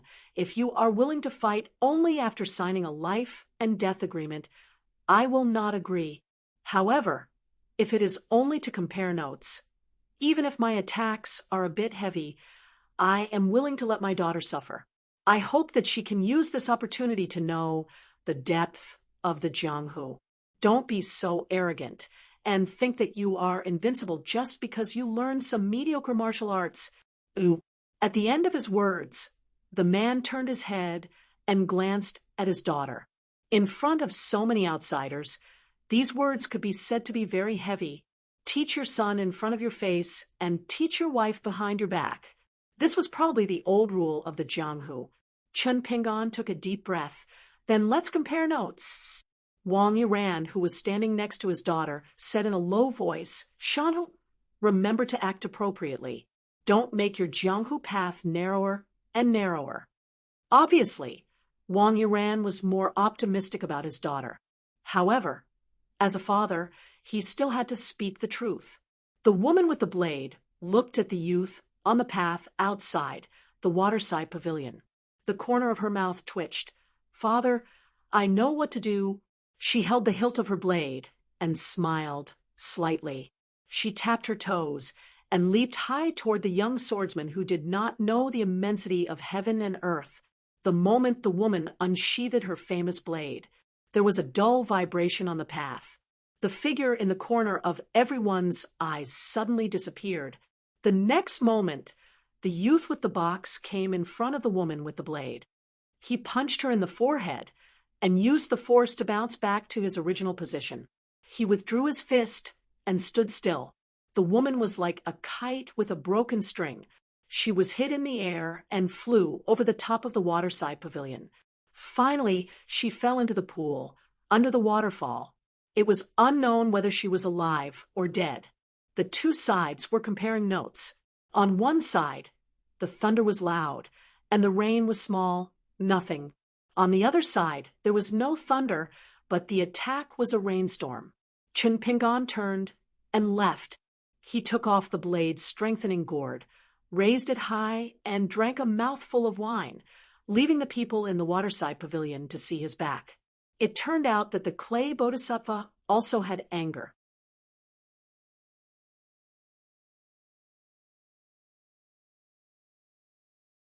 "241. Wang Iran looked solemn and twisted his body. He didn't care whether he would scare the other women and their families in the waterside pavilion. He stepped on the railing and quickly rushed to the pool to fish out his daughter, who had fallen into the water. The young master of the Sword Water Manor was calm, as usual. The young scholar who was waving his fan said, "I didn't expect him to be such a hidden expert." The scholar closed his fan and looked at the teen with the sword on his back, who was walking further and further away. He was definitely a martial master, Four Realms master. Was he the last disciple of the sword god of the beautiful robe nation? Because the underworld was dangerous and his master had died in the forest, he had to disguise himself as a foreigner and travel alone to hide. Otherwise, he really couldn't think of anyone who could teach such a young martial arts genius who reached the martial master realm earlier than Song Fengshan. Song Fengshan's wife, that beautiful and virtuous young woman, couldn't help but ask softly, "Will Shanu be okay?" Song Fengshan used his thumb and index finger to rub the short sword at his waist. He smiled and didn't say anything. The scholar smiled and explained, "Don't worry, madam. Miss Lu is fine." The young man's punch was skillful. He only knocked Miss Wang out with the external force of his fist. "It's just a superficial wound. It won't hurt her body or spirit." The young man stopped at the last minute. "It's probably like what Manor Head Wang said. He doesn't want his Jianghu path to become narrower." Sure enough, Wang Yiran carried his daughter back to the waterside pavilion. Moreover, with Wang Yiran's help, after several acupoints were sealed, the woman slowly regained consciousness. Apart from her battered and exhausted appearance, her clothes were soaked, and her spring scenery was faintly discernible. Although she had lost a great deal of face, her complexion and spirit were still fine. The woman with the reverse saber was struggling to stand in the waterside pavilion. Her forehead was red and swollen. She had her back to the crowd, with one hand supporting the pavilion pillar and the other covering her mouth. The slender woman's entire body was dripping wet, and her eyes were hazy with tears. Compared to her usual cold and elegant appearance, she had a delicate and pitiful charm. The girl who wanted to join in the fun stretched her neck and looked at the young man drinking on the path. She exclaimed, "Wow, he really is an expert." The scholar squinted his eyes and quickly sized up the woman's graceful back. The woman was like a drowned rat, and her figure was exquisite. The corner of the scholar's mouth curled up. What a pair of astonishingly long legs. Hot-headed youths probably wouldn't understand this kind of feeling. Only an experienced grandson of a wealthy family like him knew that this kind of feeling was the most hurtful to a man's body. Before the first wave subsided, another wave came. In Jianghu, when the master was humiliated, the servant would die. Among the trusted retainers of each camp outside the waterside pavilion, the man with the ox horn bow on his back seemed to have seen the hidden sneers of several of his retainers. For a moment, anger rose from his guts. With a loud shout, he took down the rare hard bow that had been forged by a craftsman for 10 years. From the quiver full of white feathers on his waist, he took out an eagle feather arrow and pulled the bow like a full moon. "Evil people dare to hurt my Mississippi Wang Yiran." The manor master of the horizontal blade villa had always been known for his steadiness and steadiness. He was a grand master of saber arts who had the aura of a mountain. However, even he was somewhat annoyed and furiously shouted, "Malu, don't stab people in the back." Chun Pingon, who had already walked 100 steps away, was about to turn around. He was slightly stunned. Out of the corner of his eye, he saw someone standing on a high branch of a big tree with his hands behind his back. The mountain breeze blew. The black-clothed old man's body swayed along with the branch like water ripples. He was very elegant. The two people quickly looked at each other.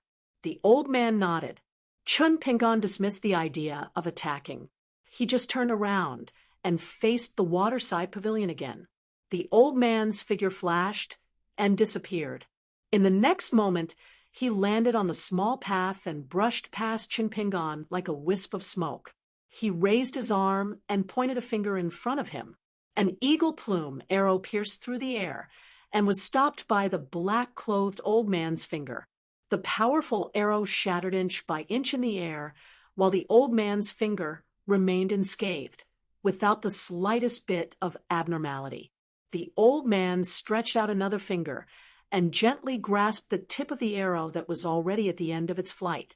He casually tossed it away, and the tip of the arrow shot out and pierced through one of the man's palms.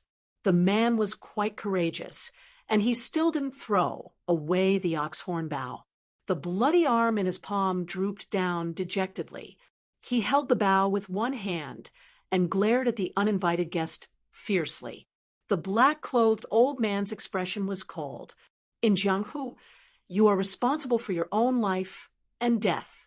Didn't your elders teach you this principle? In Jianghu, in Shushui country, there are no rules. You can do whatever you want. However, in Jianghu manor, you can't.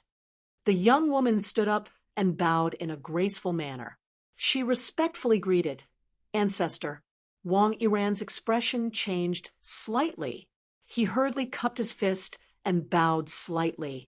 Wang Yiran of Hengdao Manor greets Sword Saint Song. The scholar followed closely behind. He patted the girl's head and motioned for her to stand up. Then the scholar bowed and said loudly, "Han Yuanshan of the Han family of Xiaozhong Mountain greets Old Manor Head." The girl was lively and didn't have stage fright. She followed her brother's example and bowed without lowering her head. She looked straight at the old immortal of Jianghu and said in a childish voice, "Han Yuanxue of the Han family of Xiaozhong Mountain greets Old Manor Head." Old Sword Saint Song Yuan appeared. As the grandson of the old man, Song Fengshan was the last to stand up. He said slowly without any emotion, "Grandpa, you went out for a short time. I thought you would only be willing to come back when the manor is quiet, and there are no more guests." The old man looked around and left with Qin Pingan after saying, "Foul atmosphere." Then he turned around and left with Qin Pingan. He didn't care about the Han family of Mount Xiaozhong and the Hengdao Manor at all. It was as if he didn't care about them at all. He didn't even want to look at them. Song Yuan walked side by side with Qin Pingan. He looked a little lonely, with his back to the crowd. After walking for a mile, he said self-deprecatingly, "Our family tradition is so crooked that it can't even compare to a waterfall. Sorry for making you laugh." Qin Pingan didn't know how to respond. He could only say some polite words. The people in the manor are actually not so bad. They are not as bad as what you said. Every family had its own difficulties. No matter how generous the old man was, he didn't want to expose his family's dirty laundry in front of outsiders. He changed the topic and said, "Why did you change your mind and only use 30 to 40% of your strength in the punch outside the waterside pavilion? The future manor master of the Hengdao Manor is stubborn. She is not easy to deal with. You showed mercy today, but she may not appreciate it. She may pester you endlessly.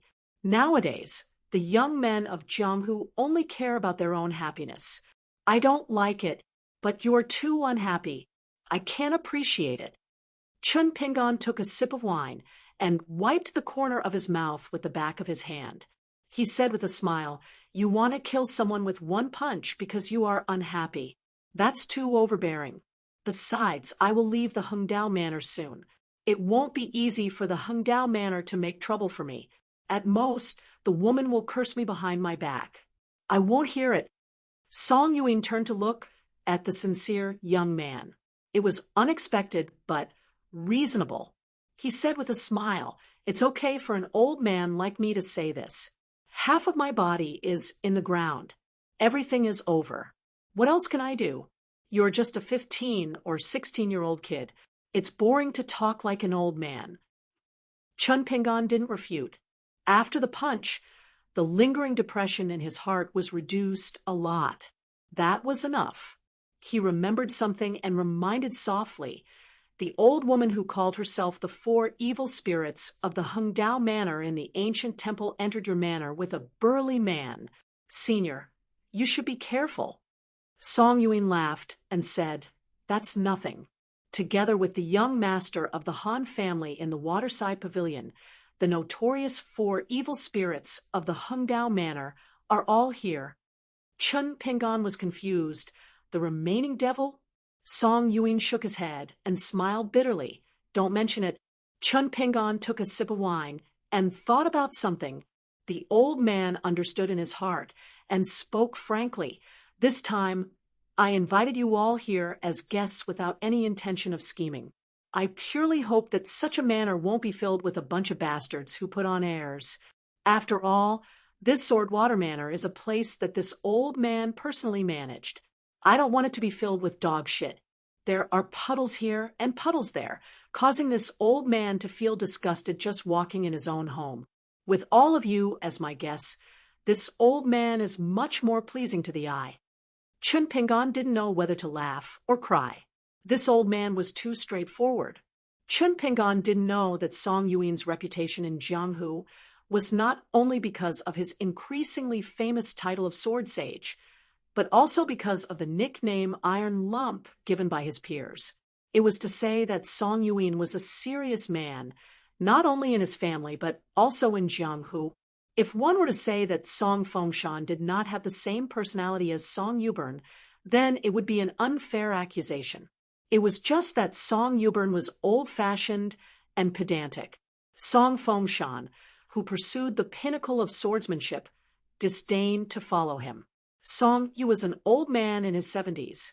He had seen too much of Jianghu and the evilness of people's hearts. He was more and more certain about one thing. Reason only needed to be spoken to by reasonable people. Otherwise, the rusty old iron sword on his waist would be the reason why he, Song Yu, burned. Song Yuin liked to travel Jianghu alone with a sword. Over the years, he had seen a lot of talented young people. Although they were really talented, they didn't have good martial ethics. However, they were still successful.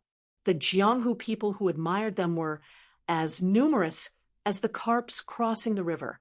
Song Yuin didn't understand. In 30 or 50 years, Jianghu would be handed over to these people. What was there to look forward to?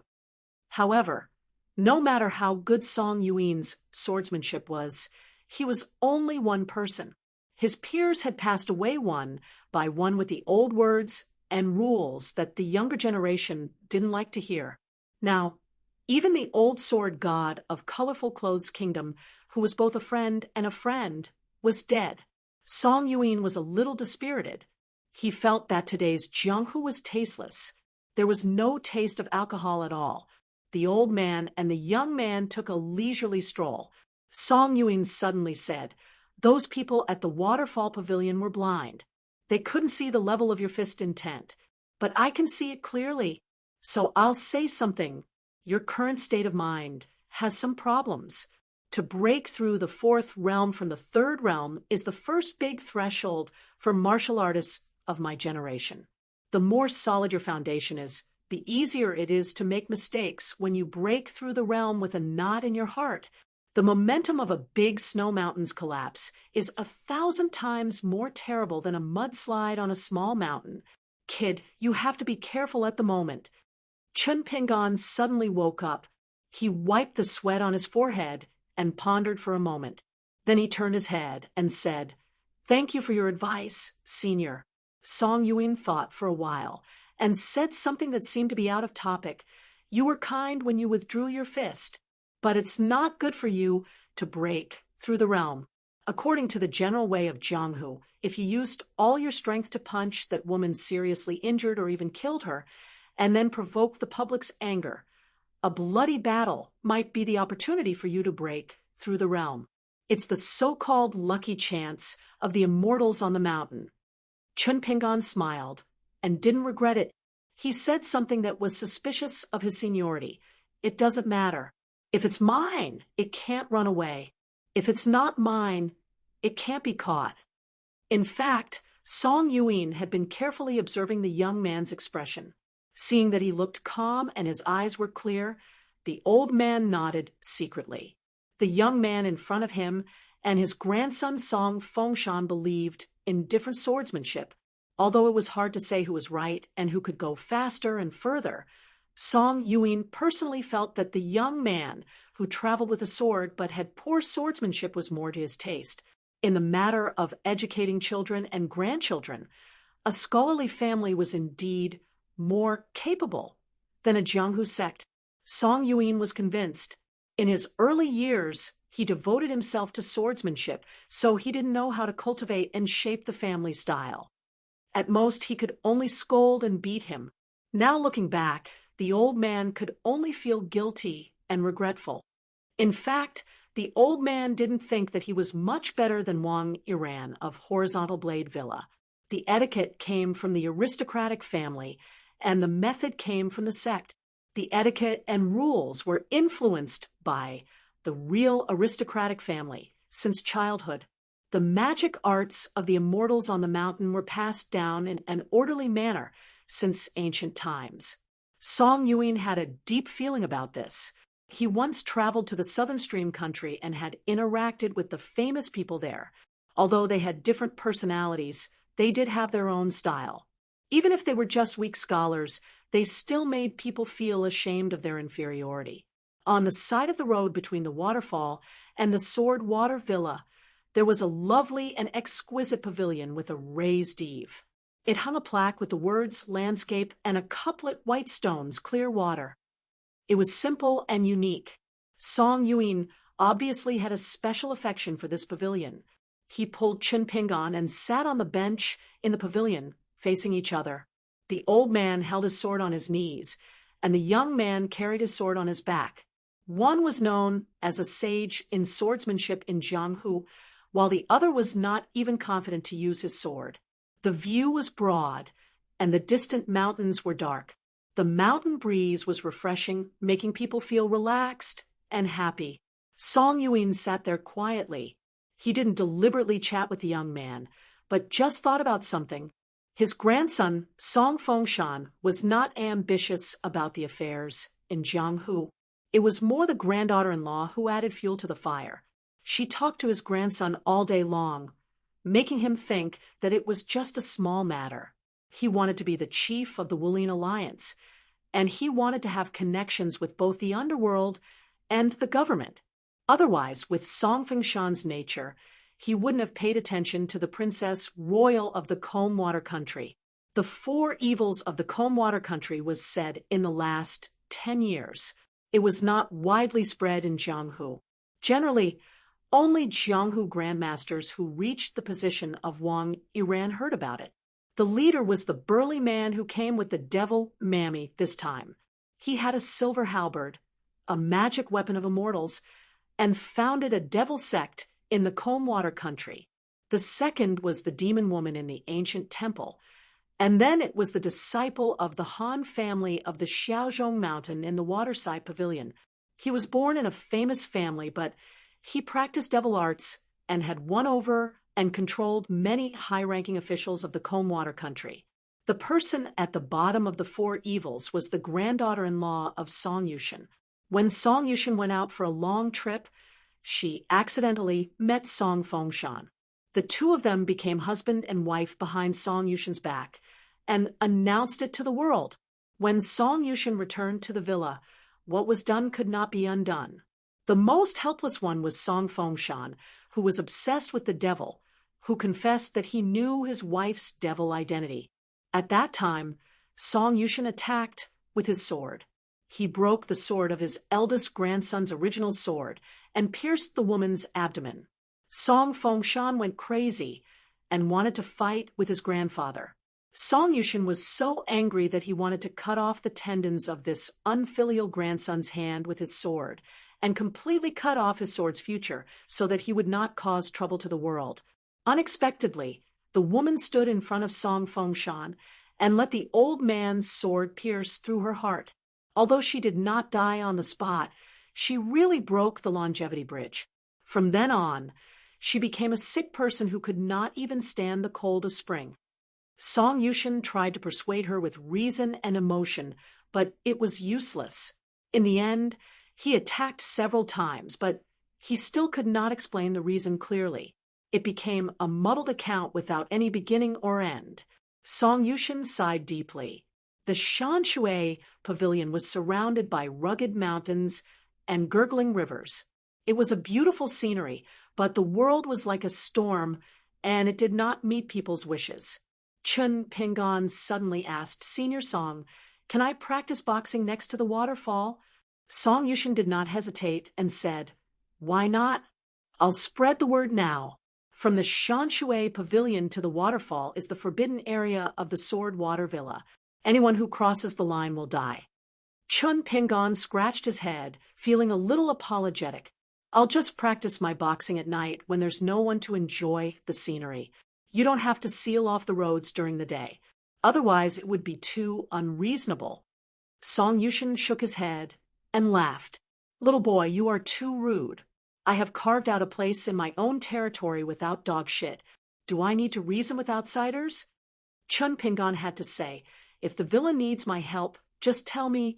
The old man patted the iron sword on his knee and said angrily, my sword is different from the two on your back. Chun Pingon looked embarrassed. He took off the sword-nourishing gourd and drank without saying anything. The old man held back his laughter, put away his sword, and stood up. Just practice boxing. You can stay in the villa for as long as you want. By the way, your wine doesn't taste good. I'll ask someone to send you some jars of Huadia wine cellar. It's wine that has been buried for 20 years. That's wine. What are you drinking? It's not any better than water. The key is that you like to drink it regardless of whether there's anyone around. Even this old man feels embarrassed for you. The old man tapped the ground with the tip of his foot, and his body swayed. In the blink of an eye, he appeared on a high branch in the distant forest. After a few graceful jumps, he disappeared. Chun Pingon sat alone in the Shanshui pavilion. After meeting the senior twice, Chun Pingon couldn't help but think of city god Shen, one from Yanji County in Sai Country. Although one was a pure martial artist who was famous in the pugilistic world, the other was a civil official god who enjoyed incense. Oh, yes, there was also the Qi refinement warrior who took in Wan Wan as his disciple. He felt that the three of them were somewhat similar. However, Chun Pingon couldn't pinpoint the specific similarities. Anyway, after interacting with them, Chun Pingon felt that the wine in his gourd really couldn't be bought from the cheapest kind. It didn't matter. Wouldn't he be able to drink the best wine in the Swordwater Villa very soon? The key was that Chun Pingon didn't have to spend any money. Therefore, when Chun Pingon left the Shanshui pavilion and returned to his residence, he was in an extremely good mood. When he reached the courtyard, Su Yuanxia and Zhang Shanfeng saw Chun Pingon, who was full of joy. They looked at each other. Looking at the waterfall was so useful. Chun Pingon happily sat at the stone table and said with a smile, I'm going to the waterfall to practice martial arts tonight. Which one of you wants to accompany me? The bearded man laughed evilly and said, could it be that you peeked at a beauty coming out of the bath at the waterfall? If you can still see such a beautiful scene, count me in. Zhang Shanfeng blinked his eyes and said, I can help you keep a lookout. Chun Pingon said helplessly, not at all. I had a conflict with someone at the waterfall and fought with them. They seemed to be people from the Hungdao Villa. Fortunately, Senior Song came out and helped me block an arrow from one of the retainers. Otherwise, I reckoned that I would have to fight with them. At that time, the two of you might be dragged into the water by me. The bearded man clicked his tongue and said, Chun Pingon, you want to drag me into the water? I'm a big man, and you're drooling over my beauty? I think Zhang Shanfeng is quite good-looking. When I go back, I'll help him buy a set of women's clothes in the small town. When the time comes, I'll let him wander around the waterfall. Maybe he can be the matchmaker for the two of you and achieve a beautiful marriage. Ooh, Chun Pingon was drinking wine and almost spat it out.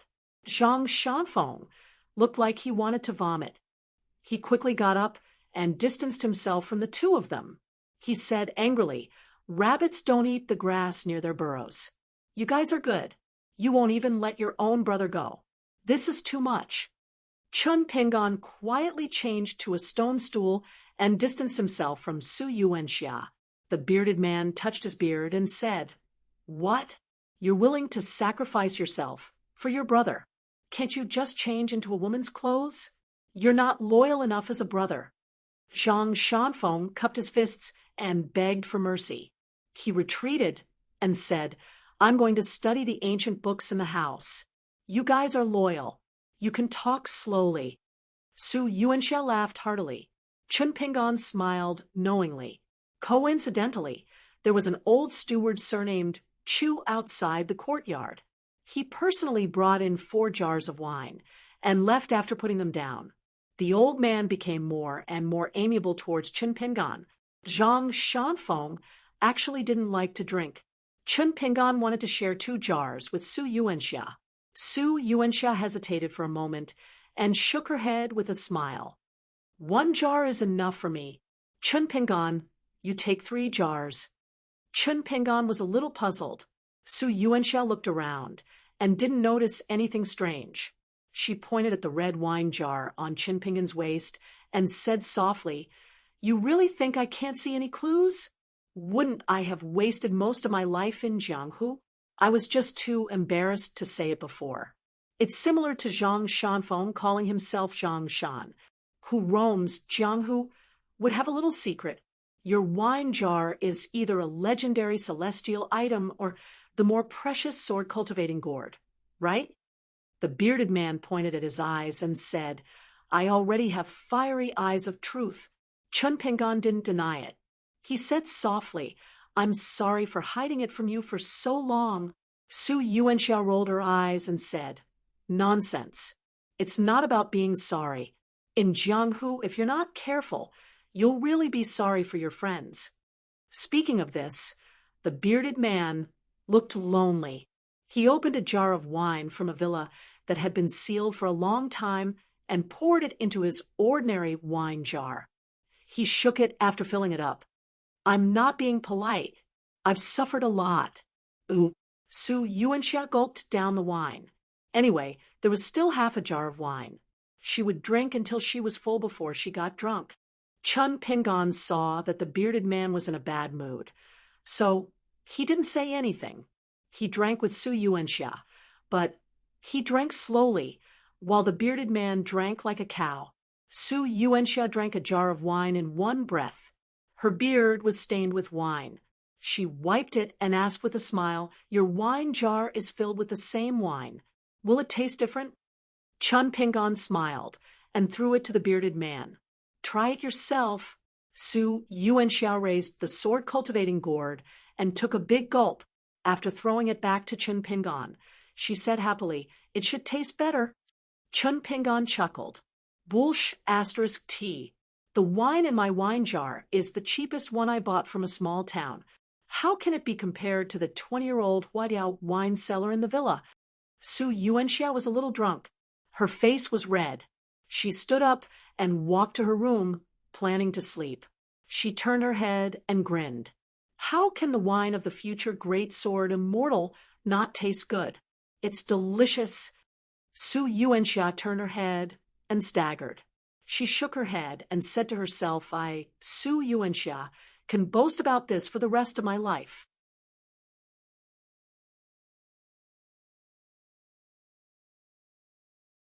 (242) 11,000-word chapter. As night fell, the Sword Water Villa was brightly lit. The courtyards of various sizes were filled with guests, toasting each other and drinking countless jars of fine wine. After the event, it was said that even the small town could smell the fragrance of wine from the villa. Chun Pingan asked old Steward Chu about the Immortal's Ferry. There was indeed such a place in the Combe country. It was more than 600 miles away from the Sword Water Villa and was located at the border of the Combe country and Songshi country. It was said that chi cultivators often appeared on the mountain. However, the area within 300 miles had long been sealed off as a forbidden area by the royal family of the Combe country. If one did not have an official document issued by the provincial government, regardless of whether one was a civilian or a martial artist, they would be killed without mercy if they trespassed.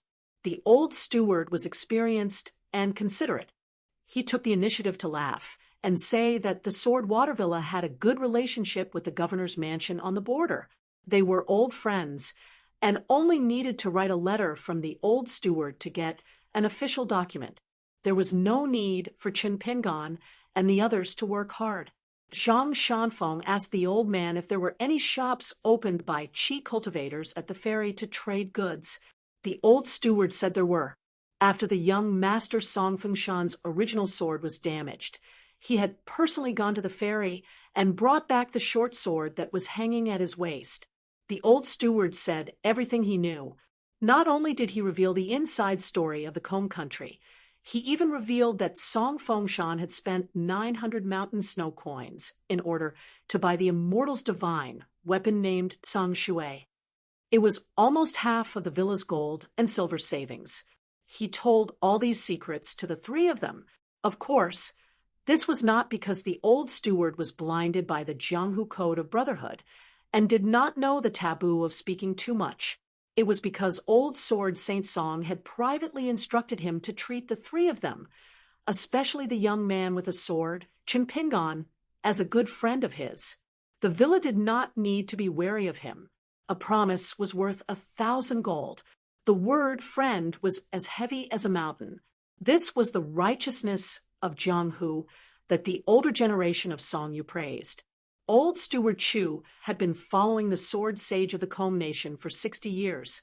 He had gone through fire and water for the villa, sharing honor and disgrace.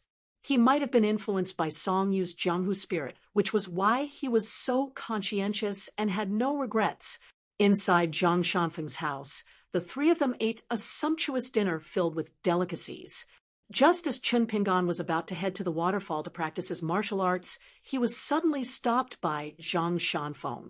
Zhang Shanfeng asked Qin Pingan to wait for a moment. The bearded man had one leg on the bench and was picking his teeth with a bamboo pick. He asked Zhang Shanfeng if he wanted to avoid anything. The young Taoist ran over to open his bag and said no. Zhang Shanfeng quickly took out a pair of bamboo chopsticks, placed it on the table, and pushed it towards Qin Pingan. Qin Pingan asked curiously, "Why? We've already finished eating. Why are you giving me chopsticks again?" The pair of bamboo chopsticks on the table was one of the spoils of war that Zhang Shanfeng had obtained in Yanji County. One was carved with the Azure Immortal Mountain, while the other was carved with the divine cloud bamboo. Zhang Shanfeng smiled and said, "I'll give them to you. Just take it as the interest for the radiant armor of Moism. I'm most afraid of owing people money. Whenever I think about it, I can't sleep or eat well. What's more, I owe 500 snow coins. If it's real money, it's 500 taels of silver." According to Old Steward Chu, as the head of the Combe nation's Jianghu, the entire Sword Water Villa's 100 years of wealth only amounts to 2 million taels of silver. "If I don't return you something, I won't be able to sleep tonight." Qin Pingan said helplessly, "Are you stupid? If this pair of chopsticks is really made from the divine cloud bamboo of the Green Bamboo Cave, it might be able to sell for a few hundred snow coins. Even if it's not from the Azure Immortal Mountain, the spiritual energy on the chopsticks hasn't dissipated for hundreds of years. It can't be faked. Since it's an acquired spiritual weapon, it can be sold for at least a few dozen snow coins." "Interest? Is there such a high interest? Zhang Shanfeng, do you think I'm an unscrupulous loan shark?" The more Qin Pingan spoke, the angrier he got. He pushed the chopsticks back to the young Taoist. "Besides, we're about to go to the Immortal's Ferry in the Combe Nation. Since there's a shop that trades heavy magic weapons, we'll talk about it after we confirm the price of the chopsticks. If it's only worth a dozen snow coins, I'll take it. If it's worth more than 50 snow coins, you can't return it to me as interest."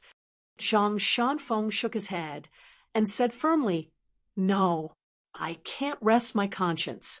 Taoists are most afraid of inner demons. Qin Pingan, don't hinder my cultivation of Tao." Qin Pingan stood up and scolded with a smile, "You can talk nonsense. Get lost. Get lost. There's no room for discussion. Take it back. Otherwise, let's fight.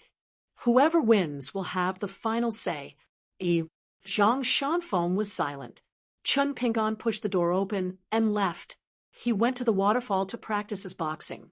Zhang Shanfeng sighed and looked at the bearded man. "What should we do?" Su Yuanxia took pleasure in his misfortune and said, "Compared to Qin Pingan, you're still miles away from being the child of wealth." Zhang Shanfeng was a little depressed. He poured himself a bowl of wine and took a sip. His face immediately turned red. It turned out that during the life and death battle in the beautiful Robes Nation's Yenji County, the young Taoist had a flash of inspiration.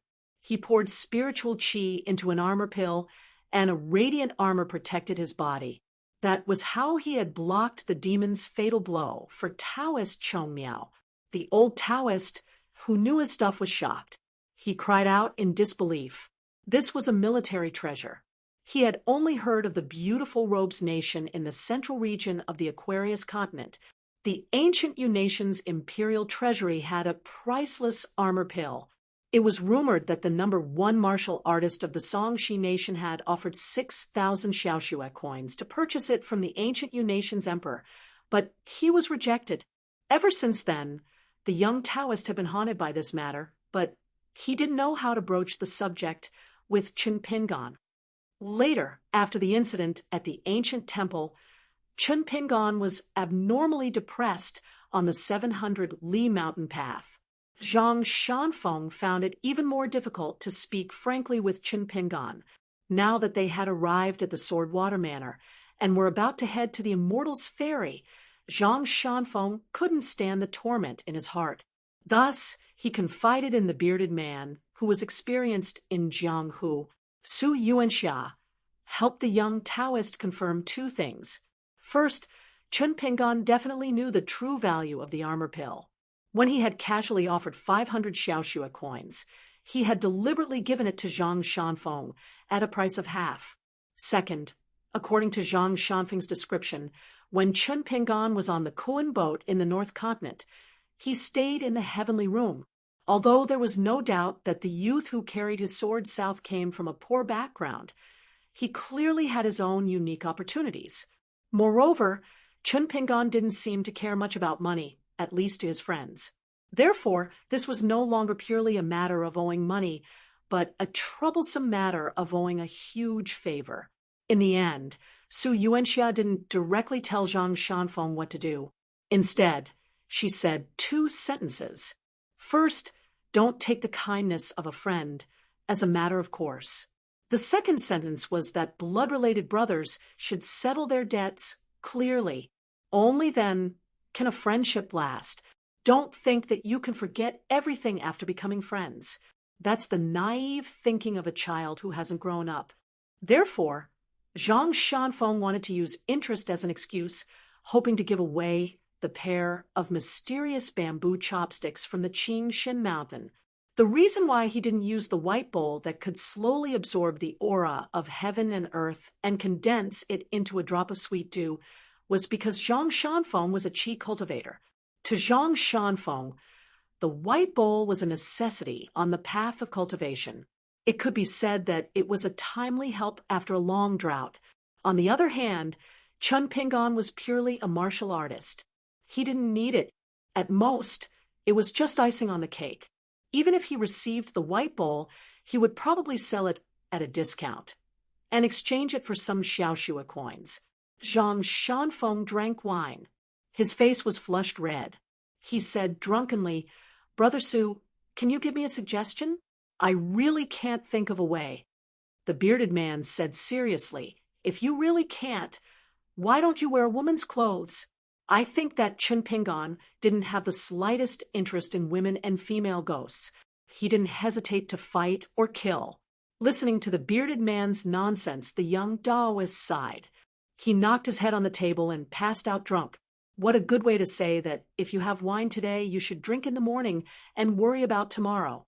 Su Yuanxia stroked his beard with the palm of his hand. 2 images appeared in his mind. They were both in the dilapidated ancient temple. The young man said to a graceful woman that the weather was cold and stretched out his hand to warm himself by the fire. After the woman turned into a female ghost, the young man grabbed her neck and punched her until her soul dissipated. Su Yuanxia recalled that at the dinner table just now, Chun Pingan mentioned the waterfall disturbance. A young woman with a reverse saber was punched into the pool by him. The man quivered and said in fear, "Chun Pingan, don't tell me you really like men?" In the main hall of the Sword Water Villa, the guests and the hosts were drinking happily. The fragrance of the wine was intoxicating. The hall was covered with a large, colorful carpet. It was a unique lichen from Jinyu County of colorful clothes country. The old villa master, Song Yuxian, was still unwilling to show up to welcome the guests. The young villa master, Song Fengshan, sat on the main seat. Beside him was his virtuous wife, who managed the internal and external affairs of the villa. Although the young woman was good at managing the household, she had a good sense of propriety. She treated people well and never hid her husband's glory. Even though Song Fengshan was always in seclusion to comprehend the sword, the reputation of this little sword fairy in the Jianghu of the Combe country was getting bigger and bigger. In the end, it was so big that he could hold a martial arts assembly. The leaders of the top Jianghu sects in the Combe country were all present tonight. In addition to these famous Jianghu big shots and righteous leaders, there were also a considerable number of Jianghu loose immortals. Some old seniors who had not appeared in Jianghu for a long time were mostly old. There were even 2 old legends who took the opportunity to reunite and participate in the grand event. They gave enough face to the Sword Water Villa, the brother and sister who came from the Han family of the Small Mountain, the scholar Han Yuanshan, and the girl Han Yuanxue did not sit at the front because their identities were special. They belonged to the family of officials. If their seats were too conspicuous tonight, it would be displeasing to both the Sword Water Villa and the Han family. It would inevitably cause many Jianghu heroes to grumble.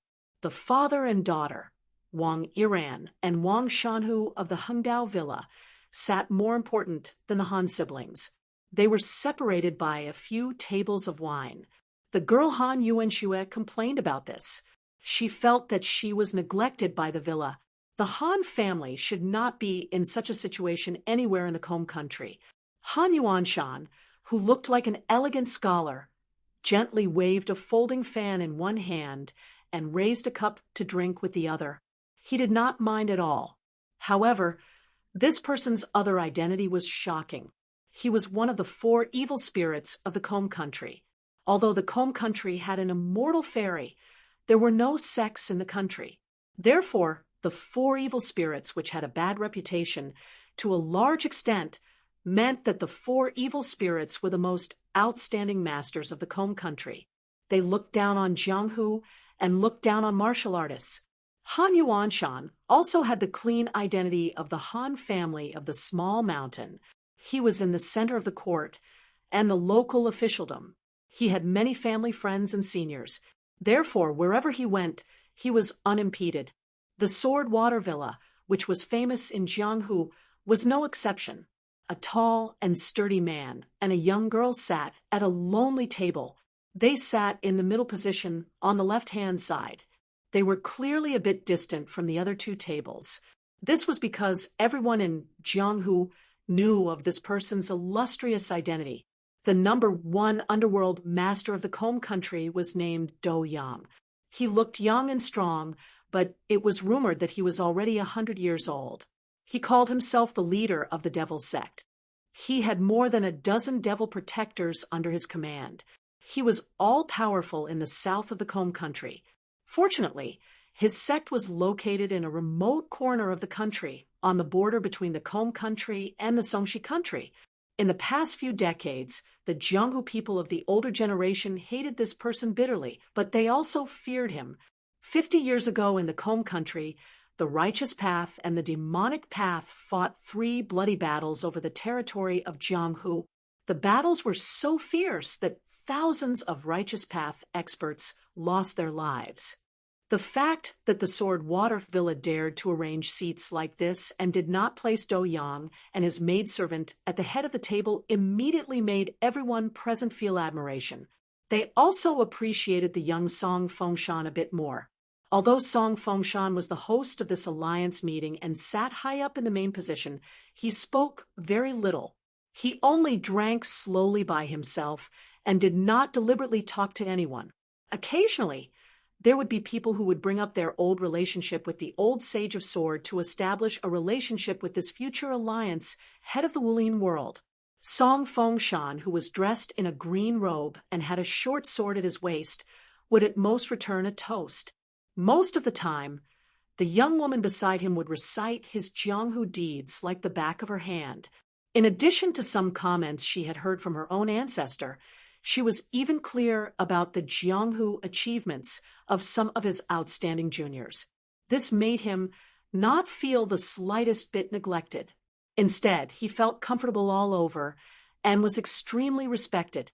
If people respect me, I will return the favor 10 times over.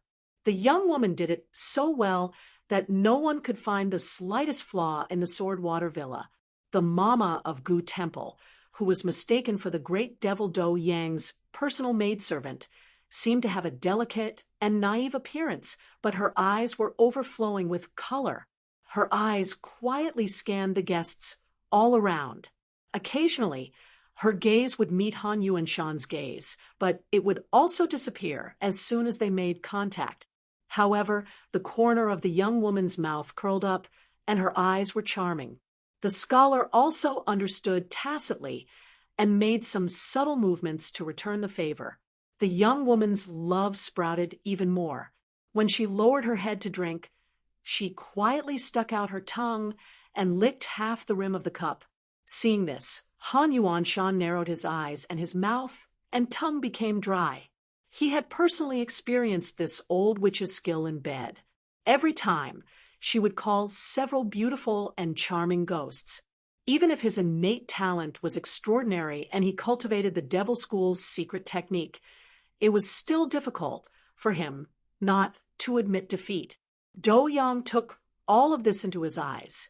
He sneered and said, "Coquettish woman, you really can be in heat at any time." The young woman laughed and said, "Yo, Do de Jiaozhu is jealous?" Do Yang picked up some salty and mild seasonal vegetables with his chopsticks, ignoring this fellow Taoist's teasing. The love between a man and a woman, the pleasure of fish and water, compared to the struggle for the great Tao, climbing to the peak alone, it was nothing. Wang Yiran clearly sensed his daughter's absent-mindedness, as well as the gaze she stole several glances at Song Fengshan, which contained unending affection and deep disappointment. Wang Yiran was well aware of this love between a man and a woman that was destined to have no good results, but as a man, he did not feel the need to interfere and break up the affectionate couple.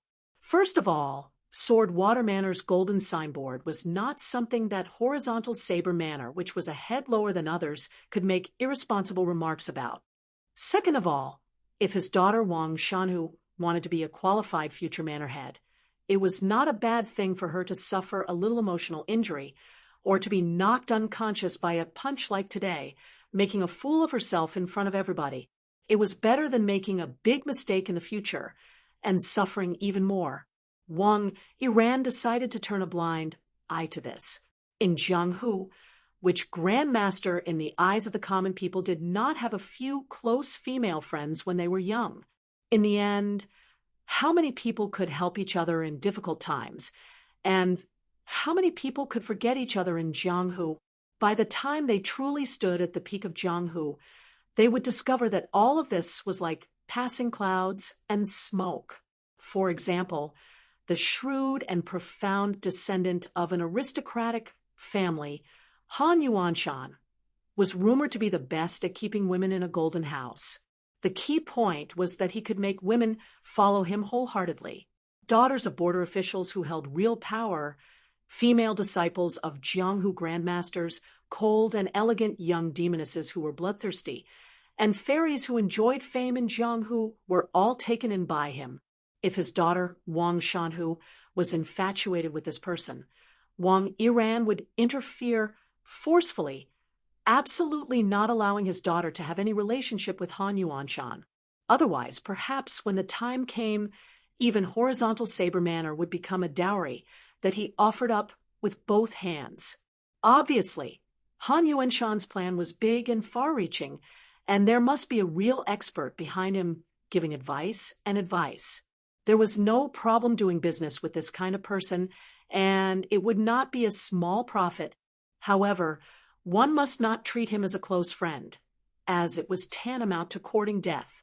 As for his daughter's secret love for Song Fengshan, Wang Yiran did not care because Song Fengshan was a true man of Jianghu. If one day Song Fengshan was willing to marry his daughter as a co-wife, Wang Yiran did not mind merging horizontal saber manor into swordwater manor. However, the new manor must have the word saber in it, and one of his children must have the surname Wang. Then, in the next 100 years of Coming Country's Jianghu, there would only be two surnames, Song and Wang. Someone raised his glass to toast, and Wang Yiran smiled and raised his glass to return the gesture. Although Wang Shanhu was absent-minded, she did not lack etiquette and followed her father to return the toast. After putting down the wine glass, Wang Yiran looked forward and said softly, "Are you still thinking about that young man with a sword on his back? Do you think that if you don't kill him, you won't be able to vent your anger? Let me give you a word of advice. That young man is not an ordinary person, and even Song Fengshan has already regarded him as a potential opponent. It's just that old sword Saint Song seems to have a good relationship with that young man." Han Yuanshan guessed one thing right. That young man is most likely the proud disciple of the sword god of colorful clothes country. This time, he went out to travel because his master suddenly died and his enemies are powerful, so the young man wanted to avoid the limelight. Old sword Saint Song and the sword god of colorful clothes country have a good relationship, so he took care of him and did not hesitate to personally teach Ma Lu a lesson. The young woman clenched the hilt of her saber and lowered her eyes. "Father, are we just going to let it go? That hateful guy who hides his head and hides his tail. I admit that he killed me with one punch at the waterside pavilion. Even if he seriously injured me with one punch, I still admit defeat. But he humiliated me like this, in front of so many outsiders. How can I walk Jianghu in the future? Do I have to hide in the horizontal saber manor for the rest of my life?" Wang Yiran slammed the wine cup in his hand on the table and sneered, "Face is something that is earned by winning battles that shake the Jianghu. The Jianghu is a place with the best memory, but also the worst memory. Decades later, when you Wang Shanhu become a saber master, who is even more powerful than your father, and become a sixth realm great grandmaster like the legendary sword god and sword Saint Song of the beautiful Robe Kingdom, do you think anyone will mention something as trivial as the waterside pavilion? They will only remember which sword Dao master you defeated and how many underworld demons you killed. When you unsheathed your saber, the saber aura was like a waterfall. Who among the spectators would not clap and cheer? Who would dare?" The young woman's shoulders trembled slightly. She lowered her head and said sadly, "But I can't even defeat a swordsman younger than me, and I can't even take one punch from him. How can I stand shoulder to shoulder with you in the future? How can I talk about the legendary great grandmaster realm?" To the central region of the Aquarius continent, the 6 realms of martial Dao were the pinnacle of martial arts. Beyond that, for the past few hundred years, no one knew of the glory of that realm and could be considered as the invincible great martial god. It was said that when the sword god of colorful clothes country was at his peak before he retired to the mountains, he once touched the threshold. But in the end, for unknown reasons, his realm fell greatly. He was disheartened and completely withdrew from Jianghu. And the old sword Saint Song Yufan said bluntly that he had no hope of reaching the martial god realm in this life. If Chun Pingan knew this, he might be dumbfounded again. After all, Zhu He, who was also a level 4 martial artist from Lizhu Cave Heaven, knew that the 9 realms were the limit of martial arts. Of course, Zhu He also did not see the whole picture of martial arts. In fact, not long after, Song Zhengqiang and Li Er succeeded in reaching the 10 realms, and the 11 realms was the real peak of martial arts, the real martial god. And the old man surnamed Chui, who taught Chun Pingan the strongest 3 realms, just missed the 11 realms. The depth of the water, the height of the mountain. Chun Pingan's hometown, Liju Cave Heaven, which was now Dali County, was the place with the deepest water, the highest mountain, and the most chaotic situation in the entire Aquarius continent. In that place, the valiant little boy in green, who was a level 6 great demon who ran amok in Haunting Country, was simply too embarrassed to greet people when he went out because he was afraid that he would be inexplicably killed with one punch. Now, his biggest dream was to cultivate well and strive to become a hero who could be killed with 2 punches. No wonder the little boy in green was confused and could not figure out one thing, no matter how hard he racked his brain. How did my master live until today? In fact, Chun Pingan himself did not know the answer. It was as if he had endured it bit by bit. In fact, at the beginning, there were people who did not want him to die. Later, when it was time for the birds to fly, some big shots who wanted him to die met a teacher one after another. He told Chun Pingan not to lose hope in this world, and a man wearing a bamboo hat and carrying a saber. He told Chun Pingan how to deal with this world. At the same time, Chun Pingan grew up rapidly and finally left the chessboard early. However, during this process, the hardships of life, the difficult choices that involved one's heart, the many undercurrents and dangers that surged, the young man in Mud Bottle Alley had to undergo mental and physical training.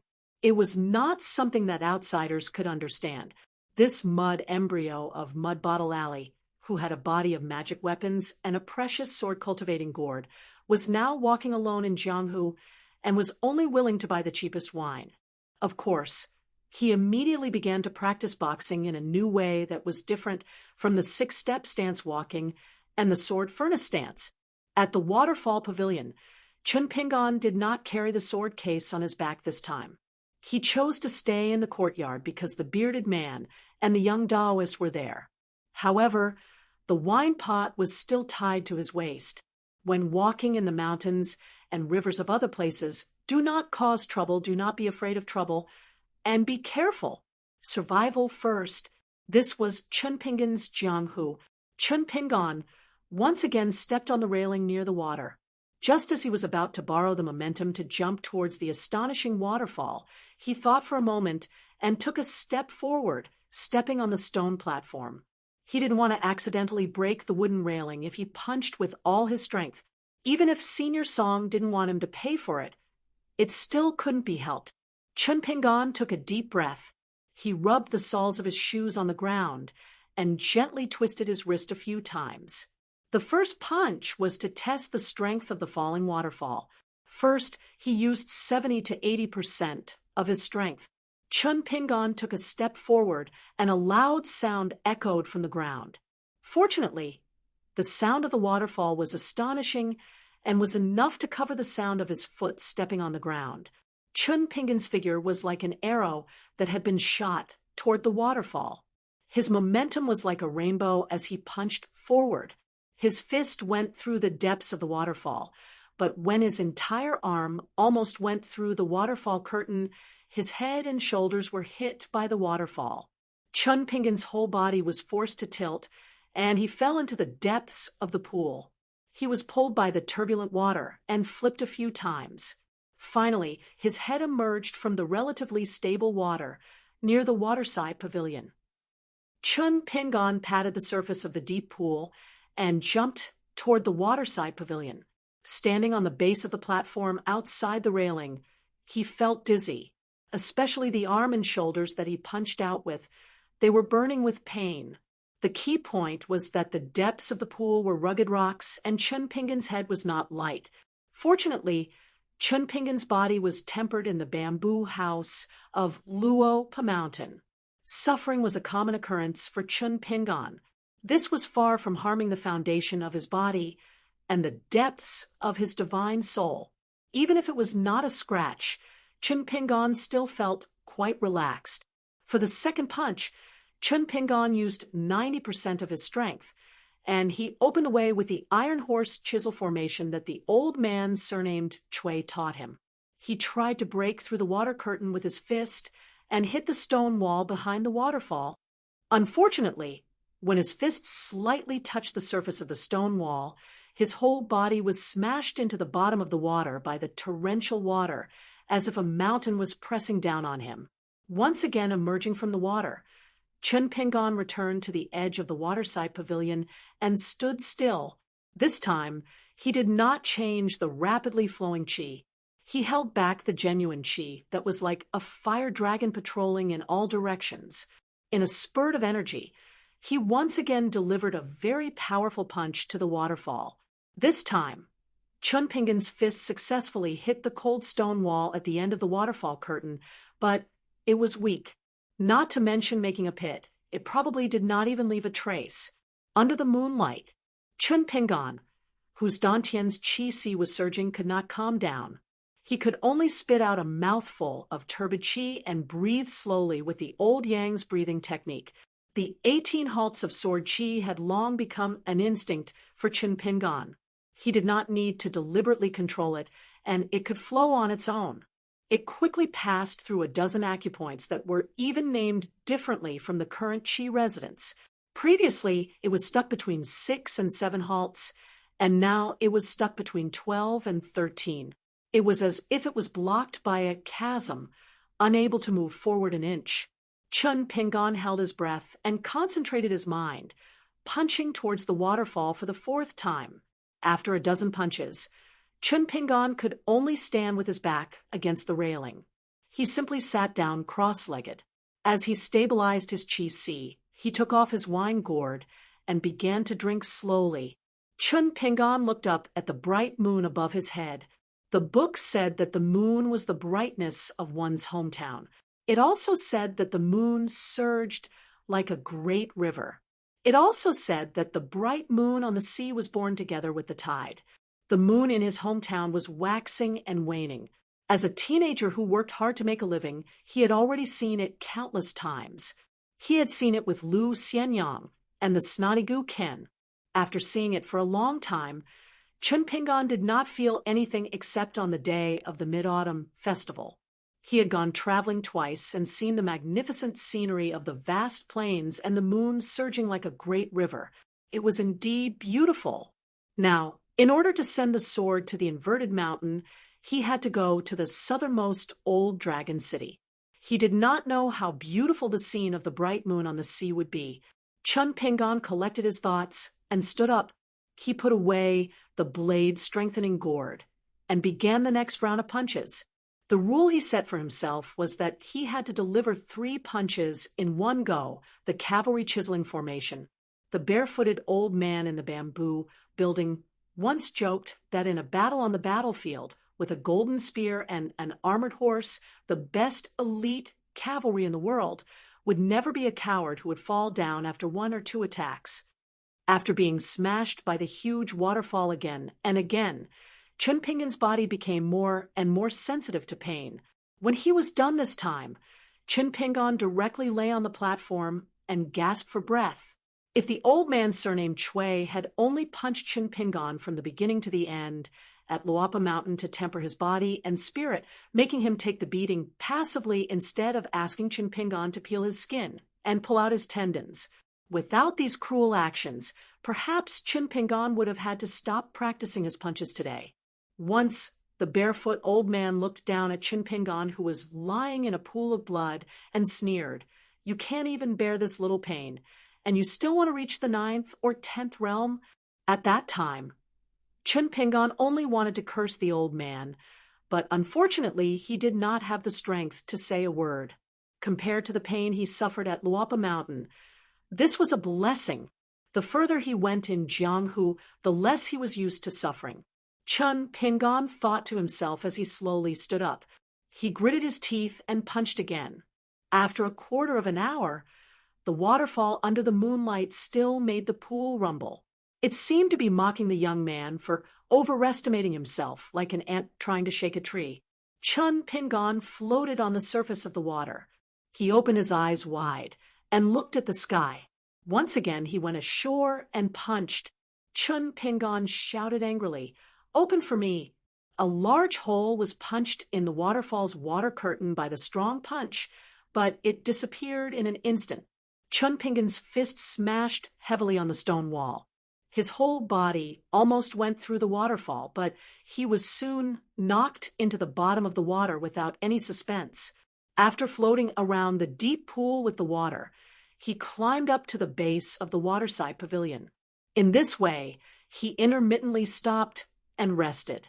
In the latter half of the night, a drenched Chun Pingon sat on the railing. He lifted the wine pot with trembling hands and drank a mouthful of Huadiao aged wine.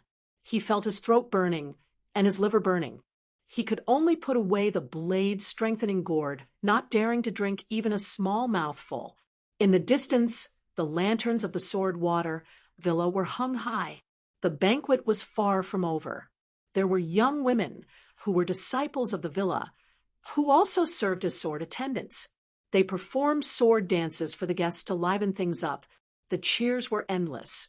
Chun Pingon tilted his head and stared at the waterfall that seemed to be invincible in the world.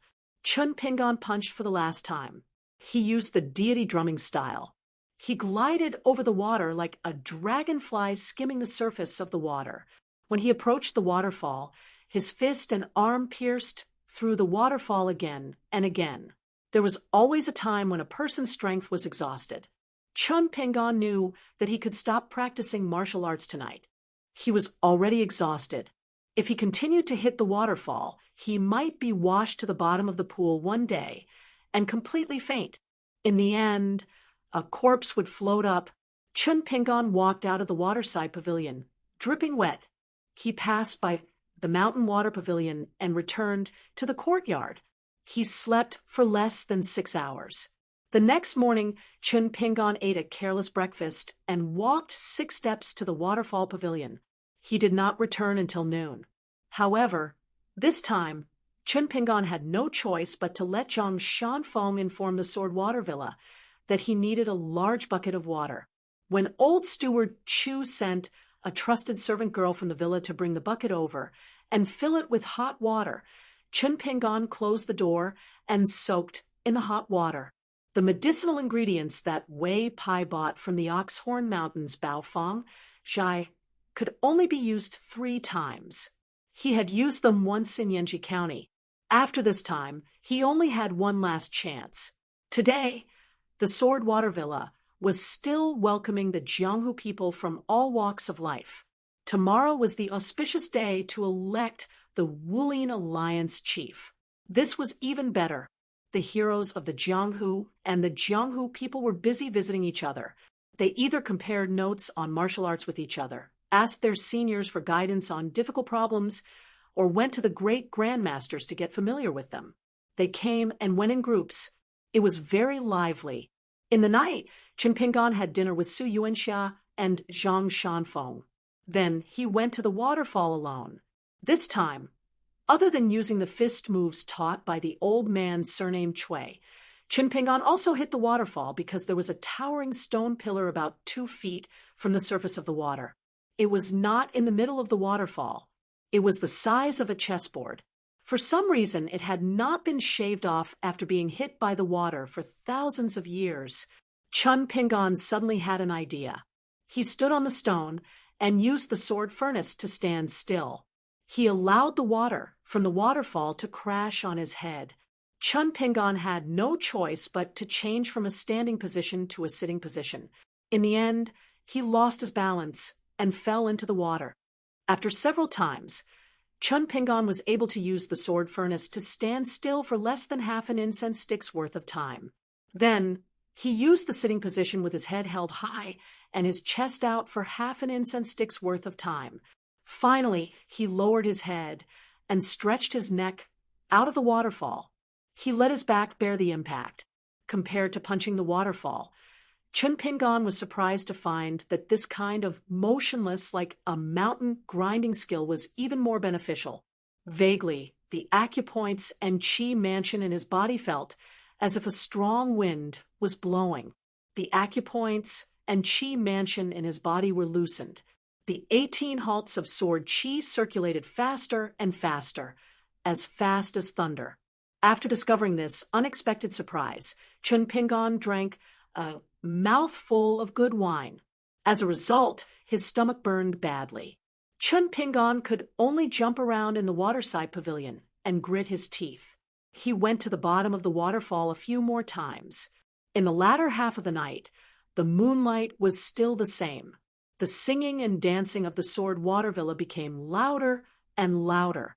The youth walked back to the courtyard in high spirits. There was a bucket in the room, as well as the two sword-bearing maids of the villa, who waited outside the courtyard all day long. Chun Pingon used up the last of the medicinal ingredients in the bundle. This time, Chun Pingon slept in for the first time. He slept until the sun was high in the sky. After eating a full meal, he left the courtyard in high spirits. He smiled and nodded to the two sword-bearing maids of the villa. He slowly walked past the mountain water pavilion and arrived at the waterside pavilion that faced the waterfall for hundreds of years. It was said that the Sword Water Villa was only built 60 or 70 years ago. This nameless waterside pavilion had existed for a long time. It was just that as time passed, people were used to including the waterside pavilion in the Sword Water Villa. When Chun Pingon walked away from the waterside pavilion, two sword-bearing maids who were bored to death gathered together and whispered to each other. One of the girls with an oval face said that the young master who came from outside the village was really a strange person. The other girl laughed and said that if he wasn't a strange person, how could our old villa lord like him? The girl with an oval face teased her partner and said that although this young master's appearance was not as good as the young villa lord, he was also delicate and pretty. Do you like him? The other girl, sword-bearing maid, said that she had seen the young villa lord's peerless demeanor and would not like other men. The two girls took advantage of the fact that there was no one around and laughed and played. For them, practicing swordsmanship in the Sword Water Villa was a great blessing. In the future, they might be married off to a Jianghu talent with a bright future under the arrangement of their kind wife. However, the Sword Water Villa would always be their home. They would not have to worry about the Jianghu for the rest of their lives. When Chun Pingon approached the waterside pavilion today, he found that old Senior Song was already sitting on the bench. He quickly walked up the steps and sat opposite to him. Song Yushin, who had been looking at the waterfall, retracted his gaze and looked at Chun Pingon. He nodded and praised. There are some signs. It's amazing. Chun Pingon grinned. Song Yushin asked, is the wine brewed by this old man's farm better? Chun Pingon scratched his head and said, much better. It's just that I'll have a headache when I buy wine in the future. Song Yushin could not help but laugh. Why? Are you short of money? Chun Pingon thought for a while and said, honestly, I'm not short of money now. However, drinking wine does not seem to be beneficial to practicing martial arts. I feel that it's a waste of money to spend on it. It's just that I get used to drinking. If there's no wine in the jug beside me, I'll feel empty. Song Yushin teased, you're not a married woman. It's natural for a man to drink the best wine when he has the money. Why do you still talk about housekeeping? Chun Pingon shook his head hard and said, I still have to save money. Now that drinking has become a habit, there's no way to change it. However, if I develop the habit of spending money, I'll regret it to death. Song Yushin pointed at the young man. You can't be a rich man in your life. Chun Pingon smiled brightly. I have food and wine for every meal. It's already very good. Song Yushin was affected by the young man's mood, and also smiled. Then who will cook for you and buy wine for you? Chun Pingon blurted out, even if I have a wife, I'll still cook for her and buy her wine. Song Yushin spat and stared at him. Idiot! Don't you look like a fool? After you get a wife, do you just worship her like a bodhisattva? Don't you know that old and young women are all people who don't know when to stop? For the first time, Chun Pingon was a little timid. He took off the wine gourd and took a sip. The girl he liked was said to be able to beat 100 Chun Pingon with one hand. If he dared to have such thoughts, wouldn't he be beaten to death? Besides, he couldn't even say that he liked her. God knows what his future wife's surname would be. Of course, it would be best if his wife's surname could be Ning. Chun Pingan laughed foolishly. Song Yushin looked at the young man who was daydreaming and said helplessly, "So you're really a fool?" Song Yushin didn't want to instill the young man with the idea that a hero in Jianghu should be able to subdue his wife.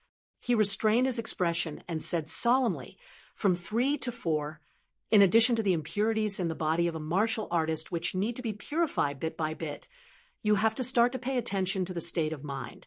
The fist technique needs to be clear and unobstructed. When you understand the essence of the word clear, you have to be firm and invincible. A swordsman needs to reach the state of mind of the sword and forget about the world. Only one sword has a clear conscience and can kill ghosts and gods." Chun Pingan, have you really made up your mind? At the end, Song Yushin's expression was fierce and his voice was loud. He was almost glaring at Chun Pingan. Chun Pingan's mind was firm. He nodded and said, "I will never change my mind about one thing." Song Yushin stood up. His aura was so majestic that it was like a waterfall of sword chi. He said to the young man in front of him, "How dare you say it's so easily? I think you, Chun Pingan, have never really seen through it." Chun Pingan followed him and stood up. His eyes were bright. "Senior Song, actually, I don't really understand the true meaning of the words clear and clear. But I just think after saying that," Chun Pingan turned his head and pointed at the waterfall that looked like sword chi hanging from the sleeve of the immortal. "I must punch through the entire waterfall and leave a fist mark on the stone wall. I even feel that sooner or later I will punch the waterfall backward and make the water explode, so that it won't be able to press my head down anymore." Song Yushin suddenly shouted angrily, "If that's the case, when are you going to do it?" Almost out of pure instinct, Chun Pingan turned his body sideways and faced the waterfall outside the waterside pavilion. He took a few steps back and stood at the top of the steps. He took an ancient boxing stance that the old man surnamed Chui had never mentioned before as his starting stance. Even though Song Yushin, the sword sage of Brush Country, was in the pavilion, Chun Pingan didn't see Song Yushin in his eyes. He didn't even see the pavilion anymore. Between heaven and earth, there was only his opponent, the waterfall falling from the sky. When Chun Pingan went down south, the 6-step pile walking was even slower. But this time, Chun Pingan wanted to go faster. He was the fastest. His steps were so big that the last step of the 6-step pile walking smashed the railing of the pavilion. He stepped on the base of the platform. 6 footprints were left on the railing from the end of the stairs to the edge of the platform. Then he rushed forward. The power of his fist was so strong that it looked like a green dragon wrapped in his sleeve. Breaking the waterfall with one punch, Chun Pingan rushed into the water curtain and punched the stone wall. The stone wall was instantly shattered. Countless broken stones bounced back and shattered the waterfall. That was not all. Chun Pingan alternated left and right. He punched the stone wall again and again. This was the real scene of a deity beating a drum. Countless stones flew, and the waterfall flowed, chaotically. From the top of the pavilion to the top of the waterfall, a gorgeous rainbow appeared, because of the dissipation of the water vapor. Song Yu stood in the waterside pavilion with his hands behind his back. The strong wind blew against his face, ruffling his hair and causing his sleeves to flutter. The old man looked up at the man-made rainbow and laughed heartily. "How magnificent!" You're tuning in to the Mystic Fist YouTube channel. Don't forget to subscribe and join us on this journey to catch the most captivating stories.